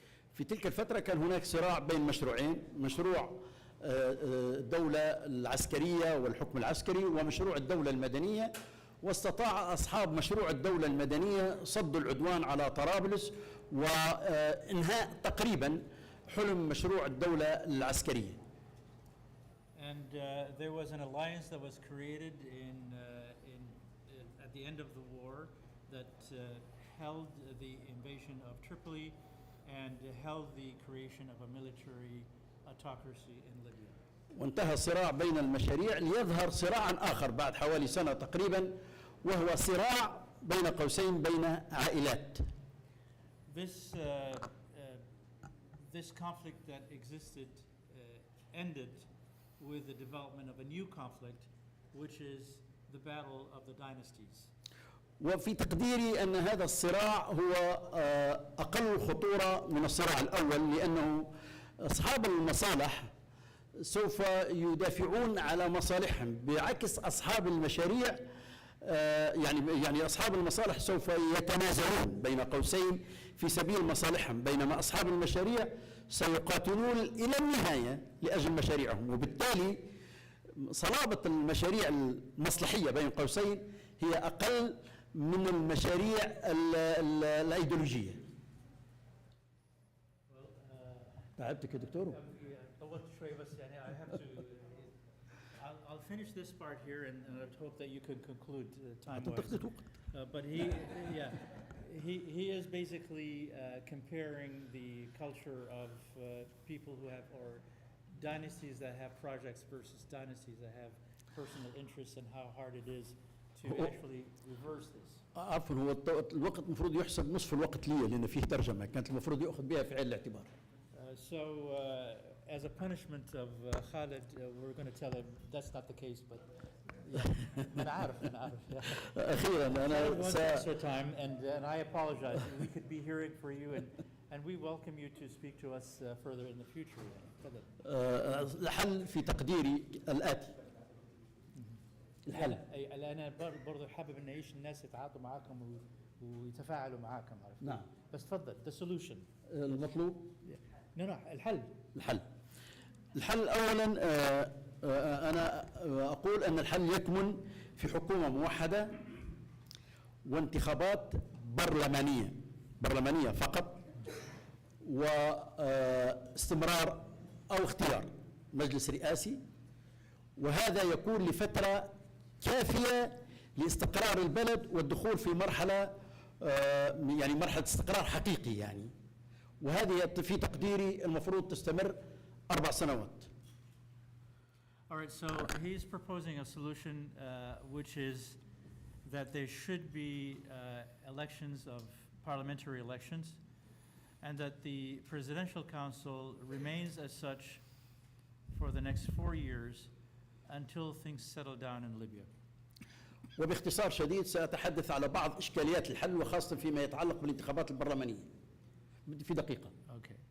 And he's now talking about the challenges of the parliamentary elections. الانتخابات البرلمانية فيها إشكالية لاحظناها في الانتخابات البلدية، وهي تدخل قوى الأمر الواقع في كل منطقة جغرافية في فرض مرشحين معينين، وهذا يجعل فيه خطورة في شكل البرلمان القادم. وأيضا ما يتعلق بموضوع الرقم الوطني وإشكالية من هم يصح لهم الانتخاب ومن لا يصح لهم الانتخاب وكيفية حل هذه المشاكل. ربما في الأسئلة أيضا سأتكلم على مشكلة الأقاليم إذا سمح الوقت. شكرا خالد. Just to be fair, the last part was about the challenges of the elections, how the militias and forces to be on the ground will make this difficult, and also about the implementation of the results of the elections. I'm going to invite President Moussa Kony and Khalid to sit here very briefly if there are any questions to be asked from the ground. Ammar is sitting here so that he would raise his hand every time. You're allowed later on to ask, but we'll get you in. Yeah. Please, Abdussalam, and then Tfadal Abdussalam. Can you give him the microphone, please? Yeah. As you wish. كما تبي. Yeah. Yeah. أستاذ موسى أنت Hey, Dick, can you come and join us, please? Yes. في موقع الإكس اسمه هنا العاصمة، حطيتك في صورة على أساس أنك أنت اجتمعت مع وزير الخارجية الإنجليزي وحكيت على الفيدرالية وحكيت عن فكان التفاعل معاه كان مزري جدا. الناس اللي علقوا عليك ما تصدقهاش، مش عارف إذا اطلعت عليه أنت ولا لا. فهذا من الواضح أن مشروع الفيدرالية على الأقل في طرابلس وما حولها مشروع من يتولاه يعتبر خائن بهذا الشكل، يعني ما فيش. كيف تتوقع أن يحدث في ليبيا نظام فيدرالي يتصور الناس فيه بهذا الشكل؟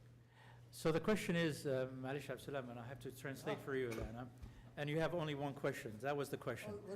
والتعليق بس على الموضوع. We're running out of time. Yeah. موضوع الدستور والميليشيات. All right. Yeah. I want to hear about those. Very good. لأن تو نحكي على الانتخابات بدون دستور. Okay. All right. Yeah. All right. Yeah. Well, I'll translate your question. That's what I'm trying to do. Yeah. Oh, okay. Yeah. Thank Okay. So Abdussalam is asking about the reaction that occurred, particularly in the region of Tripolitania, to the proposal that Musa Al-Koni suggested in the social media and so on, there was a huge reaction. And how could you actually talk about a federal, you're dividing the country, you're partitioning the country and so on. So he had a really strong backlash, particularly from Tripolitania. فهو طبعا حابب التعليق بتاع حضرتك يا موسى. تفضل.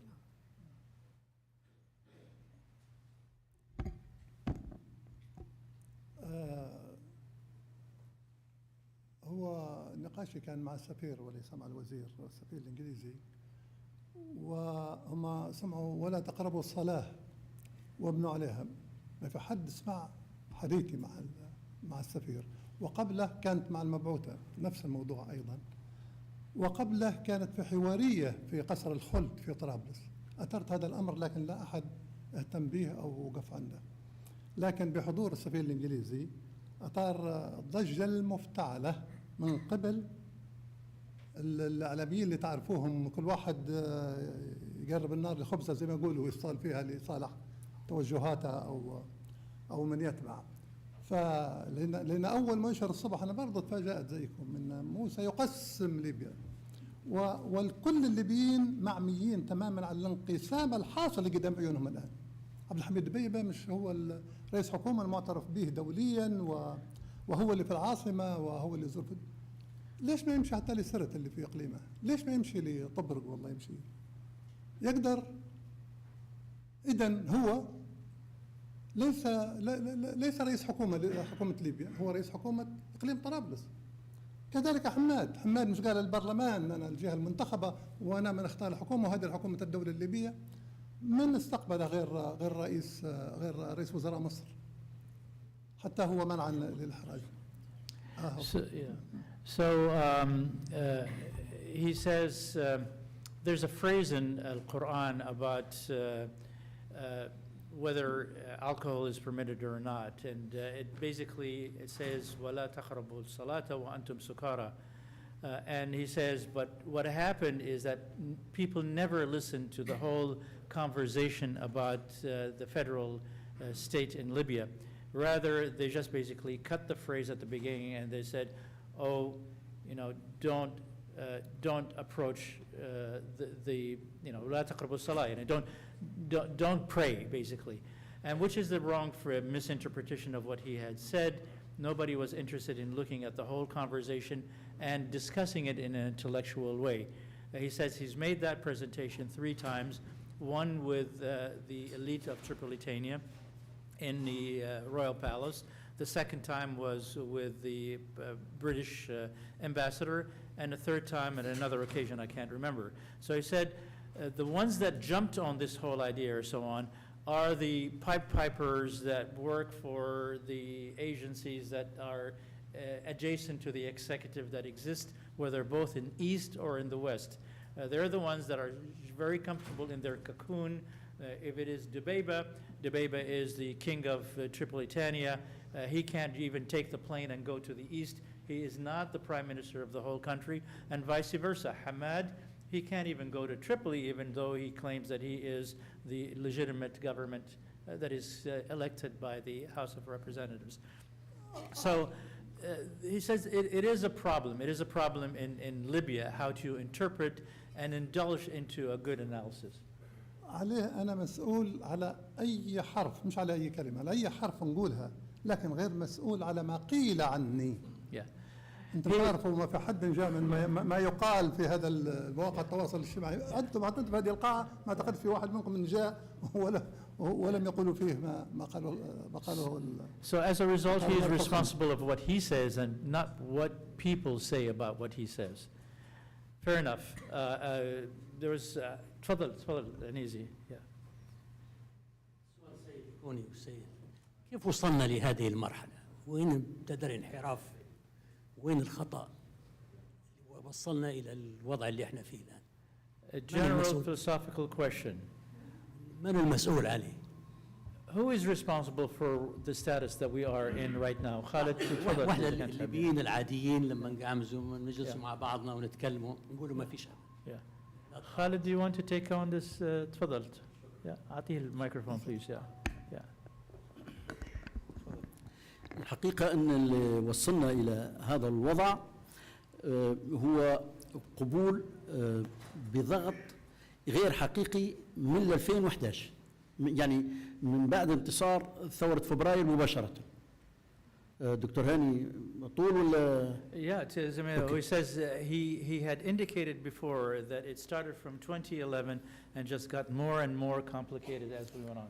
كنا نتمنى أن المجلس الانتقالي ينهي المرحلة الانتقالية بإيجاد مشروع دستور والاستفتاء عليه وإنهاء المرحلة الانتقالية. شفنا الآن في سوريا كيف السوريين استوعبوا الدرس الليبي وقالوا لا ما فيش مرحلة انتقالية، حتبقى هذه الحكومة اللي انتصرت في الثورة إلى أن تضع دستور ويصوتوا عليه الناس ولو بقت 4 سنوات. لو بقى المجلس الانتقالي 3-4 سنوات من الأول ما كانش فينا مؤتمر وطني ولا غيره وأنهى مشروع الدستور واستقرت الدولة كان الوضع مختلف. So he's basically saying that it was, had the transitional council remained in power until the Constitution was formed and approved, we would not have been in this mess. We went through process of elections and so on, and that decided the Constitution, which led to where we are right now. It is definitely, he says, that we should have stayed as a transitional body in there.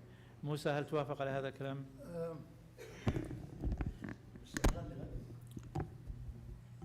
هو الأولين يقولوا اللي ما فيها كرعين ما توقف. هذه كيفني بالترجمة؟ اللي ما فيها كرعين ما توقف. I'll pass that one.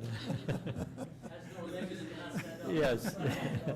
يا سيدي أنا كنت عضو مجلس انتقالي وكان في حسن نية، صحيح هو خطأ ارتكبناه نحن في المجلس الانتقالي لأن ما كناش عارفين. جونا الأمم المتحدة قالوا لا زيدوا طعموا من باقي المناطق طعموا المجلس الحالي واستمروا ما تديروش فترة انتقالية لين توضعوا دستور وتنظموا انتخابات. لكن احنا كنا قلب ورب لا هذه خلي الشعب ينتخب جسم يمثله وهو من يضع الدستور وهو من يرتب الانتخابات. فكان في حسن نية ولكن لعدم خبرتنا للأسف اتخذ قرار بأن نسلمه بسرعة وننظم انتخابات المؤتمر الوطني. فصحيح هنا بدأ الخلل من المؤتمر الوطني بدأ الصراع وبدأ الصدام. So he concurs with Khalid about where we failed and the early phases and the deviation that led after it, and since then we've been going through. Now he's made a statement that I'm not going to repeat because I don't think it's politically correct in the States to say it, but I'll just say it and preserve it because I have to do the translation. What he said is those who do not have legs, they cannot stand up, all right? And they cannot walk, which I think here is questionable. So I'm going to preserve it to him. I want to ask you, Ambassador, you've been to Afghanistan. You've been to different conflict zones, and your fortune or unfortune ended you in Libya. And out of the complexities that you had to deal with and so on, how do you rate Libya, and how do you see, from your perspective, because we didn't hear it, what the next year or 2, 3 years, 5 years is going to be like for Libya, with your experience? Well, that puts me on the spot.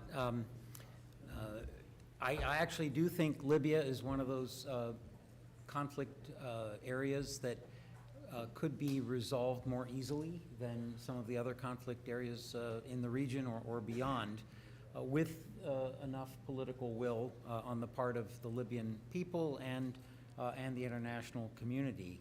You know, I've had the honor to work with these gentlemen for several years now, and I think we heard again today not just the kind of frustration that they feel that Libya's problems continue to persist, but also kind of an impatience now to put forward some solutions.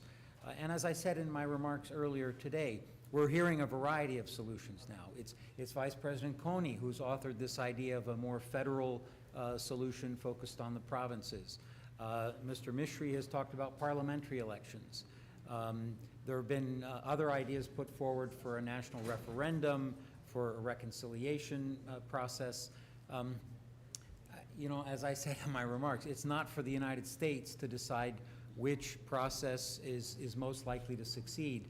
What we can say is if a crescendo, a modicum of Libyans can come behind one of these projects, then it's much easier for the United States to say, look, there seems to be a preponderance of support for this idea.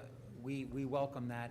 And of course, UNSMIL and the advisory committee that it's set up is now the platform for taking in these ideas, digesting them, and coming up with recommendations that then will go back to the Libyan people and the Libyan leadership to try to resolve. For the United States, in terms of the immediate way ahead, as I said again earlier, we'll see what the new administration decides to do once the right people are in place. But our approach so far has been to focus on pragmatic steps in the economic domain, supporting the integrity of the central bank and the National Oil Corporation, which was discussed earlier, which is so critical to maintaining Libya as a functional entity. Supporting efforts to unify security forces, East and West. They can't resolve the command and control issues yet, but they do know each other, and they do agree that there are things they need to do together to secure Libya's borders. And then ultimately to support UNSMIL and those Libyans who are looking for ways to work together on the political process. I was so glad to hear Vice President Kony and others mention elections. Because ultimately, until you have elections that express the will of the people and that legitimize the institutions, you know, this will still be a halfway step to success. Maybe the last thing I'll just say, because by coincidence yesterday, I was at George Washington University where a former colleague, Ambassador Gordon Gray, who was ambassador to Tunisia, delivered a lecture, an annual lecture, they call it the Kuwait Lecture. And his theme was, is the Arab Spring dead? Are reports of the Arab Spring being dead premature? And his conclusion was, it's too early to say that the Arab Spring has died. And the real challenge for outsiders is to try to figure out where and when the next outburst is going to take place. It's almost impossible, he said, to provide an analytical framework for this, to specifically predict when that will happen. There's a human factor at stake. But he was quite confident that we will see something erupt in due course. And, you know, Libya was part of the Arab Spring. Libya could be again. I'm not predicting that, but it's just to say that the frustration that I think we've heard expressed today is felt quite widely. And, you know, people are looking for solutions. The United States wants to be behind a solution, but we're not going to impose one. Thank you. Well, that's precise and crisp and appropriate at this phase in U.S.-Libya relations. I know that Mohammed had a question and you had a question. Please, briefly, because we are going to have to close this very soon. Yeah. I'm Mohammed Raid, by the way. Yeah. السلام عليكم. All right. آسف. يعني شكرا على المداخلتين الاستاذ خالد والاستاذ موسى الكوني. انا مش حنخاطب شخوصكم، يعني الامر ما هو شخصي، ولكن حنخاطب المناصب اللي انتم مثلتوها او المؤسسات اللي انتم تمثلوها. يعني انا لما يجي رئيس الدوله او ما يمثل رئيس الدوله والى حد ما انا نشوف فيك وكانك انت يعني تنتقد في السلطه اللي انت تمثلها. عندما يأتي رئيس مجلس الأعلى للدولة وكذلك ينتقد في الوضع القائم، معناها أنا كليبي ما فائدة أني أنا نعتمد على هذه الأجسام. أنا نبي نجيب اللي قاعد يدير في صفقات المؤسسة الوطنية للنفط واللي يدير في مؤسسة صفقات مصرف ليبيا المركزي، هذول اللي قاعدين يمشوا في الصفقات واللي قادرين ينهوا.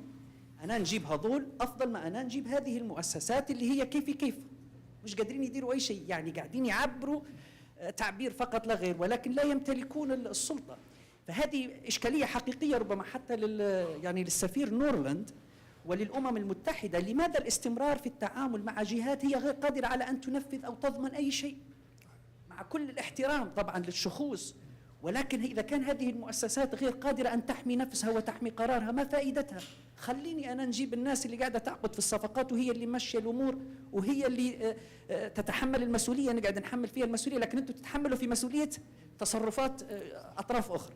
شكرا. جميل. يا تفضل أستاذ موسى، خليه يجاوب عليها وبعدين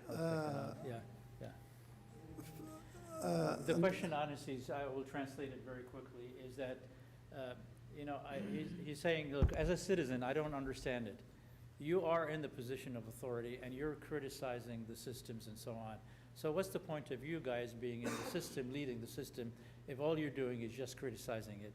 What's your role in this, and why do I have to continue to give you the confidence that I need to have? معلش تفضل. سؤالك جدا رائع. هذا يدل على وعيك. أنا خاطب في الوعي. أنا خطابي للمواطن في الواقع، حتى اللي قلت لكم هو موجه للمواطن، لأنه أريد وعي المواطن. فلا بد أن تعوا جميعا إننا نعم نحن على سدة السلطة، وكلكم تعرفوا أن اللي يحكم صدام أكثر ما يحكم حتى دبيبة في طرابلس، صح ولا لا؟ هذه الصراحة. بمعنى المال والقوة هي اللي تحكم. مش اللي يملكه مجلس الرئاسي برمته. الحمايم عمرهم ما يحكموا والله يديروا يحطوا سواد على بياض اصلا، وحتى القرارات مش قادرين يتخذوها لين يدور الدوله. اذا هذا شكليا، اذا هذه السلطات شكليه. سلطات انا شخصيا معارض داخل المجلس الرئاسي دائما، حتى مع عبد الحميد بي او القائمه الرباعيه. معارض على ما هكذا تدار الدول، حتى الدول الطبيعيه، فما بالك دوله منهاره والله حطام دوله، حطام دوله. نعم اللي تحكم ميليشيات. So the confession is the beginning of the positive. You heard the question, and the answer is he is speaking to the conscience of the people of Libya. They need to recognize that I am powerless, even though I'm the president of, or the vice president within a presidential council. I have no control whatsoever on what is happening in Libya today. The control is in those who have the money and the force. Those are the true controllers, the leaders of the country today. And he gave an example of, you know, how powerless this is and how powerful this person is. Khalid, do you want to answer this question also? هو بصراحة سؤال مهم وصريح، لكن خلينا نقول لك نقطة مهمة. هو في حقيقة الأمر هو صراع بين الشرعية وقوة الأمر الواقع. فإذا قلنا قوة الأمر الواقع هي اللي بين قوسين المفروض تتغلب على قوة الشرعية، ستضيع الشرعية ولن تستطيع قوة الأمر الواقع التنازل لبعضها البعض. لهذا أنا لما تحدثت عن الحل هو تقوية الشرعية على حساب قوة الأمر الواقع، لكن الاستسلام للأمر الواقع مرفوض. هو هذا تشخيص الحالة، لكن لا يعني الاستسلام له. So it's a battle between the legitimacy versus force and power in Libya, and until we get to that point, nothing is relevant. So talking about elections and all this stuff becomes so mute at such a point in there. It's just basically a cycle that you basically just go around. The truth is those that are in power will continue to do what they want to do in a country that the population does not have the power. This nation was built on the will and the strength of the power, and that concept does not exist in Libya today. You know, it's a sober thing. I'll have, sorry, Ustad Muhammad, he's been waiting patiently. تفضل. بكل تأكيد الوضع مش مثالي ومش ممتاز، ولكن بصراحة الصورة السوداء اللي أعطت في هذه الحلقة بشكل غير عادي وغير مقبول نهائيا، لأن احنا قاعدين في ليبيا وشفنا من سنة 14 إلى سنة 21 لم نرى إلا الحروب والفساد والأجندات وكل ما هو منكر صار في ليبيا. بعد اتفاق برلين 1 و2 والمجلس لجنة جنيف، وأنا كنت عضو لجنة الحوار واللي شاركوا فيها كل اللي بما فيهم عقيل صالح وبما فيهم حضرتك، ولم يتحصلوا على أنهم ينجحوا، فللأسف أصبحوا حزب معارضة. والآن بصراحة احنا نسميه حزب الحرجانات، من لم يتمكن من الوصول للهدف متاعها يطلع ينقذ بشكل غير عادي. ليبيا بعد 21 الحمد لله رجعت أغلب السفارات وصارت إنجازات في ليبيا، وخاصة في طرابلس لم تحصل منذ السبعينات، فالأمور ماشية الأفضل والأمور كويسة. نحتاج إلى إصلاحات اقتصادية، لأن احنا اليوم دخلنا لا يكفي المرتبات والدعم، وبالتالي احنا لو نتعاون ونعمل إصلاحات اقتصادية، وبعد نعمل إصلاحات اقتصادية نمشي لدستور، تصويت على الدستور، وبعدين نمشي للانتخابات. اما من يتكلم اليوم عن انتخابات اليوم فهو وهم، لانك انت ما دام ما عندكش سيطره امنيه لا تستطيع ان تعمل انتخابات نزيهه ولن تقبل نتائجها. شكرا يا محمد. في سؤال في هذا ولا جست تعليق يعني؟ السؤال اللي بنقول انا لماذا الواحد لا يفكر ويقول الصح؟ لان احنا وضعنا الان مقارنه بالسبع سنوات اللي من 14 لل 21 افضل 100 مره. صحيح نبوا نصلحوا ولابد نديروا اصلاحات اقتصاديه في اقرب وقت باش نفتكوا من نفتكوا من الثقافه اللي ورثناها عن النظام السابق وهي ثقافه الدعم. I got you.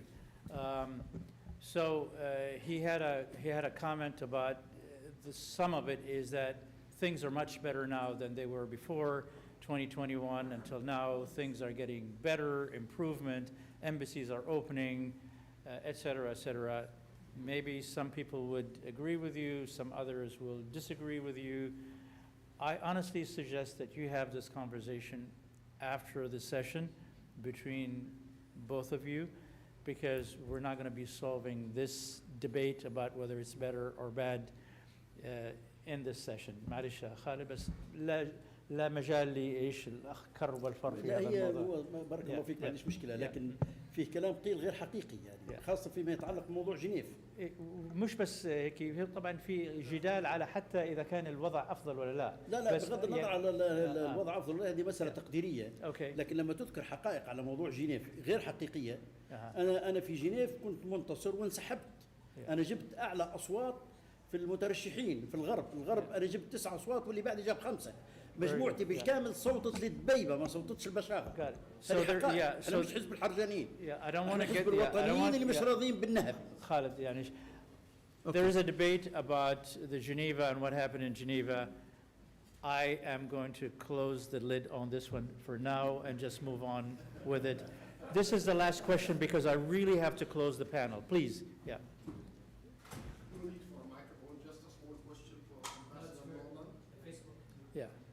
Yeah, go ahead, yeah.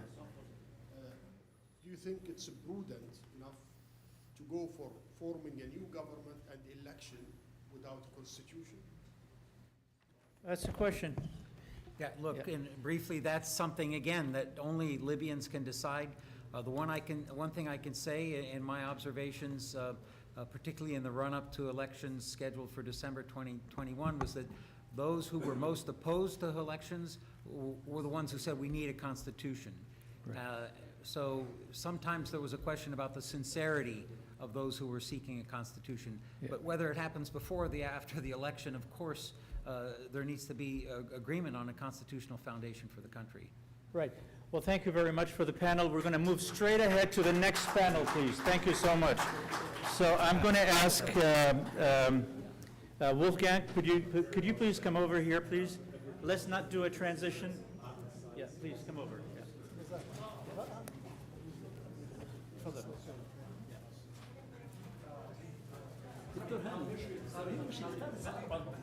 المفروض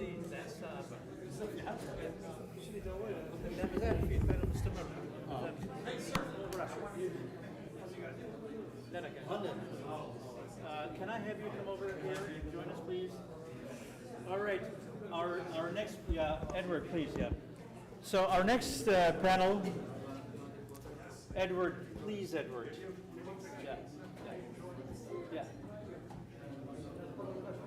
Edward, please. You're really interrupting the session, please. Yeah. Thank you, Palas. Okay, thank you, Sean. Everybody, we need to move on. Thank you. All right. Yeah, please sit down anywhere. All right.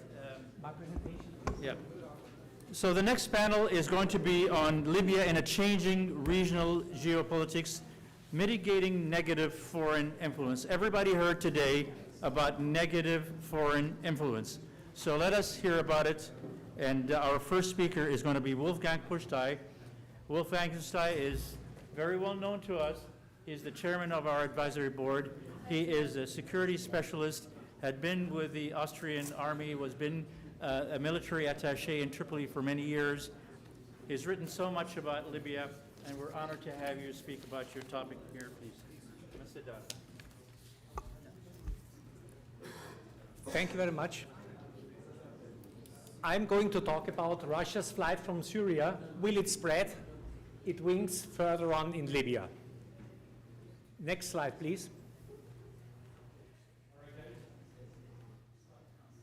To better understand what the Russians are doing in Libya, it is necessary to understand the Russian strategic interests. That's the starting point. Libya is just a piece in the puzzle. In the region of the Mediterranean and Africa, the main Russian strategic interest is to weaken the influence of the West, which means of the United States and of Europe, to weaken our strategic position, especially in geostrategic important regions and in regions with vast resources. The strategic objectives of the Russians are to establish a permanent naval presence in the Mediterranean, to deny the West access to African resources, especially the more rare ones. This includes uranium and this includes lithium, not in Libya, but in the Sahel region. Reducing the influence of the West in North Africa and the sub-Saharan region should help the Russians to foster their position. Yes, of course, the Russian mercenaries in the region have an additional objective. While supporting Russian foreign policy, they intend to make money, preferably through the gold mines, also in southern Libya. Resources in the region, other than oil and gas in Libya, we have, as I said, uranium, we have rare earths, we have gold, we have lithium, which is in particular of significance for the energy transition. We have shipping lanes passing by in the Mediterranean and in the Red Sea, which are of huge geostrategic significance. And to support all these objectives, we have a Russian military presence in the region, including fighter jets and transport aircraft in Syria until, let's say, recently, and in Libya. We have major warships, major surface combatants, destroyers and frigates for showing the flag, based in Syria, and not anymore, and maybe in the future, one ship in Sudan. We have, or better we had, Russian submarines, based also in Syria, to be able to threaten the shipping on these merchant shipping lanes, if required in times of crisis or war. And we have ground forces in almost all these countries, including in Libya. We have air defense to protect the crown jewels of this Russian deployment in Syria, okay, I'll come back to this later on, and in Libya. And please keep in mind, the range of Russian heavy transport aircraft, the Russian Ilyushin 76, with a full load is about 4,200 kilometers. This means if they go through Syria or around the Arabic Peninsula, they need to be refueled. Next slide, please. Brings us to the Russian deployment in Libya today. There are two purposes. The first one, where they started with, was the support to the Libyan National Army with quick reaction forces, with providing the backbone to the Air Force of the LNA and the backbone of the air defense. And the second one, even more in the Russian strategic interest, keep in mind the slide before, is to provide a logistic hub for Russian mercenary operations in sub-Saharan Africa. The locations they are using, and this will be of significance when we are discussing how Libya can replace Syria, are the Al-Qadim Air Force Base, right in the upper corner. This was previously, let's say, allegedly used by the United Arab Emirates with the Air Force support to the LNA. We have Gardabiya in the center, up south of Sirte. We have Al-Jufra in the center, the Air Force Base, which is the main hub of the Russian MiG-29 fighter jets, who are operated, let's say, in part by the Russians for the LNA.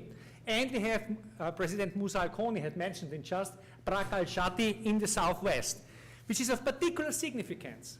It's a mercenary training base. If you have a guy from Siberia who is to deploy in Mali, he needs to be accommodated. He needs to acclimatize to the climate in this region. And all this happens in Brak al-Shati, and it serves also as a training base for desert warfare and as a staging area.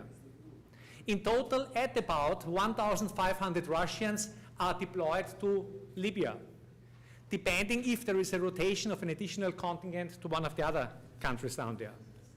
The significance of the LNA presence is, It balances the Turkish military presence, which supports the government in Tripoli.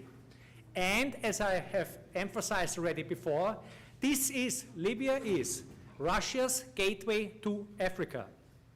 Keep in mind, there is a special relationship between many senior Libyan officers who have studied in Moscow at the Frunze Academy. Many of them speak Russian, including Haftar. And keep in mind, also the government in Tripoli has good relations with the Russians, mainly for economic purposes. Russia is playing on both sides. Next slide, please. Let's have a look on deployments in Syria. At first, again, to understand what the Russians wanted to achieve there. The objectives, the purpose of the Russian presence in Syria was, and keep in mind what might be done to fulfill this purpose from Libya. The first one was to ensure the influence in the Middle East, to ensure the Russian influence in the Middle East from Syria, to ensure a permanent naval presence in the Mediterranean, to support the mercenary operations in Africa, to provide a stopover and a refueling stop for transport aircraft heading to Libya and further on to Mali and other destinations.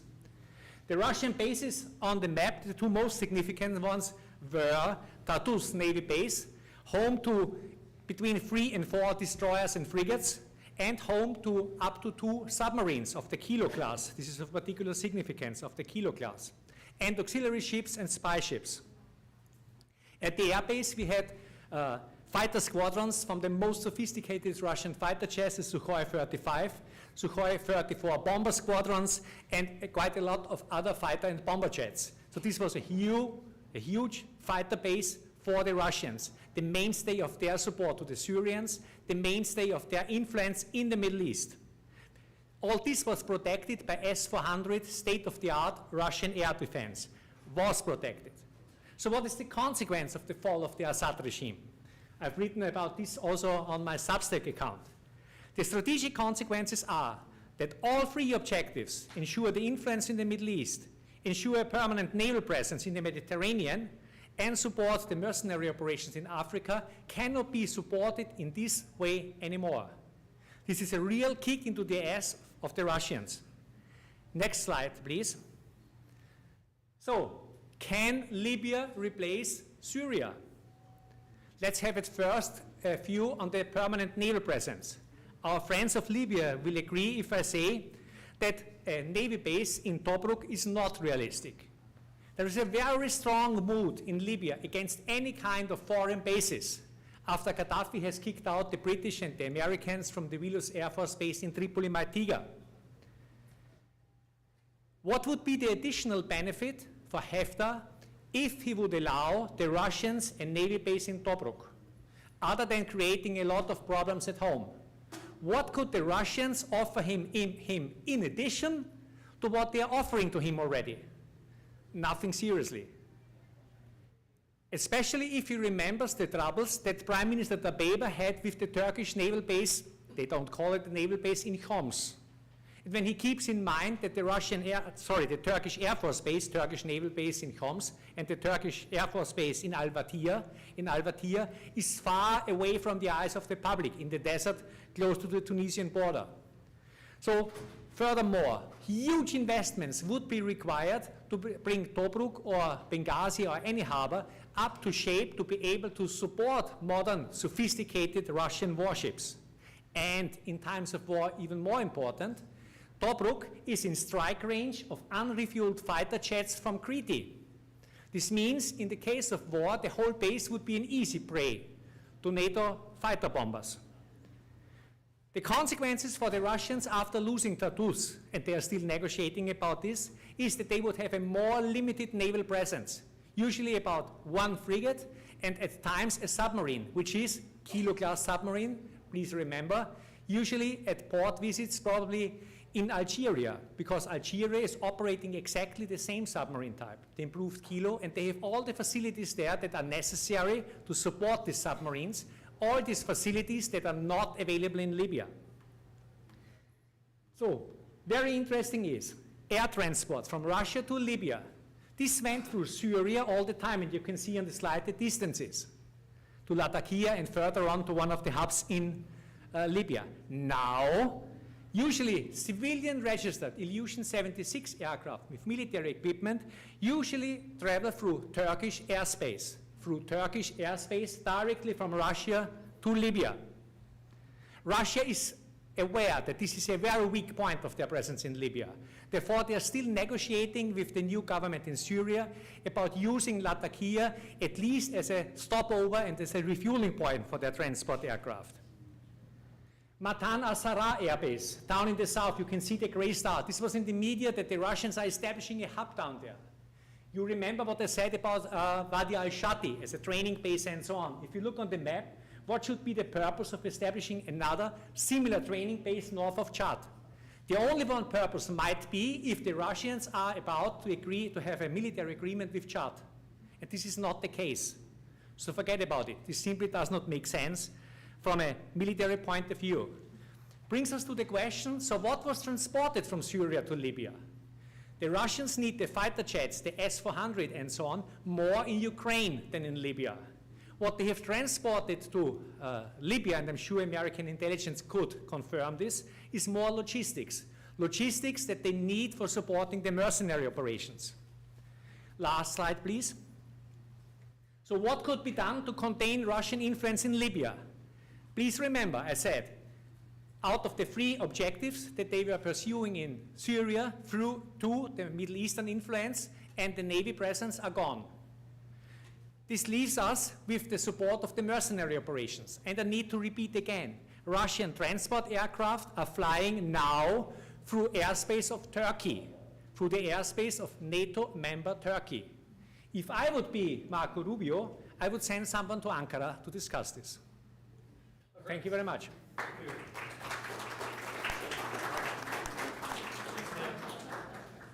We're very fortunate at the National Council to have a security expert like Wolfgang with us. It gives us and keeps us up to date on micro war potentials and things like that. We're ready for the next World War, right? Yeah. I don't think so. Please have a look at my Substack. All right. Yeah, he's ready. Our next speaker will address a very important issue, and it's both economic and security in many ways that influences Libya in many ways. And that is, will Egypt and Turkey's economic trouble and inflation have an impact on Libya and spill into Libya? It's a question that a lot of people in Libya ask, and we're very fortunate today to have with us an expert, Michael Wahid Hanna, who's a senior fellow at the Crisis Group based in New York. He's a foreign policy, international law, and security experts on the Middle East and South Asia as well. And he's published extensively in U.S. Art journals, articles in the New York Times and in the Washington Post and others. So we're very honored to have you, Michael, share with us your opinion on this particular subject. Please come and join us, please.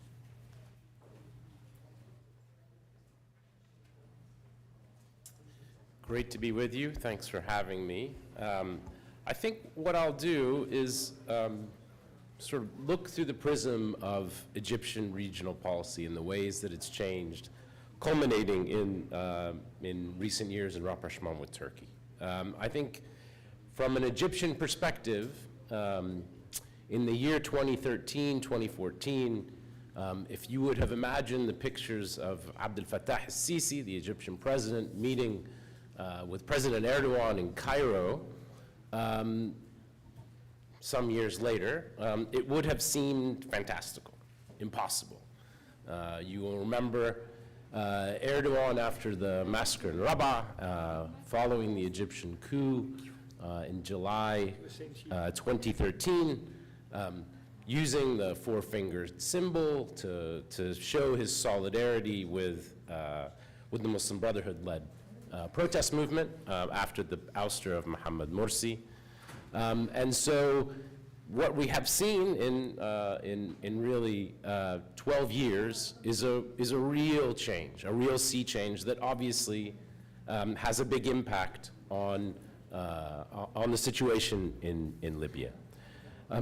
Egyptian regional policy after 2013 was focused on very rigid anti-Islamism, anti-militancy, a focus on state collapse. Looking around the region, this was a talking point for the new authorities in Cairo.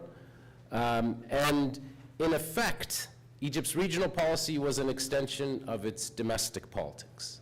It saw, like some others in the Emirates say, a kind of transnational threat that they were working to counter. Obviously, the main focus was on the Muslim Brotherhood, but not just. It was militancy writ large. And that meant that Egypt had a fairly distinct regional posture. It meant that it took different positions, say, on militancy in Iraq and Syria, breaking with its traditional partners and its economic benefactors. And so we saw Egypt trying to stake out something of an independent course. We saw this come to a head in Yemen, with the Saudis asking the Egyptians to deploy with them. They refused. We saw this in Syria, where the Egyptians took a decidedly different approach to the Syrian uprising. And so Egypt is trying to navigate this independent course. It has firm ideas about sovereignty and non-interference, and I think notably very cautious about the use of its own military force. It has used military force in Libya very sparingly, took out ISIS sites basically in symbolic airstrikes, and even when faced with the very decisive Turkish military intervention, Egypt was fairly restrained. There were fears of a full-on military confrontation in Libya in 2020, and that didn't happen. It didn't happen for a variety of reasons, but we should say that Egypt has been quite conservative about how it uses its own military force regionally. And of course, Egypt is dealing with its own economic weakness. It limits its ability to project power even next door. It is a huge limitation. Inflation has been a massive issue, and foreign denominated debt. It's a major hindrance to its ability to project power. And of course, Egypt has felt as if it has been ringed by crises in not just Libya, but in Sudan, in Gaza more recently, and looming in the background, its conflict with Ethiopia over the Grand Renaissance Dam. The backdrop to this, of course, has been, was its competition with Turkey and Qatar, and the forces that lined up alongside Islamist movements in the Middle East. And that obviously has taken a different turn for not just Egypt, but also Turkey, because that contestation alongside the transitions has resulted in serial failure, effectively. And so when I hear talk about the Arab Spring, for me, I don't say spring, I call them the Arab uprisings. It was a long time ago. Obviously, some of those legacies are still playing out in Libya, but this is not a moment of transformational politics. We see something different happening in Syria, but it's hard for me to talk about the Arab Spring as a live legacy in many ways. And of course, the bitter track record of the uprisings, the civil wars that ensued, and the contestation between these different blocs that Egypt participated in, that Turkey participated in, was a major feature and driver of reassessment. There's been a major course correction over time, and it's not simply Egypt and Turkey. It is a much broader rapprochement within the region, a push towards de-escalation, That goes for the intra-Gulf hostilities and frictions within the GCC that have receded. We had this broader rapprochement between the Gulf and Iran. And of course, at a kind of later stage, I think reflecting some of the kind of deep-seated enmities that it embodied, we had this course correction and the beginnings of rapprochement between Egypt and Turkey. I think it's easy to oversell what it means. I think it still remains limited. But for Egypt, Libya has simply become a lesser priority. Faced with the civil war in Sudan, major refugee flows, it is very engaged there, again, not militarily for a large part, but very much engaged, and of course Gaza. This has simply changed calculations for Cairo. It has changed where Libya fits into its national security thinking. And the lesson that Egypt, I think, took from its earlier rigidity, its anti-Islamism on a regional scale, is that it failed it when it needed to reactivate its networks in Gaza with Hamas and other Islamist groups for its own security in Sinai. It didn't have the wherewithal to do that. And so there was a pragmatic reassessment by Cairo that bifurcated effectively its domestic policy, which remains quite rigid with respect to Islamists and the Muslim Brotherhood. But it began to think differently about how it would approach Islamists in the region. And obviously that has had major implications for how Egypt operates in Libya. It's simply a kind of pragmatic realization that to protect Egyptian national security interests, it could no longer maintain that kind of firm and absolute stance with respect to Islamist actors, other Turkish-backed actors, and I think culminating really in what we've seen between Egypt and Turkey more recently. As regional insecurity has increased in really since October 7th and the Gaza war, I think Egypt's view of Libya has changed, and we see that in, I think, lesser ambition, a sense that, as an Egyptian diplomat told me very recently, Libya is not on the verge of catastrophe, and there is a kind of stability that we're okay with, because, again, it has slipped down in terms of the order of priorities. And so stability is really the watchword. Part of that is the reduction in tensions between Egypt and Turkey. They have now an open dialogue on Libya. That is something that looks quite different than where we were, I think really starting in 2022. Many Egyptians have said we compete with Turkey in Libya. We don't have necessarily an open conflict. Now, again, I think we should be realistic about what that means. This isn't a sort of liquidation of complaints and suspicions. Obviously, Egypt will always talk about the removal of foreign forces, mostly thinking about Turkey, but not just, and I'll touch on the Russia angle to this in just a second. But there's a kind of acceptable level of stagnation in terms of politics and security that is not crisis, and that Egypt has become comfortable with. And what we've also seen is that in moments of political and security instability, Egypt and Turkey now are not necessarily working at loggerheads, and in fact have at times pulled in the same diplomatic direction.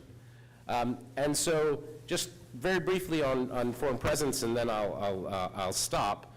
I think it is interesting to note the ways in which Egypt has had friction with its partners. In Libya, we saw it with the UAE. This was not a seamless relationship. And there has been a lot of speculation and the beginnings of some concern in Cairo about what a Russian redeployment from Syria, if it is happening, and I say if because I think we don't fully know exactly what has happened, but if it is happening, what that would mean for Egypt.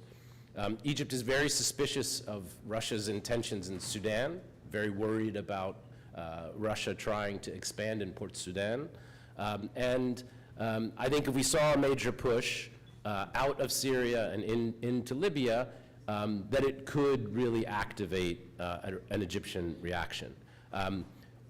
Also to note that the Russian presence in Syria is itself a question mark.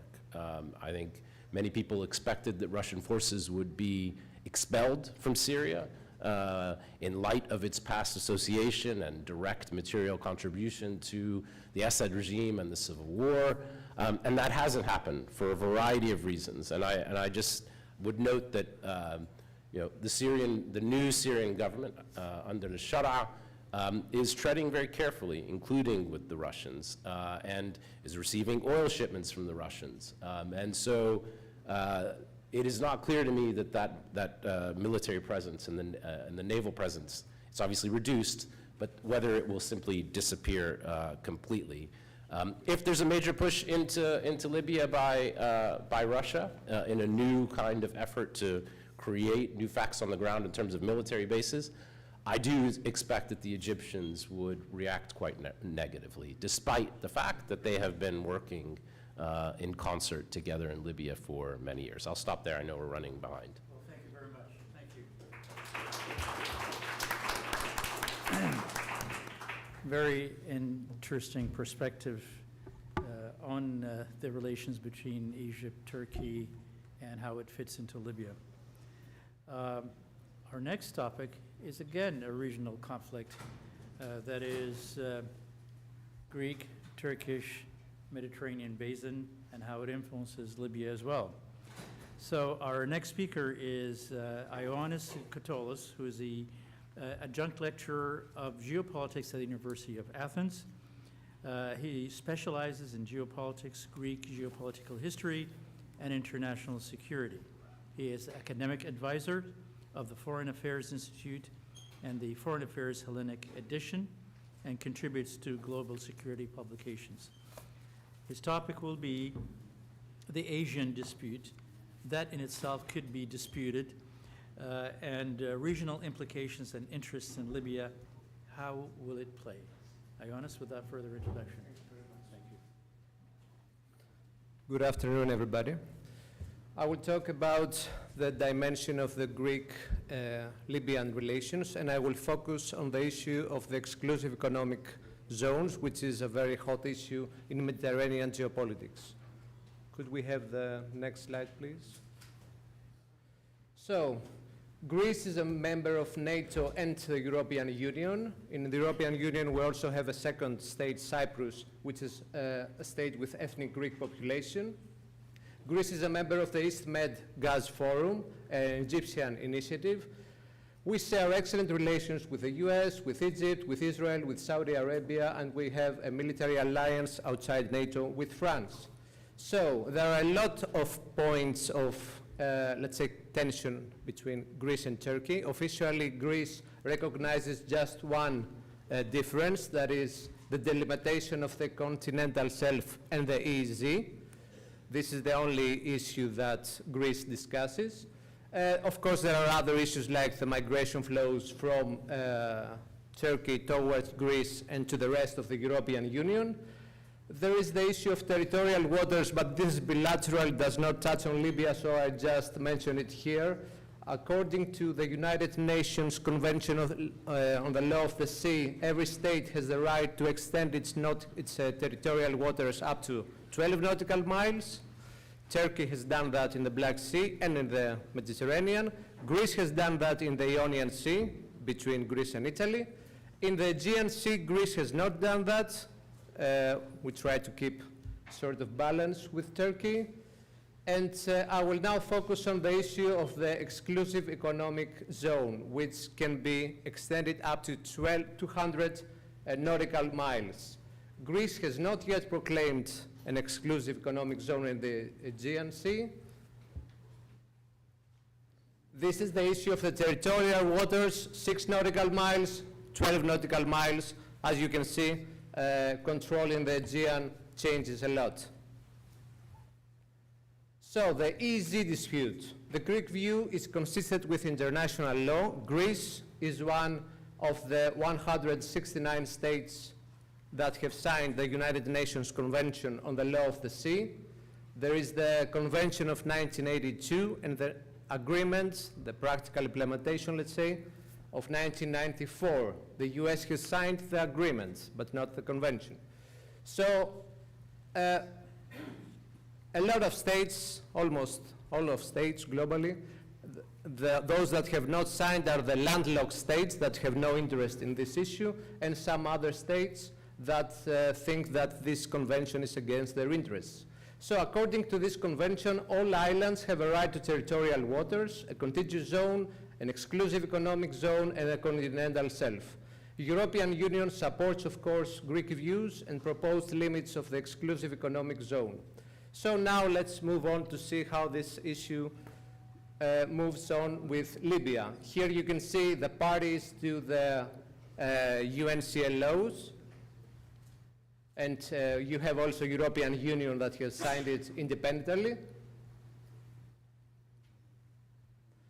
These are the limits of the Greek continental shelf and of the Cypriot EEZ. Greece has signed 2 agreements. The one is with Italy in 2020, the delimitation with a dotted line, and we have signed a partial delimitation deal with Egypt in August of 2020. It's this dotted line south-east of Crete. So this was an agreement that was actually a response, an attempt of a response to the 2019 memorandum between the government of Tripoli and Turkey.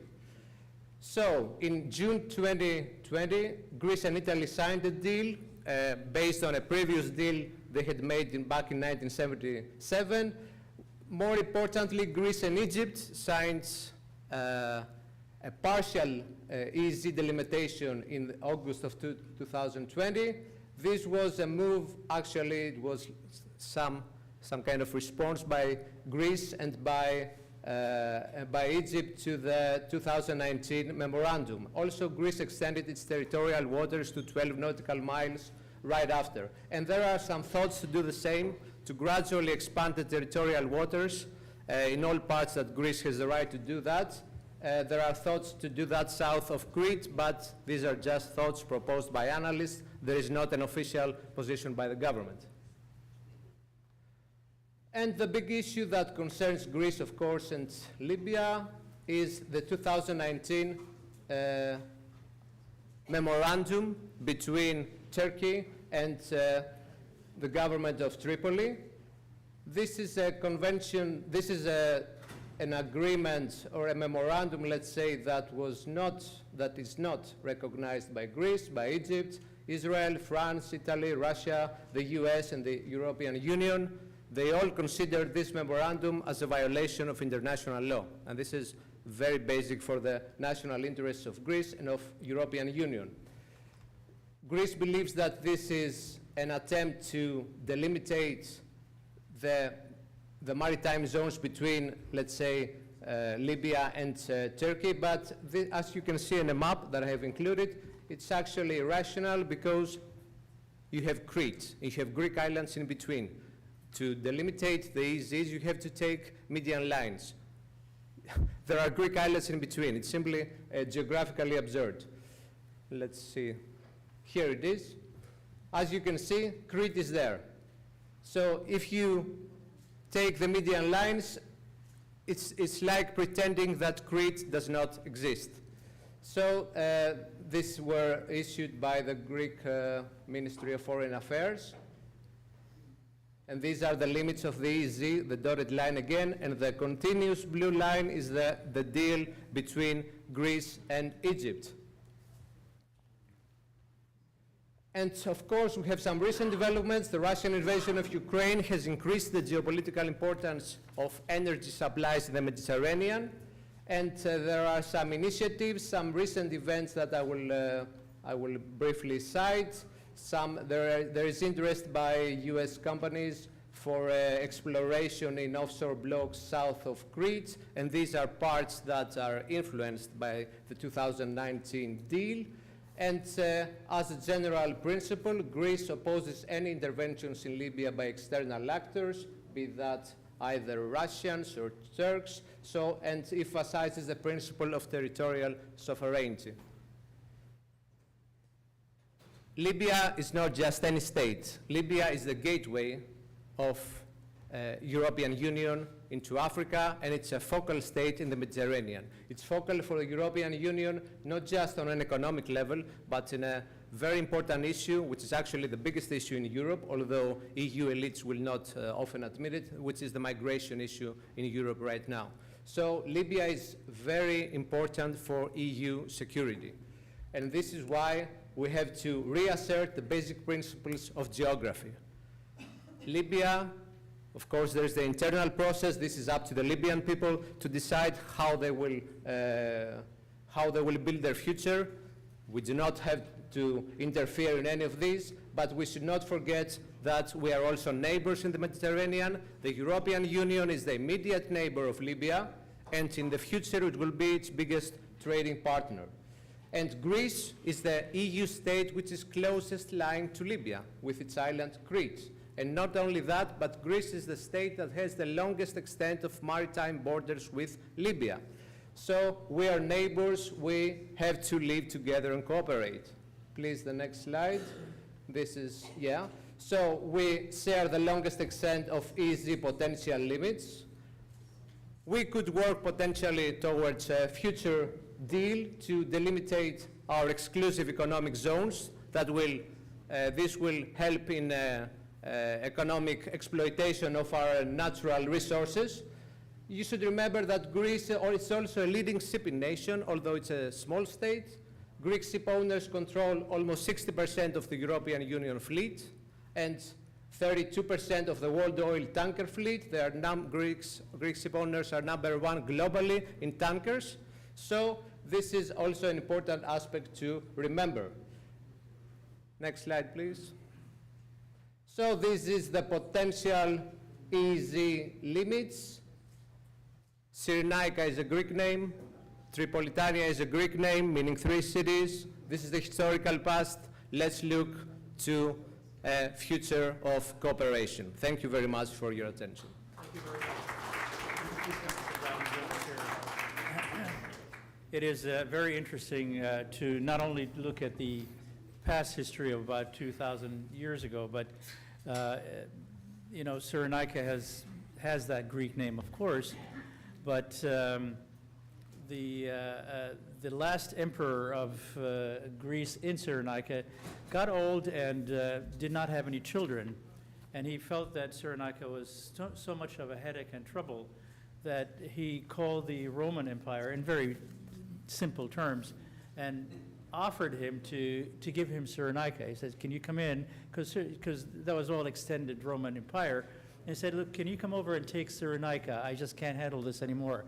And this was, exactly. So that was like about 6 AC, and it became a Roman segment of the empire, Roman Empire, but he didn't know what to do with it. So he called the governor of Crete, and he said, hey, look, you know, Cyrenaica, it's right south of you, it's very close. Could you actually become the governor of Cyrenaica as well? For 231 years, Cyrenaica was part of Crete, and it was governed through to the capital in Crete, which is Khanis at that time. So anyway, so just to kind of continue that process of Greek-Libyan relations. We're now going into an interesting subject, and we have with us Zainab Raboua, who is an expert from the Hudson Institute, runs the security program over there and has very much interest in North Africa and the Middle East. She spoke to us several times before, and we appreciate so much her contributions to us. She will be speaking on the changes in the Sahel, again, the southern penetrated part of Libya, and the changes in the Sahel, regression of U.S. and European influence and its impact in Libya. We have seen over the last few years all the coup d'etats that have occurred, the regression of the French bases, the U.S. bases, and so on in that area. How is that going to influence the security of Libya? Zainab, please. Well, first of all, thank you very much for having me, and it's good to see you finally in person. Well, first of all, I think that it's really crucial when talking about Libya, when advocating for Libya and for the respect of Libya's territorial integrity, to keep in mind that in the United States especially, that it's impossible to make the case for Libya without making the case for US national interests. And for that, it's important to look at the region. You know, at a time when the US is challenging China, squeezing Russia for a deal in Ukraine, countering Iran, Libya is really positioned in a unique way, and it has a unique opportunity to explain why it matters, especially given that the whole Sahel region is witnessing unprecedented challenges. And to give you a sense of what is going on, I'd like to start by pointing out that there is an immense power vacuum, not just in Libya, but everywhere. I mean, Wolfgang showed you the map of where Russia is, etc. But I think it really goes back to the French withdrawal, not just from Mali, but also from Burkina Faso, from Niger, even Chad is now hedging. Senegal is trying to rewrite so many agreements. And so the French as regional players, especially when it comes to counterterrorism, are and the withdrawal is complicating things, not just for Libya, but also for the United States. Let's not forget that because, you know, the history of the colonial history in Africa, the French are very vulnerable to any type of asymmetric Russian warfare, and it didn't take Wagner that long to figure it out. If you take a look at the Telegram channels, the paid influencers, you know, just saying, oh, this guy is very close to the French and he hates you, sometimes it's enough to gather a protest against a French embassy in a Sahel country. And of course, the problem is that this is more of a contagion, because at first it's the French, and then, oh, it's the Americans. I mean, let's not forget that the Americans had to leave a very beautiful air base. They spent $100 million on it, and they had to leave it. And I think they evacuated last year. And so this leaves a huge power vacuum, and it's challenging for the United States, especially challenging for the Europeans, because they have to deal with Russia, not just in the Eastern Front, but also on the southern flank, because the Russians are not, as Wolfgang pointed out, in Libya, but just accident. They're there because being in the Sahel is key to put pressure on migration, key to have minerals, key to also alienate every single country. Let's not forget that the Turks are also there, alienating them so that they don't take a harsh stance against the Russians. And so it works with them in this geostrategic framework. However, I think that, you know, of course, these challenges are negative in the sense that Russians are expanding southward. They're expanding more and more. I think Lavrov wants to open at least more than 4 embassies in the next year. He's leveraging his position in Libya, in Sudan, and elsewhere to make the pitch for why Russia is a great country to partner with. So there's the Russian expansion, but there's also the non-state actors. Because let's not forget, when the Russians go to the Sahel, it's really, oh, we would like and we will do a better job when it comes to countering terrorism and countering most of these Islamist threats. So of course they pitch themselves as this, but they don't do that. And so therefore there's a huge surge of terrorism across the board. They do not deliver. In fact, pushing for chaos is exactly what makes them indispensable in the region and helps them make the pitch against the Westerners, etc. And so of course the impact is chaos. It's chaos for Libya, it's chaos for the region, but I think it's also an opportunity in the sense that this huge reconfiguration of Africa, because what the Russians have done is that they position themselves in Burkina Faso, Mali, and Niger, and they push them to form something called the Alliance of Sahel States, which is a type of federation. And the goal is to push this federation to break away from the African Union, to complicate operations with NATO and with ECOWAS.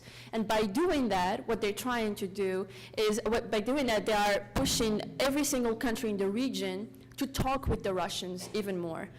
So when Libyans have to deal with this type of situation, of course, they think that they will have to choose between the West and the Russians, etc.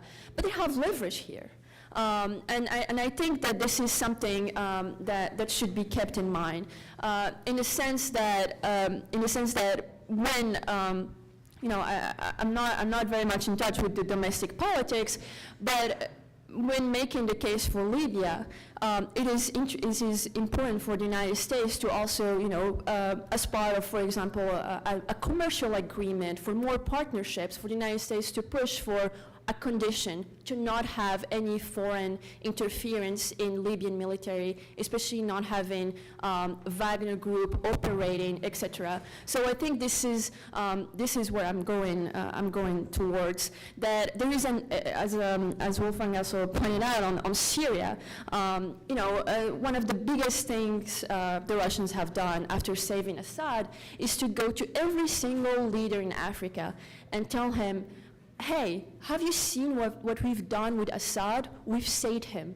And now he's not. And now he's hiding in Moscow. So even the Russian pitch is collapsing. And so I think this is another opportunity that I think Libyan leaders can also articulate to the Americans, and because I think it's key to put as many tools and points on the table for any type of negotiation and any type of engagement with Europe, but also with the United States.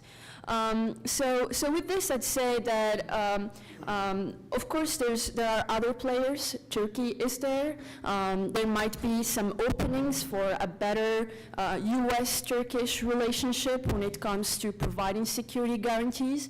The United States is signaling to many countries, especially in the Mediterranean and in North Africa, that it doesn't have that it doesn't see them as a priority because they should be seen as a European priority. And I think positioning Turkey as also a mediator in the future can be a good thing. I think it also means that Gulf countries are going to realign just because of what happened in Syria, and they see Turkey as a big player. There's another opportunity here. They've always had tensions between them because of their different stances on Libya.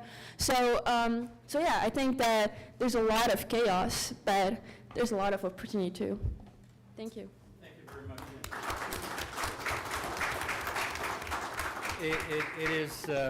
It is very interesting that Libya really is good at missing opportunities, but we can actually do better than what we have right now.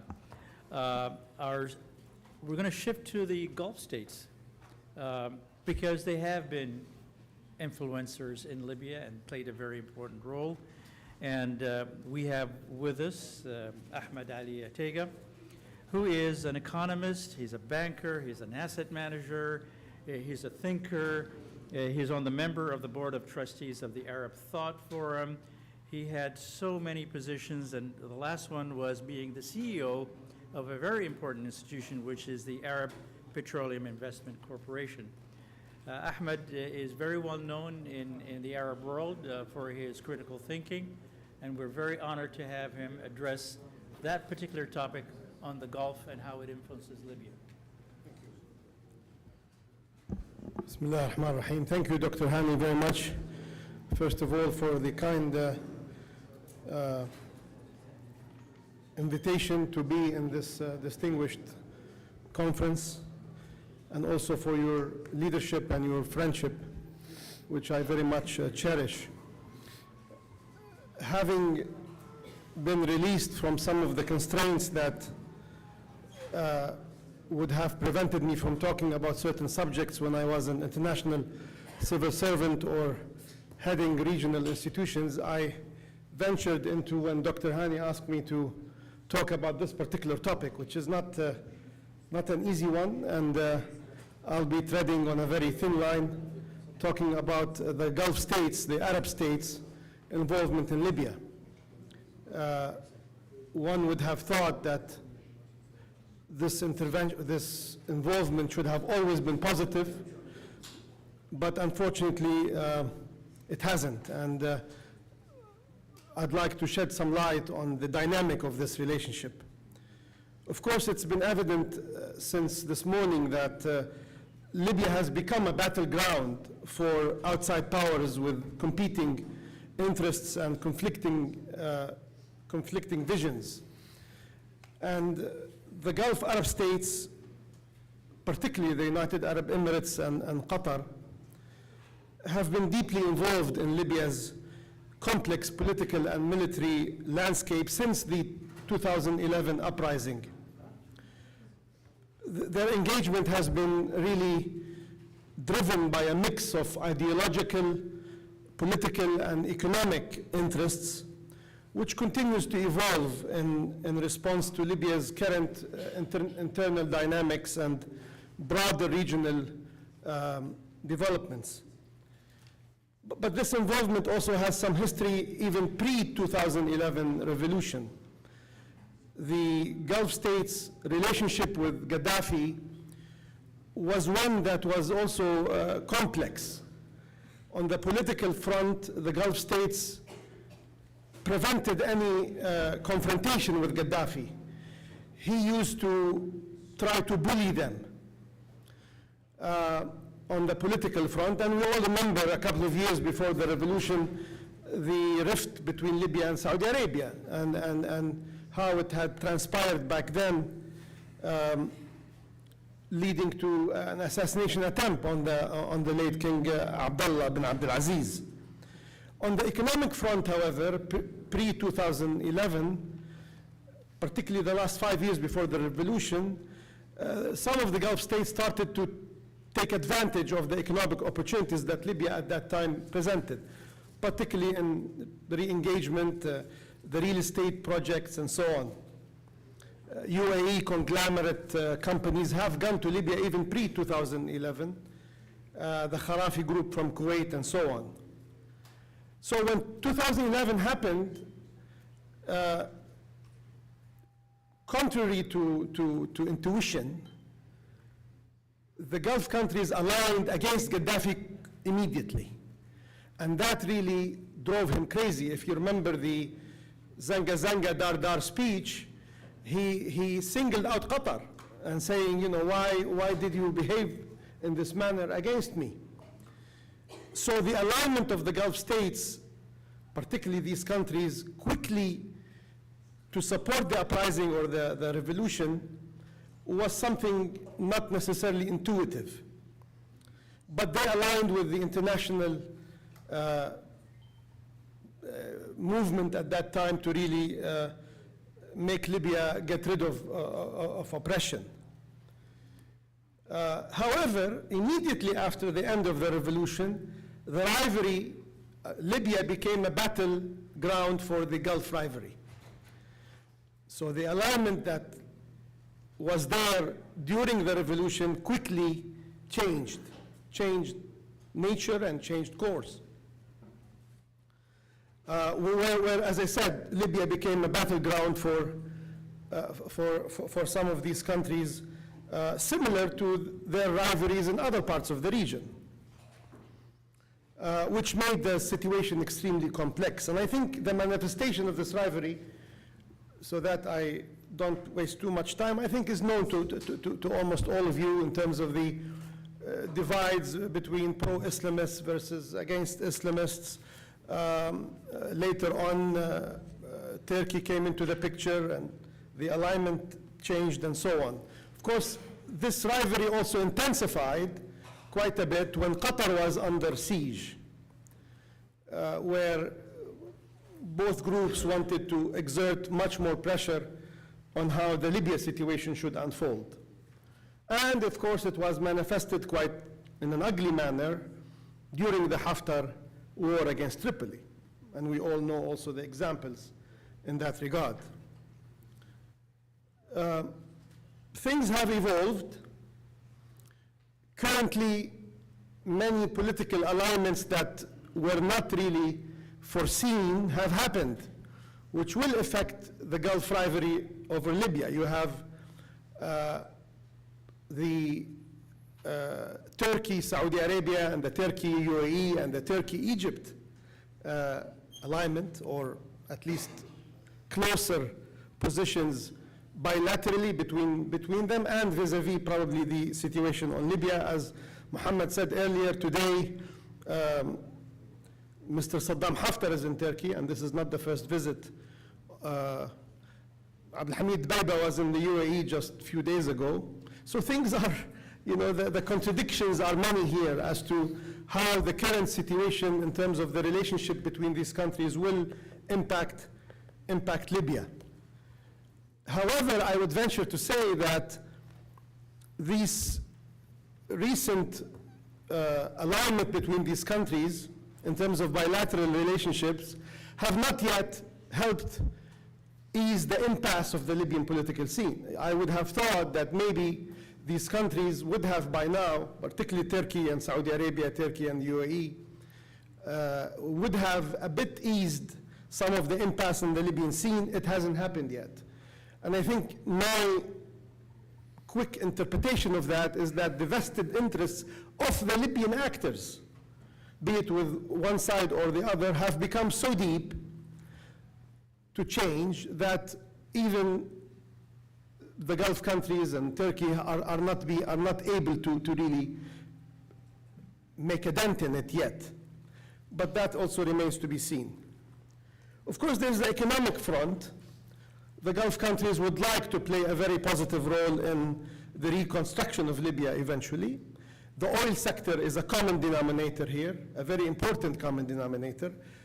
Most of them are OPEC members to start with, so the alignment of the oil and gas policies within OPEC is important.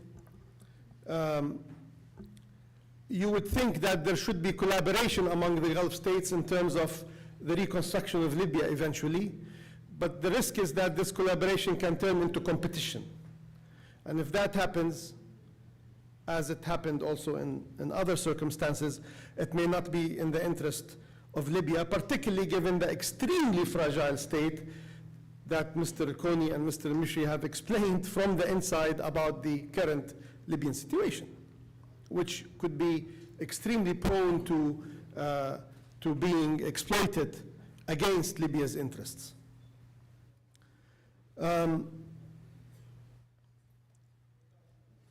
So the future of the Gulf states' relationship with Libya, I think the jury is still out as to what could happen, be it on the political settlement and stability. I think the Gulf states would like to continue having an influence in how Libya reshape and position themselves as mediators. On the energy market dynamic also, ensuring the stability of Libya's oil production is crucial for global energy markets, and the Gulf states will, particularly Saudi Arabia, would like to play a key role on this front. You have the counterterrorism file, if you will. The Gulf states would also like their initial, actually, particularly the United Arab Emirates, their initial involvement of Libya was particularly to counter the emergence of the so-called terrorist organizations coming out of Libya, which has happened for some period of time.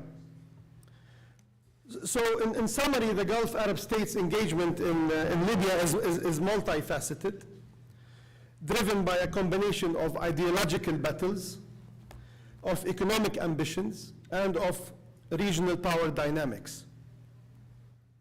The future involvement will likely continue to evolve in response to Libya's internal developments. Now, how can Libya mitigate the risks that come from this intervention, be it the Arab states or any other regional groups that have been illustrated from my colleagues? I'm afraid the fragility of the Libyan situation now will make this mitigation extremely difficult, and rather actually, as I said earlier, the vested interests of the Libyan groups have make them susceptible to being exploited rather than them mitigating these risks. Unfortunately, the Libyan adversaries have become tools in the hands of regional powers. And this has to stop if Libya is ever to regain its sovereignty over its territory and over its resources. I thank you very much.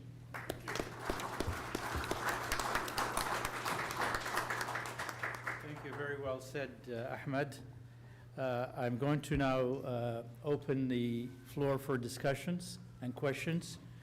I think Libya is truly overwhelmed with foreign influence, and it would require the good governance to be able to sort out the good from the bad influence, and that's not going to happen, unfortunately, with the administrations that exist today.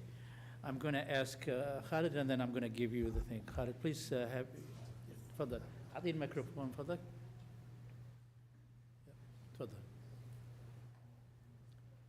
وبصراحة التوضيح وربما يتحول إلى سؤال يعني فيما يتعلق بالاتفاقية البحرية الليبية التركية.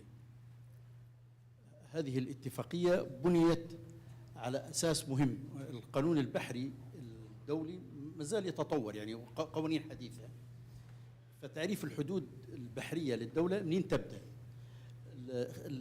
احنا نظرنا أن الحدود البحرية تبدأ من المناطق المأهولة بالسكان، بينما اليونان ترى أن حدودها البحرية تبدأ بعد جزيرة غير مأهولة بالسكان، وهذا يوجد فرق كبير. هذا الفرق هو الذي أوجد الفجوة التي نتحدث فيها على مد المياه البحرية الإقليمية الليبية إلى ما بعد النقطة التي تدعي اليونان أنها لها. وهذا خلى هذا خلى فيه حدود مشتركة ليبية تركية. يعني ينمي جد الخلاف أن اليونان تعتبر آخر نقطة لديها هي جزيرة غير مأهولة، ونحن نعتبر جزيرة كريت هي آخر نقطة مأهولة ومنها أخذنا الحدود البحرية، وبالتالي الخط القديم هو خط غير حقيقي. وكمعلومة هذا الخلاف أو هذا التوضيح القانوني كان منذ زمن القذافي، وهذا الأمر مهم جدا توضيحه بهذا الشكل. شكرا. So this is a question for you, Ioannis. It's basically the definition of borders. The Libyan government at that time and the Turkish government identified the borders based on not just the presence of an island, but the presence of an inhabitant island. And as such, he's saying that we look at the borders based from Crete, but you're looking at the borders based on micro-islands that are not inhabited. So you've studied this. هو راهو دارس الموضوع هذا حياته كلها دارس فيها. So how do you answer this? Yes, of course. I showed the map previously. The median line traverses Crete. Crete is the 5th largest island in the Mediterranean. Of course, it's inhabited. It has thousands, hundreds of thousands of people. What you're referring probably is the dispute between Greece and Turkey about the of course, the UNCLOs, which I again remind that Turkey has not signed, so it cannot, appeal to it, refers to inhabited islands. Islands need to have like an economic life. That's the definition. And even if it's like some small population, this is an issue between Greece and Turkey. But the delimitation of the memorandum was based on median lines that, if you remember the map that I showed, was like traversing Crete. This is totally irrational. Right. Because Crete is there, it's the 5th largest island in the Mediterranean, and it's not only inhabited, I invite you to go for holidays. It's a هو great يقول island. لك انه هو المفهوم مختلف شويه، لان الخطوط اللي هي اندارت عن طريق اللي هي تركيا وليبيا مرت بكريت، وكريت تعتبر خامس كثافه سكانيه موجوده،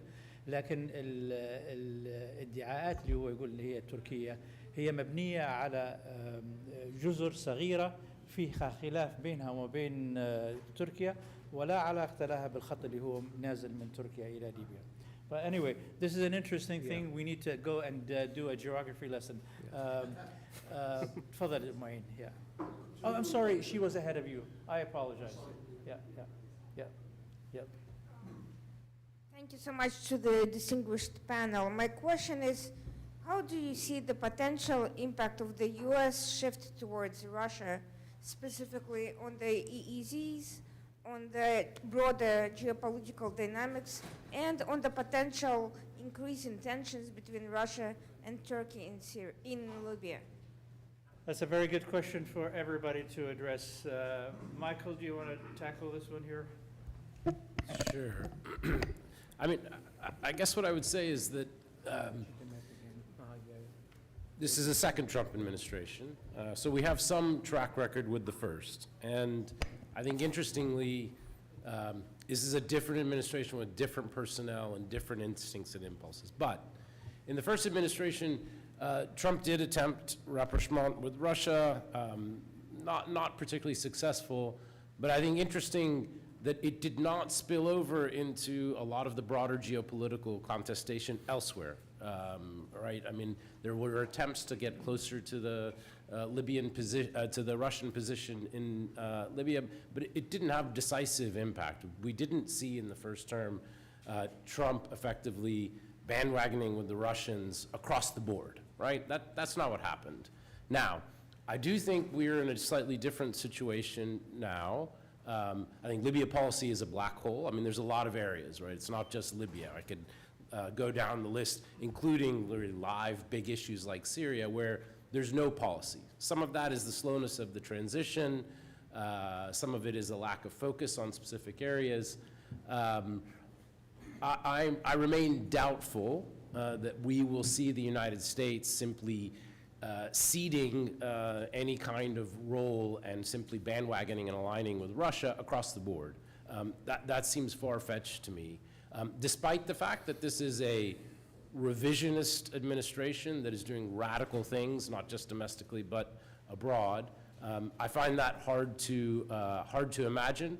And to the extent Trump has thought about the world in a kind of spheres of influence manner, which we see hints of that, particularly in the Western Hemisphere, the one region where that kind of analysis really does break down is the Middle East and North Africa, where the United States is, despite the existence of a national security strategy, an idea about retrenchment and shifting of assets and resources to Asia, we don't see that at all on the ground. The United States is actually on escalatory tracks at various places. It's engaging in an intensifying air campaign in Yemen, rising escalations and tensions with Iran. So it sort of defies the idea that the United States is pulling stakes in the region. So We're going to have two skeptical. more questions, and then, yes, go ahead, please, very quickly. Yeah. Just to continue what Mr. Khan said about maritime agreements. In 2020, I had a meeting with Mr. Churchill. Yeah. But, you know, make it a question other than a comment, because we need to move a little bit faster. Yeah, so just go ahead and say what you want to say. Yeah? Now, the question is very clear. The Turks claim that Crete is a non-vital to the Greek country. And that stipulates why Greek did not go to the international court to challenge that. All right, that's the question. Do you want to answer this? Yeah. And then we'll take you, yeah. Okay. The dispute, it's not about Crete, of course. It's about the delimitation of, it's about the continental shelf and the delimitation of maritime zones. This is the only issue that Greece accepts. And Greece has said that we can go to the court, International Court of Justice. But Turkey has not accepted the jurisdiction of the court. So both parties have to accept. So to go and to accept the decision. Otherwise, you cannot be. Thank you. Thank you. So your question very quickly, please. Yeah. Yes, thank you very much. I'm Abdullah Zodi from the Embassy of Egypt. And given that Egypt was mentioned in the lecture, I'd like to respond to our role in Libya and how we see Libya. So I would like to affirm that the unity and security of Libya are fundamental to our own national security and remain as such. We strongly support a comprehensive Libyan-led and Libyan-owned political solution that upholds Libya's sovereignty, independence, and territorial integrity while rejecting all forms of foreign interference.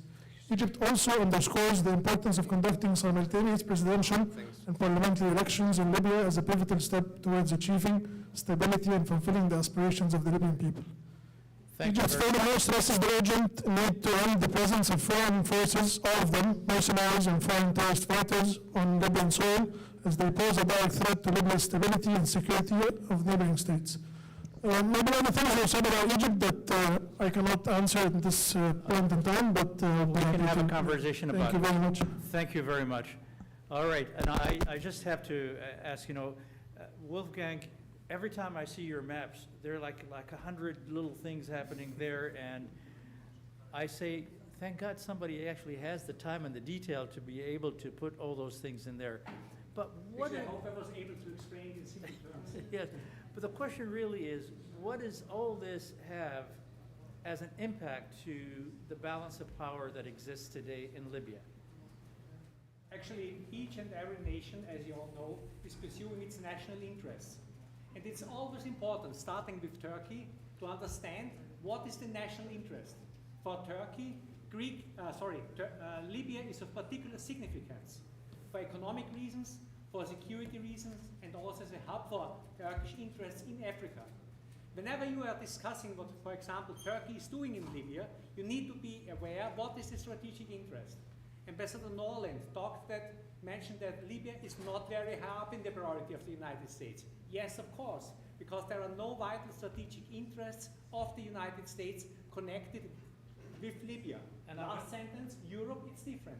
Yeah, well, I have the same question to Ahmed. What is the strategic interest of Qatar and the Emirates in Libya?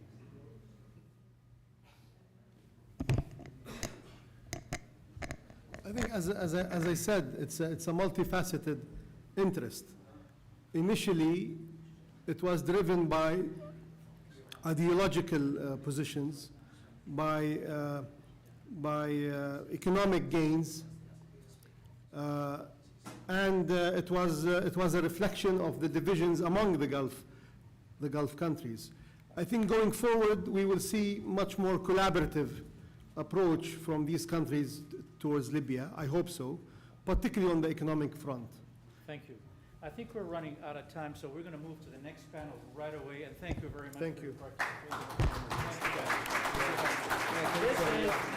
This is the most wanted question-wise answers that we need to get, which is this coming panel.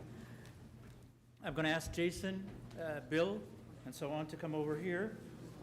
Tim is on the video conference. Yes. All right. So everybody wants to know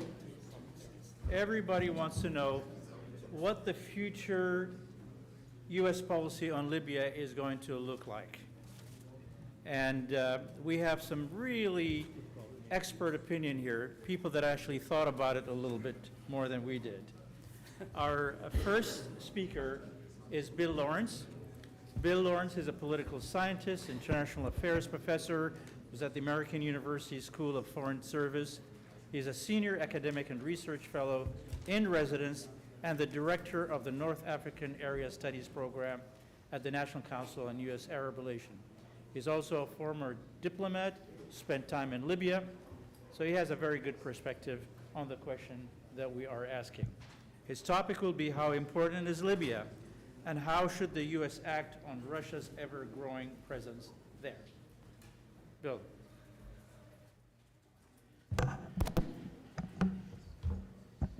Greetings, everyone. It's easy and hard to go last. So much has been said today that I agree with.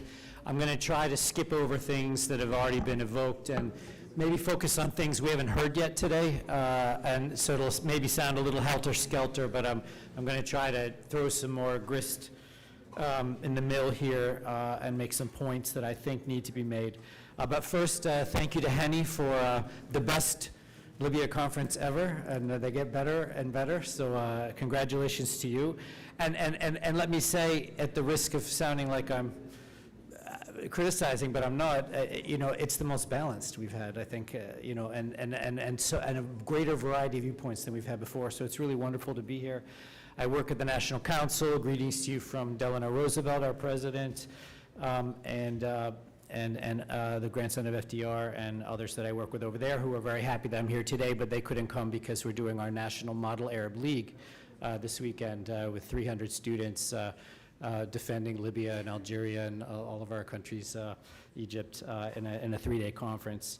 I've worked indirectly on Libya for 39 years and directly on Libya for 19 years. At the State Department, Crisis Group, MEI, CSID, Freedom House, Control Risks, LAA, CNO Associates, the National Council, and about a dozen other organizations. I do a lot of media commentary, and what I'm most proud of is I've trained hundreds of Americans that work on Libya, those going out, ambassadors, other staff, and you know, I think if I've accomplished anything, it's a little bit what we're doing today, which is muddying the waters. You know, I've been hearing a lot of simplistic discussions today about this, that, or the other thing, and most of these simplistic commentaries are not very useful. There was a famous professor at Yale called Lonnie, one of the few professors at Yale that didn't have a PhD, and he used to say, in science we have Occam's razor, the simplest explanation, ceteris paribus, is the best explanation, but in social science, it's the most complicated explanation is probably the best explanation. I'm also thinking about what Claudia said about the integrated approach. You know, I'm saying we need to have a real comprehensive look at all the diversity of issues and diversity of inputs that can make a solution in Libya, rather than looking for the one thing that's going to cut through, like we saw at the end of the first session today, and solve all the problems. In answer to the question from my talk today, you know, how important is Libya? The short answer is it's hugely important, except the United States doesn't realize it. And for my students, I often rank the importance of issues. Libya is not even in my top 20 globally now. It's in my top 40 in terms of the U.S. looking around the world. And even for MENA, it doesn't even make my top 10. It's around the 15th most important MENA issue for the U.S. government right now. So part of our job here today is, for those of us in the Washington area and those with us with access to government officials, is to let them know why Libya is so important for those that don't know. It doesn't help right now with agencies shutting down, USAID, USIP, NED, other parts of the government, but I suspect a lot of the U.S. government agencies that are shutting down right now will either be opening back up again or their functions will be opening back up again as the U.S. Slowly figures out, under the old adage of the Americans do the right thing after exhausting all the other possibilities, you know, we'll eventually get around to addressing the global demands for U.S. leadership in a lot of issues, including on Libya. Berlin wouldn't have happened without a major American role, and Libya won't be fixed without an American role, in my opinion. I agreed with a lot of things I heard today. I disagreed with a lot of things, but one I'd just like to jump in at this point and say, the Arab Spring is alive and well. According to polling, most of the under 40s believe in it. I call it the Arab Spring ethos. We had Arab Spring 2.0 in 2019, 4 countries, Iraq, Lebanon, Sudan, and Algeria. We have an Arab Spring, you could call it 1.0 or 3.0 in Syria, and a huge appetite among young people in the Arab world for the goals of the Arab Spring. And so whether it's volcanic, the way the former president of Tunisia says, you know, or whatever metaphor you want to use, things are going to erupt again, and they will erupt again in Libya. The other thing I'd like to say about foreigners, you know, I've been working on Africa for 39 years in various guises, and I agree with this sort of slogan in one sense of African solutions for African problems or Libyan solutions for Libyan problems. But let's get real.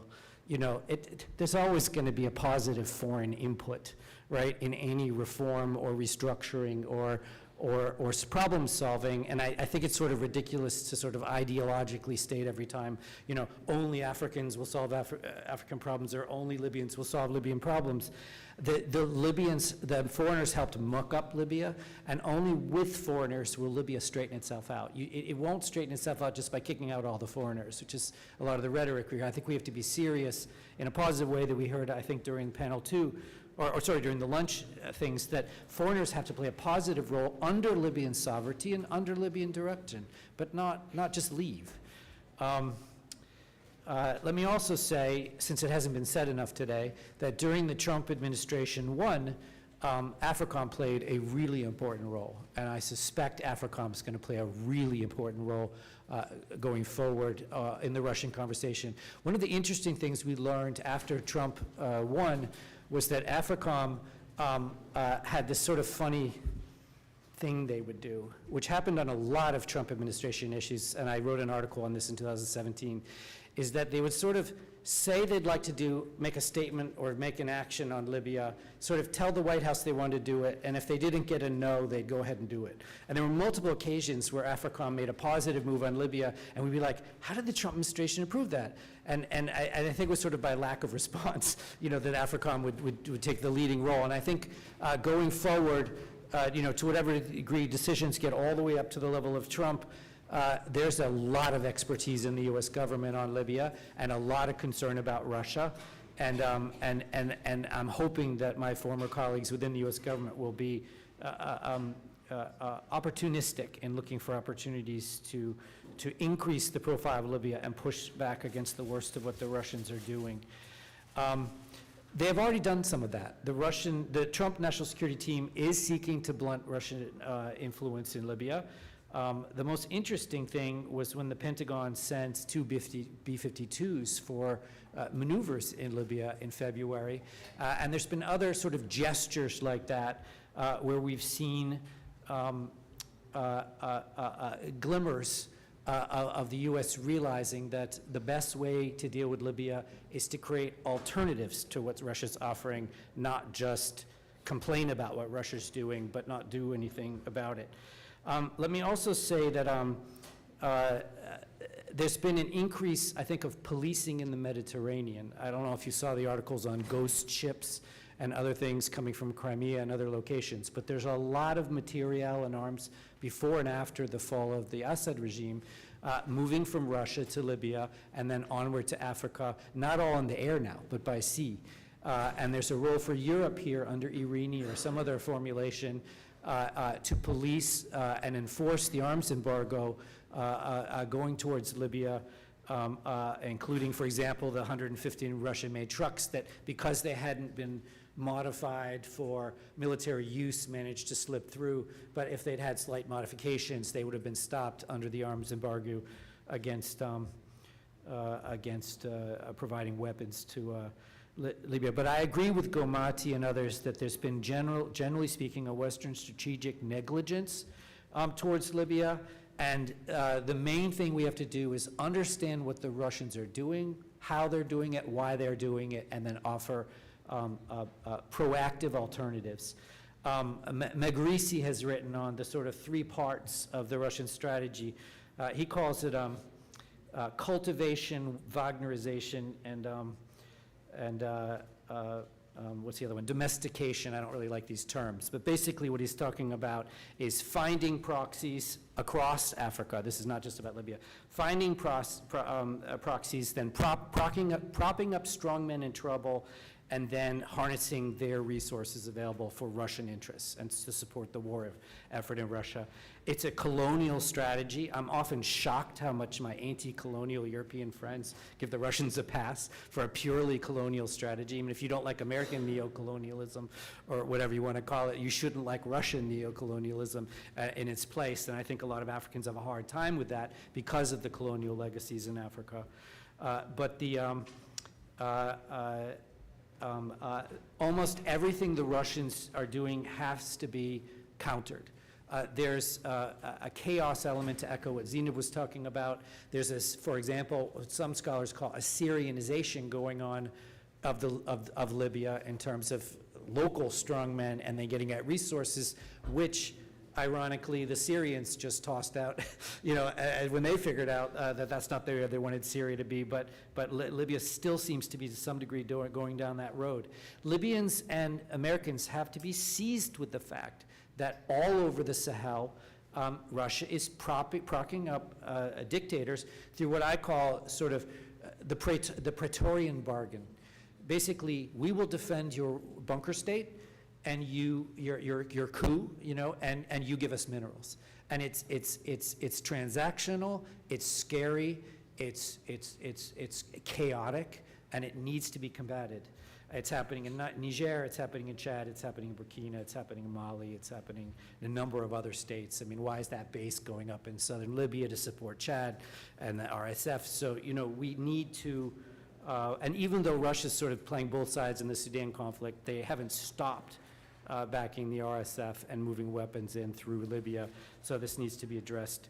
One of the things the US and Europe have to do together is simply enforce international norms. There are huge trafficking networks, and I go through all the kinds of trafficking that Russia's engaged in and cooperating in and making worse, whether oil smuggling or human trafficking or. And there are mechanisms in international law and international institutions to combat that, fighting illicit oil sales, forcing the arms embargo. Europeans should view Libya and Russia and Russia's operations in Libya as a second front in their response on the Ukraine issue. This is the soft underbelly. This is what the new Syria. Libya is Russia's attempt to upset the geopolitical balance in the Mediterranean. And again, I agree with the last comment that was made that that's not something the U.S. is ultimately going to support, even though their approach is a little muddled right now. Financial investigators should be deployed. The Africa Corps should be gone after in terms of laws against PMCs. Money laundering, terrorist financing, RICO statutes, which the U.S. has employed in Libya and could deploy, and the Europeans could employ. There are many, many weapons in the international arsenal that can be used to make Russian nefarious actions costly for Moscow. And the next thing I would say is that, and Zina mentioned it briefly, but we need to underscore it, Russian disinformation operations across Africa and in Libya are massive. Every time I see in these cockamamie stories about Libya or the Sahel or wherever, it's usually a troll farm in Bulgaria or wherever, and it's Russian assets. And so we need to create alternate media and social media structures to counter the Russian disinformation. Ultimately, the Russian operation in Libya has to be dismantled by Libyans, on the basis that it's, and not just on the basis of, whether or not the Turks need to go and the Russians need to go, and so we have a standoff. But, Russia should not be running operations illegally to Africa off of Libyan soil, and it should be combated on its own terms as massive violations of international law and destabilizing. The information war, I'm almost done. So in almost every one of the Russian actions, there's a US, European stabilizing action they can do for Libya against the destabilizing actions of the Russians. And in every case, the U.S., despite the things that it's done wrong in certain theaters, and we have to be conscious about that, can promote ethical internationally legal, stabilizing alternatives to the destabilizing actions of Russia in every single area that the Russians are operating. And I think that's the best way to go about it. I think it's fantastic, and I do want to have some time to have a conversation with you on those topics. Our next speaker is Jason Pack. Who doesn't know Jason Pack? He even speaks a little bit of Arabic, don't you? More than a little. So Jason is the founder of Libya Analysis LLC and host of Disorder podcast. He is an associate fellow at the Royal United Service Institute, or RUSA, and the senior analyst for emerging challenges at the NATO Defense College Foundation in Rome. He is author of Libya and the Global Enduring Disorder, a book that I have here, and it's both in English and translated in Arabic. It's very provocative and insightful on the way the United States and the rest of the world is behaving. If you haven't followed his podcast, you should. Very, very intriguing and very stimulating in a disorderly world. Jason, it's always a pleasure to have you here and express your thoughts with us and share them with us. Jason. Thank you so much, Hani. I want to follow on Bill's comments that so many interesting points have been shared today, and I'd like to be as brief as possible and draw on what's already been done. I know that it's late in the afternoon and we need to try to keep energy levels up. So I'll call my talk Libya and the Global Enduring Disorder, how the rise of neopopulism in the West has shaped its approach to post-Gaddafi Libya. And I'm going to try to channelize some policy suggestions for the incoming Trump administration. So Libya's progression from the successful, and we still have to say that they were successful, anti-Gaddafi uprisings to cycles of dysfunctional appeasement, paying militias, paying salaries under the NTC and GNC, which gave rise to the militias, and then the post-2014 state bifurcation, 2 rounds of civil war, and institutional collapse is clearly the direct result of the absence of American leadership in the global system. It is only in this situation that we find ourselves in that the Italians and French could be on opposite sides of a hot war. You can't imagine in 1980 a situation like we've had in Libya post-2014.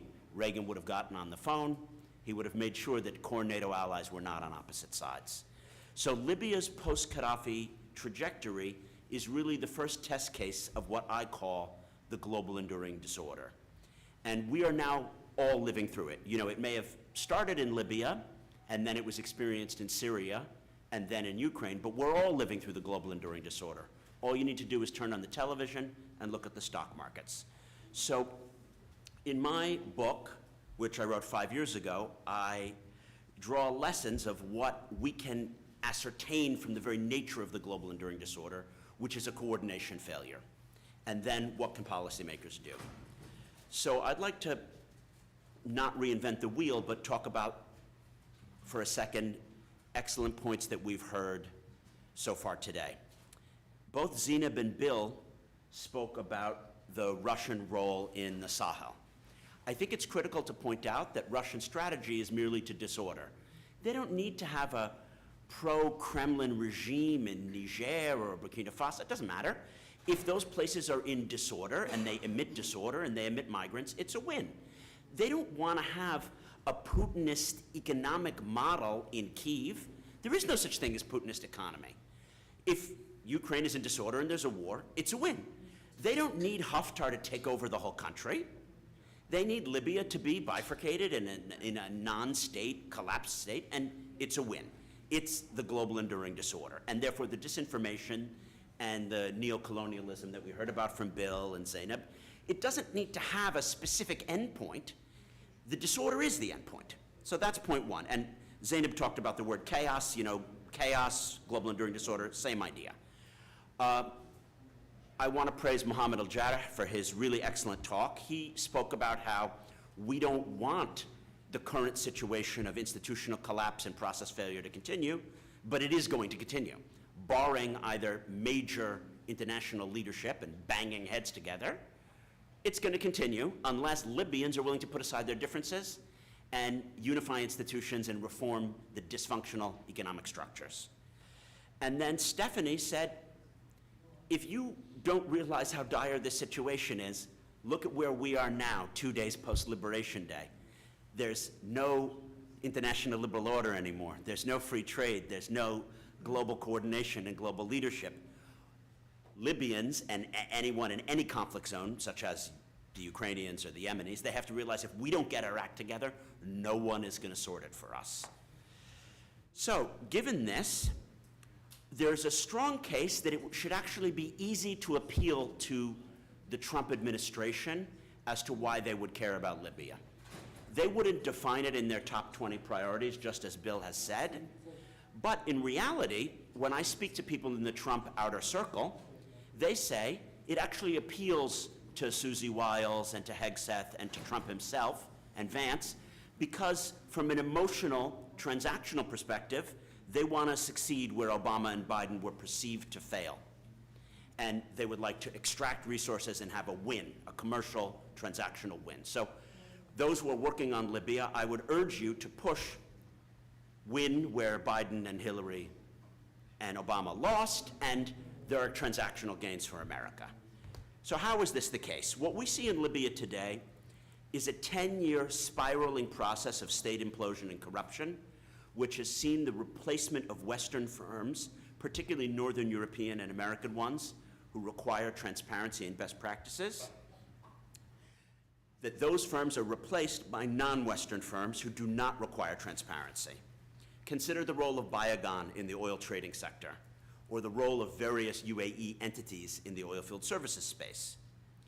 It is opacity and corruption that has seen Russian, Turkish, and Emirati entities replace American, British, and Northern European firms in a range of sectors. So what would US businesses need to operate in Libya? They require transparency because we have the FCPA.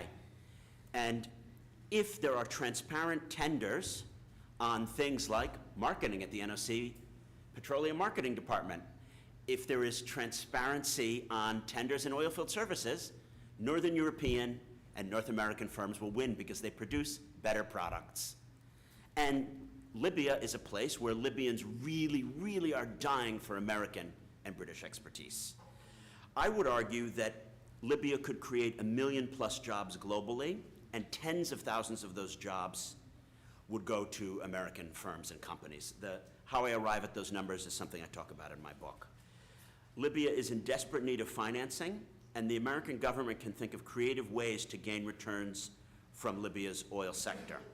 The reality of the global enduring disorder is that the EU, or Europeans acting outside of the EU with Switzerland and Norway and the UK, are simply not able to solve coordination challenges. They have technical skills, they have military skills, but they don't have the coordinating power that America possesses. And we see this in Libya. The Italians and the French are too likely to end up squabbling on opposite sides of an internecine struggle, and a debate of did ENI use insider leverage to get this contract, and does Total want to have a different kind of production sharing agreement, when what is needed is some kind of American leadership. What are my magic bullets? Because I feel like this whole conference, Hani has rightly pushed the panelists to say, so what would you do? What can you do? What's implementable? So I'm going to say anti-corruption, transparency, and end of subsidies, end of the oil barter system, and the internationalization of Libya's semi-sovereign institutions. I've written myriad think tank papers on this topic. I cite them in my book. I direct you to It's the Economy, Stupid, that I wrote for IAI Rome, and an International Financial Commission is Libya's Last Hope, that I wrote for the Middle East Institute here in DC. What does it mean to push for transparency? This is something that when I used to work more with the NOC and CBL, they would say, we want to push for transparency, we simply don't have the experts who know how to do the transparency within our systems. And it's easy to say something like, if all tenders for oilfield services contracts are not in a tender transparent system, meaning international best practices, then the NOC can be a sanctioned entity. And if the CBL doesn't this, and this, we're going to treat it as non-sovereign and terra nullius. And you may say, how can that be done? I've been writing about this for over a decade. I wrote an article in 2015 with Mohammed Al-Jarrah in the New York Times talking about that since November 6, 2014, we have this open goal, this Supreme Court decision in Tripoli, which allows us to see Libya as terra nullius by Libyan law. That is one interpretation of that Supreme Court decision. If you want to use that as a tremendous lever, you say, great, we are not going to allow the use of the SWIFT code system to interact with various entities because we don't consider those entities Libya, and then those contracts are instantly de-risked. Talk to people at JP Morgan Chase, talk to them at Conoco. As soon as that would be announced by the US government, they can't do business. It's game over. And it would be more powerful than even the SWIFT code sanctions, which were used against Russia in February 2022. So that's the unbelievably powerful stick that we have. And the carrot is all the benefits that there will be from increased Western expertise in Libya and transparency that could get things up and running. So, Hold some of your thoughts for the conversation. okay. if you don't mind, Jason. So, Sure. if you want to do a closure thing and then. You cut me off, so I can. Fantastic. Thank you. I'm going to ask Claudia, why don't you come over here, and Edward, please. Yeah. So we have the experts. We have the experts that have some ideas about what can be advised to influence and direct U.S. policy vis-a-vis Libya. I'm sorry I interrupted your thoughts, but I'm going to get back to you, Jason. You brought in some very important things. But don't you think, for example, that the partners of NOC, for example, if you want to tell them that you violated laws that are, American laws, as how you, put tenders and how you work them and all the things that we hear about that are not kosher in Libya, that the NOC partners are American partners that can be affected by such a thing. I'm not sure you understood me. They haven't violated any laws yet because we don't treat Libya as terra nullius. Under American and international and UN and EU law, Libya is a sovereign state, and its CBL and NOC is protected by 1 million UN resolutions, and the Stirat Treaty upholds those institutions. It's a question of the threat. The Trump administration, and particularly people in the outer circle, love the idea of transactional threats. That's the very nature of this trade war that we're in now. They've laid down a transactional threat to every country in the world. And some penguins. And some penguins. I would have argued it would be better to threaten it and not do it. But the mere threat of treating Libya as terra nullius is what would cause it to be impossible to do those SWIFT code transactions. I don't think that these things need to be implemented. Is it likely that this will even be in the top 10 issues for the administration? Will they have any approach to it? No, it's very unlikely, right? I am privy to the fact that there are discussions of appointing a new presidential special envoy, and there's opportunities to, maybe unblock some things through non-traditional channels. We know that this administration likes non-traditional threats. Can we say that we like our U.S. envoy, we want to keep him? Very good question. I'm going to go through each one of you and ask you the same question again. What is your advice going to be to the new administration vis-a-vis Libya? Edward? Hani, thank you. And as Jason noted, Hani, you've been asking exactly the right question throughout. With respect to the Trump administration, I think we should follow the direction, the suggestion of Ambassador Norland. You heard exactly, he gave the answer to your question. He gave a great answer to your question. He said, you all should come up with recommendations that we can get behind, that we can say, look, this represents, and that's precisely what I was trying to suggest earlier. And here, let me react to what Bill said earlier, and I think he made a very interesting point. It's a debate worth having, where he said social science should be complex and science should be simple. No, I have to very respectfully disagree, and this was my, equally respectful, deeply respectful disagreement earlier. The holistic, the comprehensive is the enemy of what Libya needs. That's the enemy. There's a great word in English, in American English, that is probably hard to translate in a lot of languages, a great word. The word, it's an adjective. We turned this word into an adjective. Actionable. Actionable recommendations. So this notion, this holistic thing where we're going to have the economy and the security and we're going to speak to all the people, which was done in the national conference process. I just reread it. They already spoke to, canvassed 1.8 million Libyans. You do not have to reinvent that wheel. And so my advice, it comes genuinely to the people in this room, others who you can partner with, and I would put together a one-page list of exactly what Ambassador Norland was getting at. Actionable recommendations. No, Bill, not to solve in a holistic way every aspect of the comprehensive crisis that envelops Libya. No, do not do that. Do not be holistic. Do things that can productively attack and break the paralysis. And why do this, and I close here, Hani. Why should you do this? Not because I know the reason, because you all have said that this is not a sustainable crisis, that muddling through will lead to disaster. And if that's the case, you need to act, and act not in a comprehensive way. Thank you. Thank you. Thank you. You'll go ahead, Jason. Yep. I'm going to echo in a different way what we just heard. It would have been great in 2014 to simply stop payments to the two rival sides of that civil war. It would be good now to stop payments and all of those 40% of spending. But what can be done immediately? Get rid of subsidies. There have been so many economic reports about how you get rid of subsidies on refined petrol as well as on electricity.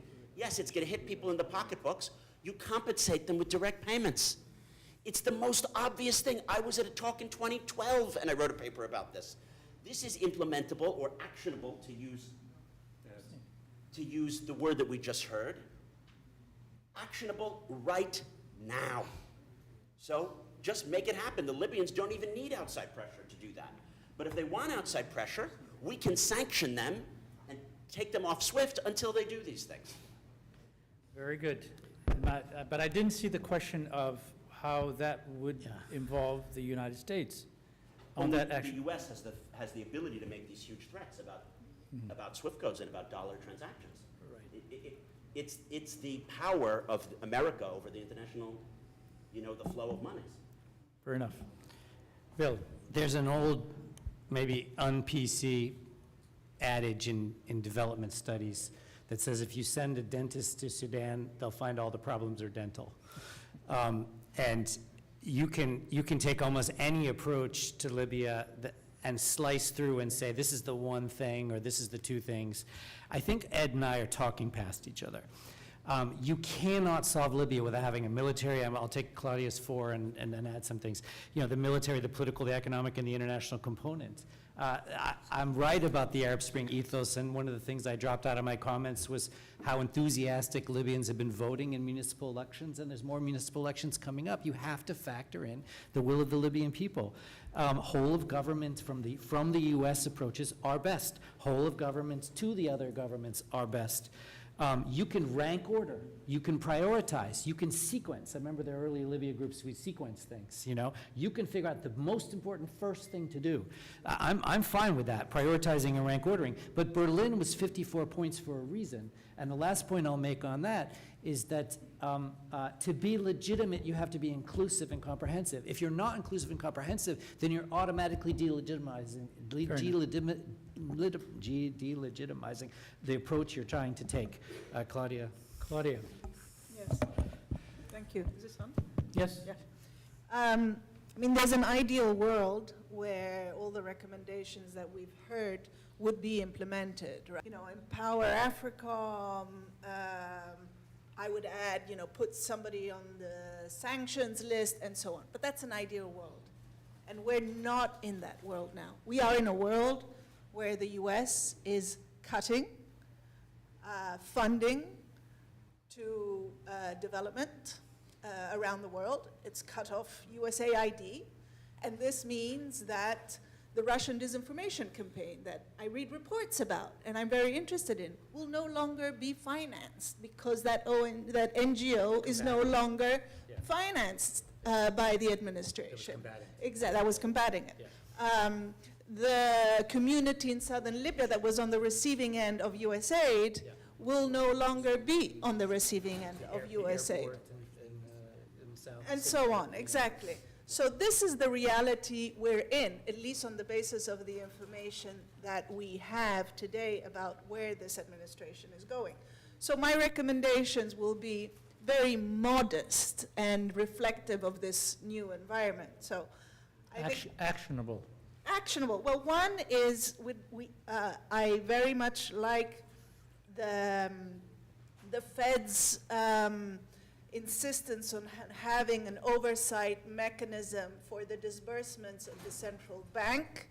It came as a surprise over this past year, the fact that we were going in that direction. I think it's very much needed. It would have been great to have it already in the past, but now that it's in the works and discussions are being had on this, let's see it implemented. I think that would help to a certain degree, not entirely, to curb the mismanagement or the predation of funds, as we have called it all this time.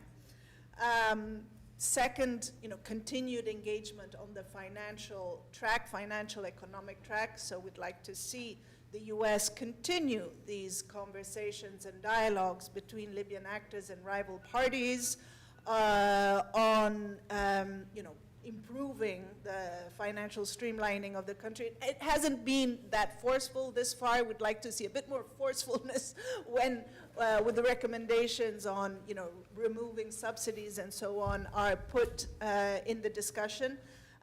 So a bit more actionable results from those dialogues would be great.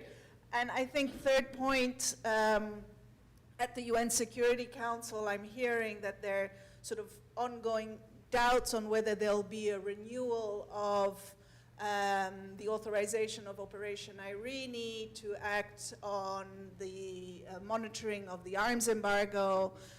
And there are some countries that might not vote in favor of this in the upcoming discussions at the end of the month. So I would like to see a US ensure and put pressure on partner countries to see that this does pass at the end of May. Thank you. Spoken from in Italian. Thank you. Thank you very much. I think a lot of good recommendations, both ideal and practical, have been made. So I think I will limit my recommendation or my intervention on the question of Russia that was brought up a lot. And I have to say that I subscribe more to Wolfgang's reading than to Bill or and Anas Ligmati, my friend, or Tariq Majrisi, my friend. I don't subscribe to their بالضبط who you cited. So regarding Russia, I would call for more nuance and cautious narrative building. I support evidence-based narrative, but I am definitely against narrative-based evidence when dealing with the question of Russia. And let me give you very quick facts, bullet points. Russia arrived in Libya after 2011, in late 2015, beginning of 2016. We are faced with a very big question. If Russia is responsible now for the chaos, let's say, or a major part of that chaos, who is responsible for the chaos before that brought Russia in and allowed Russia to come in? And it's a very important question.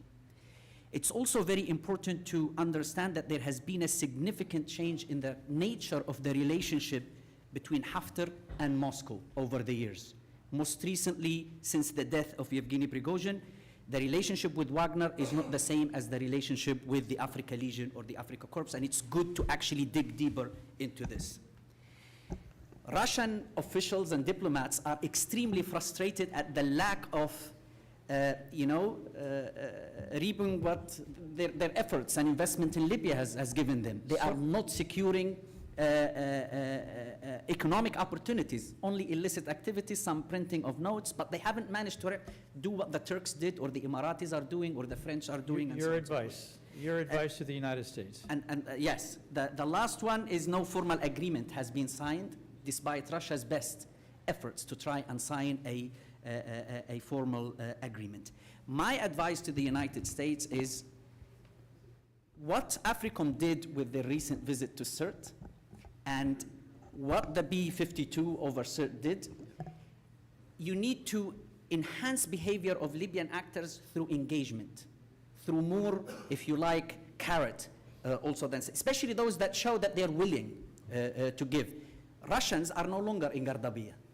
AFRICOM visited, they had a very nice tour, and it was the result of many visits, of many discussions, and it is improving. The Russians are still in other areas, but some Libyan actors are starting to show that they're willing to take action against the Russians, but the Americans need to reciprocate. The partial lifting of the arms embargo for this joint force is a good step. I will reward good behavior if you work with me on an issue that matters to me. And this is really important. I think enhancing the behavior of Libyan actors who are willing to engage with the United States through such an engagement is very So important. AFRICOM is already engaged. You're calling for increasing that engagement, All right. making That's a it very clear making it even more recommendation. visible, more now that's actionable. rewarding. I like Yes, that one. thank you. All right, Hosni, you're the business guy around here. What is your recommendation? What can I tell the United States? I don't think that the United States needs anybody to tell it what should be doing. All I can tell the United States to do as a Libyan is to tell the Libyans that the problem is theirs, the solution is theirs, and they must act upon it and not give us excuses for every one of us to blame everyone else of us for something which is 100% our problem. Well said. That's very well said, Hosni. I think that's exactly what the United States is doing right now. So finally, my three recommendations. The first one is to continue to work on containing the Russian influence in Libya, because this is the only one which might be of real significant interest to the United States, keeping the global context in mind. And I would start, as I said before, to discuss with Turkey about the prohibition of overflight rights for the Russian transport aircraft. And I would continue with what AFRICOM already did, to continue with the military-to-military cooperation, including things that are of real interest and of real need to the Libyans. I'll come back to this with my recommendation number 3. Number 2 is to do some contingency planning. Libya is, for the time being, in the eyes of many, sufficiently stable, but it is highly fragile, as both of you have outlined, highly fragile. One issue might be the Dabeiba government, which sits in the center of Tripoli in a turmoil all around, especially in the area of Savia, but also in several other locations in Tripolitania. What if the government of Dabeiba falls tomorrow? I would say you can wait and see, or you can start shaping the environment.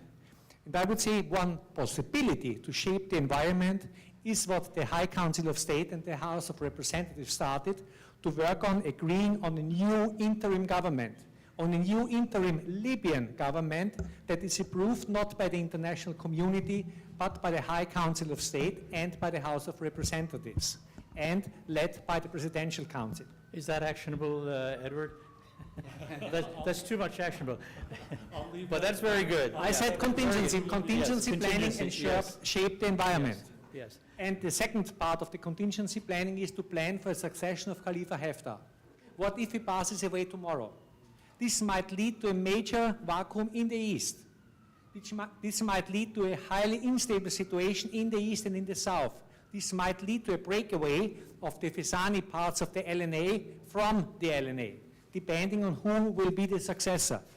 What could be done about it? I'm with Vice President Musa Al-Khoni. Use the stability that is already here and stabilize Libya in its parts.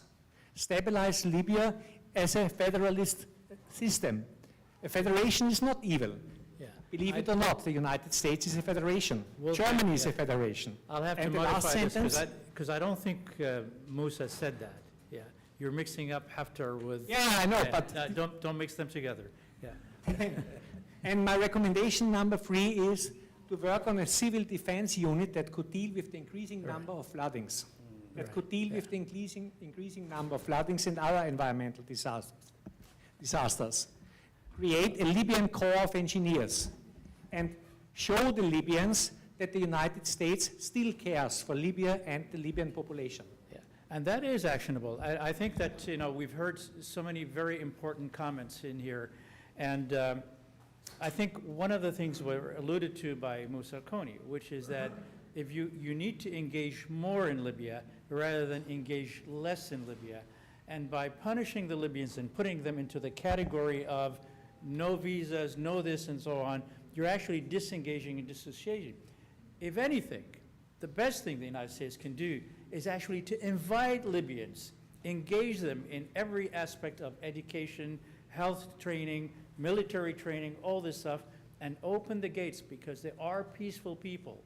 And there is an attrition in the notion of terrorism coming out of Libya. So reverse the concept of, okay, instead of blocking, opening the opportunities for Libyans in here. You don't know it, but you actually have been automatically recruited to make those recommendations in print. So we're going to be asking you to actually put those thoughts, we're going to generate them. And I would hope that a committee writing those recommendations will come out of this, because these are great ideas, very important. It could actually be very seriously looked upon as a strategy as the United States administration comes in and approaches Libya. Can't promise, can do, but these are very important things that would be recorded and hopefully would be passed to you as a committee to make recommendations. I want to just ask some people in here. Yes, Muhammad, of course. Thank you so much. Maybe a recommendation for the U.S. as well to think. I think I didn't hear a lot on the economics recommendation here, but I think there are a lot of discussions on a unified budget. Now there's overspending. I think the Libyan economy is overheated with a lot of spending, and that spending is not an actual money, but a newly created money, as Friedman called it, helicopter money, which is literally the central bank is creating money out of thin air. And the central bank now is in a very tough position given the new leadership, so it's a lot of pressure from both governments. I think the US can help the central bank to lower the temperature of the Libyan economy by stopping this printing money. I think I disagree with Khalid al-Mishri about the banknotes and fake one. No, I think it's not the physical printing, it is the digital printing. And the central bank now in a very tough position. I think the US can support the central bank to stop this overspending. So this is one, unified budget, stop helicopter money. I think the third is to have a capped budget over 3 years. What I mean by capped budget is like, okay, we agree on a number, 150 or whatever. I know it's a little bit details, but speaking of actionable, capped budget would be the way forward. There are certain things that the Americans will say, no, this is a sovereign decision. This has nothing to do with it. Are you proposing that there would be some pressure to do those regulations? No, I think it can be mediation, it can be supporting, coordinating between the two governments. I mean, the US now and the Federal Reserve now, they're even recommending a third-party monitor on our foreign exchange use. So I think the sovereignty question has been a little bit, that line has been blurred a little bit. Ambassador Norland, can you make a comment on this, please? Just that the focus on the economic part of this is something that we've taken very seriously with bilateral economic dialogues going back 6-7 years, participation in the economic working group under the Berlin process, and right now a very serious focus on what to do to protect the central bank from the pressures that are being applied from each side. And as we saw with the central bank leadership crisis, there is a role for the international community to support the integrity of the bank. Third-party monitoring is something that's being explored very actively right now, and I think I can safely say for the new administration, that's something we'll continue to support. Fantastic. You had a Can I just echo what you started to say, that we're tremendously appreciative of everything Ambassador Norland has done. You're a hero. Yeah, and I just I'd like to take a moment to thank you for your service. Yeah. Yes, please go ahead. I just have a quick question for Mr.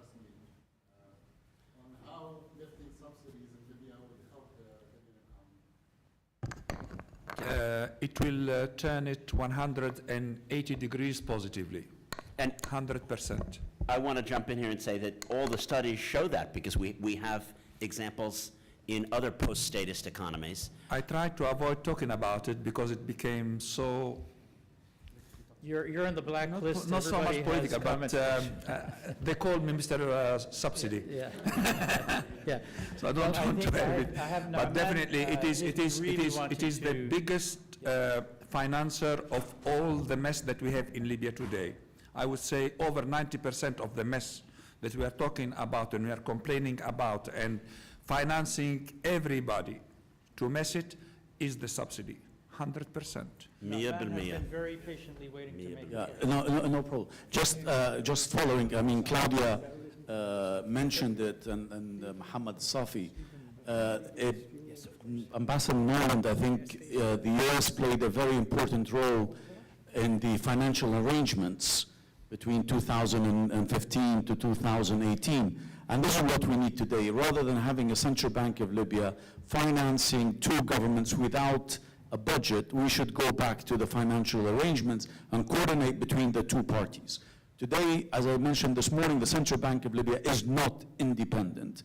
It is pressured by both sides. They keep on printing digital money. They're financing the enforcement of a third-party monitor is no longer a luxury to have. If I was the central bank governor today, I would ask the Americans to appoint them tomorrow, because that will alleviate the pressure I have on the central bank in having to finance both rivalries. So I think I understand that the central bank is trying to push away from having a third party.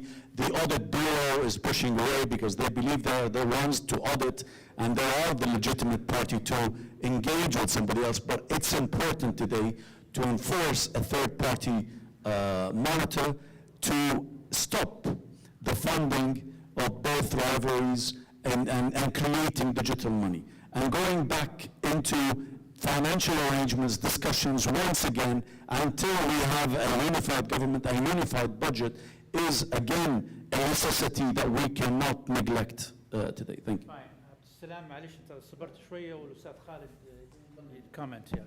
تفضل عبد السلام. And I do, while he is getting the microphone and so on, I do want to remind all of you that there is dinner at the Van, what is the title of the restaurant? Salma? Bobby Van, yes, Bobby Van. So please, if you're not traveling or catching a plane or a train or something, I invite you all to come and join us at the Bobby Van restaurant. And the information with the address is there. Salma's right there is going to be giving them to you, right? What time? Yeah, it says 6:30, so we could just transition in there. Abdussalam, please, yeah. I just want to ask the panel about something that happened in the past. President Trump, in his first term, called General Hefter, if you remember, back in November 2019. Okay? Could that happen again? Would that change the dynamics in Egypt? This is what happened right now. He picked up the phone. That's it? Yeah, Can Bill, I do you just want to briefly? Yes. One of the things that was rarely reported, because everyone likes to go back to that phone call that Cece wanted and Jared helped set up, is that the next day, the State Department issued a statement that our Libya policy hasn't changed, sort of to say that was a nothing burger, that phone call. And then, surprisingly, the White House on the same day issued a statement saying the exact same thing. And so that was a case a little bit like that moment with the Italian prime minister after the discussion with Trump, and they said you have to do more in Libya, and Trump was confused about Libya and confused about what the Italian prime minister has said. You know, that was another one of those moments where too much was made about what happened because so little came from it. And for me, it was more evidence of the chaos in the policy than it was of a shift in the policy. It was an idea came from Sebastian Gorka. He was involved. Yeah, he was involved with that one, yes. Yeah. I just want to support Bill's analysis. Fundamental U.S. policy didn't change. State was caught off guard, but they didn't pivot. But I think your question was more sophisticated than that. It was, could there be something in the second term? The answer is all bets are off. I mean, you have to keep in mind that we had true Camel Corps veterans like Tillerson and Milley and McMaster in the first administration, and now we have a deeply centralized inner circle of 7 or 8 people who lack government experience running large institutions who are going to be making these decisions. It would seem that a pivot would only happen from external pressure from the Emiratis, Saudis, or other major supporters of this inner circle, and it would be unlikely to be as a result of a desire to appease Russia. That is kind of overplayed, but it could easily be, you could imagine, from the Egyptians, Saudis, or Emiratis, an ask that would culminate in not just a phone call, but a greater shift, because the guardrails that prevented that phone call from making any shift, and as Bill said, it was a nothing burger, those guardrails are now off. Message delivered. Khalid, I think you made it. تفضل. Yeah. هو أنا عندي ملاحظة ليست سؤال ولا أتمنى حتى التعقيب عليها. كثر الحديث في هذا اللقاء على موضوع الوجود الروسي في ليبيا. الملاحظة اللي عندي أن هذا الوجود الروسي هو بدأ في شهر مايو تقريبا 2019 أثناء الهجوم على طرابلس وبعلم أمريكا وتدريجي، وفي تلك الفترة كانت أمريكا أيضا تدعم في حفتر، وفي الوقت الذي كان الجنود الروس يتقاطرون على طرابلس كان ترامب يجري مكالمة داعمة لحفتر ولهجومه على طرابلس، وبالتالي بين قوسين ملاحظتي أن ما يتحمل الوزر الأكبر هو من سكت على هذا الموضوع وهو صغير، ونريد الآن معالجته وهو كبير. هي ملاحظة يعني، وكما ذكرت أتمنى حتى إذا كان ما I mean, Khalid is repeating in a different way that the belief that there is still that incentive phone call that happened, but I think he missed the conversation in here and disputing it, and he didn't expect you to get back to it. But I think we're coming to the end of the conversation. I think there was, Fadal, yeah, yes, please. Yeah. Maybe we could each have a minute to address the conference title. Yes, yes. Everybody knows that the only people benefiting from subsidies in Libya are the criminals. They're taking gas from Zawi and selling it across the border for lots of money. They're getting flour, subsidized flour, and so on and so forth. Why hasn't the government, I'm talking about the one, well, both governments actually, but why haven't they done something about this? Why haven't they stopped this criminal activity? Are you asking this question as a question to the United States, or a question to the governors, or? How about question to Mr. Khalid Mishri and or Mr. Al-Koni? I think we're kind of, I don't want to spoil your thing. We're kind of right now on our advice to the United States. Oh, okay. Yeah. I'll give you a one-sentence answer. But we can have that conversation. Militias aren't going to police that. Yes, we yes, don't have a legitimate, Yeah. way Do to you have do it. You had a question? And everyone who's in power benefits. They're all Question, and it's a connected to the question. militias. Yeah. All right, here's another question right here, please. Yeah. Thank you so much for your time and effort. And my question is, repeating the question from the previous session, is it the time to speak out loud to the United Nations Support Mission in Libya and tell them that they failed in managing the Libyan crisis, or is not yet? I want to hear Claudia's answer. Well, I think you're qualified to answer this question. I have no problem. Yes, yes, yes. It comes back to the same problem Hosni raised twice, I think, today. Some people like to blame the foreigners. The Westerners like to blame the Russians. The Egyptians like to blame the Turks. And a lot of people like to blame the UN. But there is a share of responsibility on the Libyan side, a big share. For Mr. Hosni, they are the responsible. So it's a bit too easy to say the UN has failed. There's only a limit to what they can do. They're not Superman. And in large part, it depends on what the Libyan political actors are also willing to do and how much they're willing to compromise. That's not to say that there were certain moments in these past years in which the UN was perhaps a little more successful, other moments in which they were less active, but I wouldn't be hesitant in just putting the blame on one specific institution and avoiding the problem of the shared responsibility of the Libyan politicians, as Mr. Kony also highlighted, and various other actors. One sentence. We One sentence. We do have a UN representation here. So would you like to make a comment about that, please? Yeah. Could I just say one sentence? Or, oh, yeah, go ahead. Yeah, because it's Sure. a question about the UN. Oh, yeah.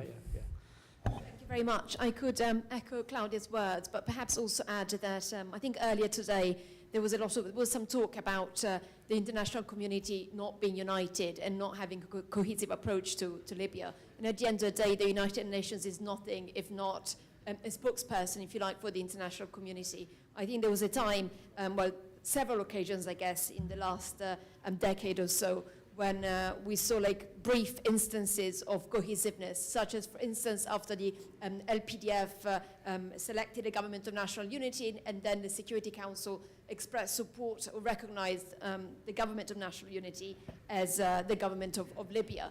A lot of people in this room, I guess, who believe that it's outlived its welcome and that sort of things have since evolved. Unfortunately, the Security Council has not taken a different position with regard to the government of national unity, which is why the United Nations or the mission that UNSMIL continues to operate as if the government of national unity were to be the main counterpart. That said, UNSMIL also recognizes the existence of many other key institutions, starting with the Presidential Council, the two chambers, and also the counterparts in the East.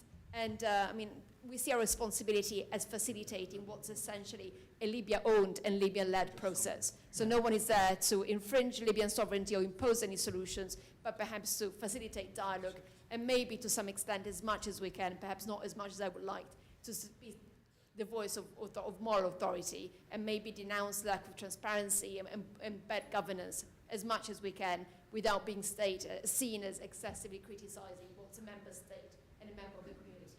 So I think these are... I think that's very well spoken word. Thank you so much. So, Bill? Two sentences while agreeing with everything Claudia and our UN friend said. The first one is, I fear and dislike and think we need to oppose what the Russians are doing more than I blame the Russians. I actually don't blame the Russians that much. But on the issue of the UN, I'd like to quote the Algerian ambassador speaking to our students yesterday, and I know the Algerian embassy is still here. He said, I think when it comes to the UN, we have to spend a little less time criticizing the instrument, because the instrument of the UN doesn't work unless you have political will from the parties, and that includes the international and the domestic parties. So I just got a message that we are going to be kicked out of here, and we need to get our asses out, and I will have to do that.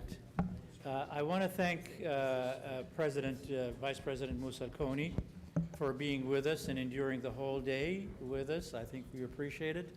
شكرا أستاذ موسى على وجودك معنا وصبرك معنا. كان تعليقك مهم جدا. شكرا خالد على وجودك معنا وتعليقاتك المفيدة. شكرا للجميع. Thank you very, very much for your wonderful intervention, and hopefully we would collect. Thank you.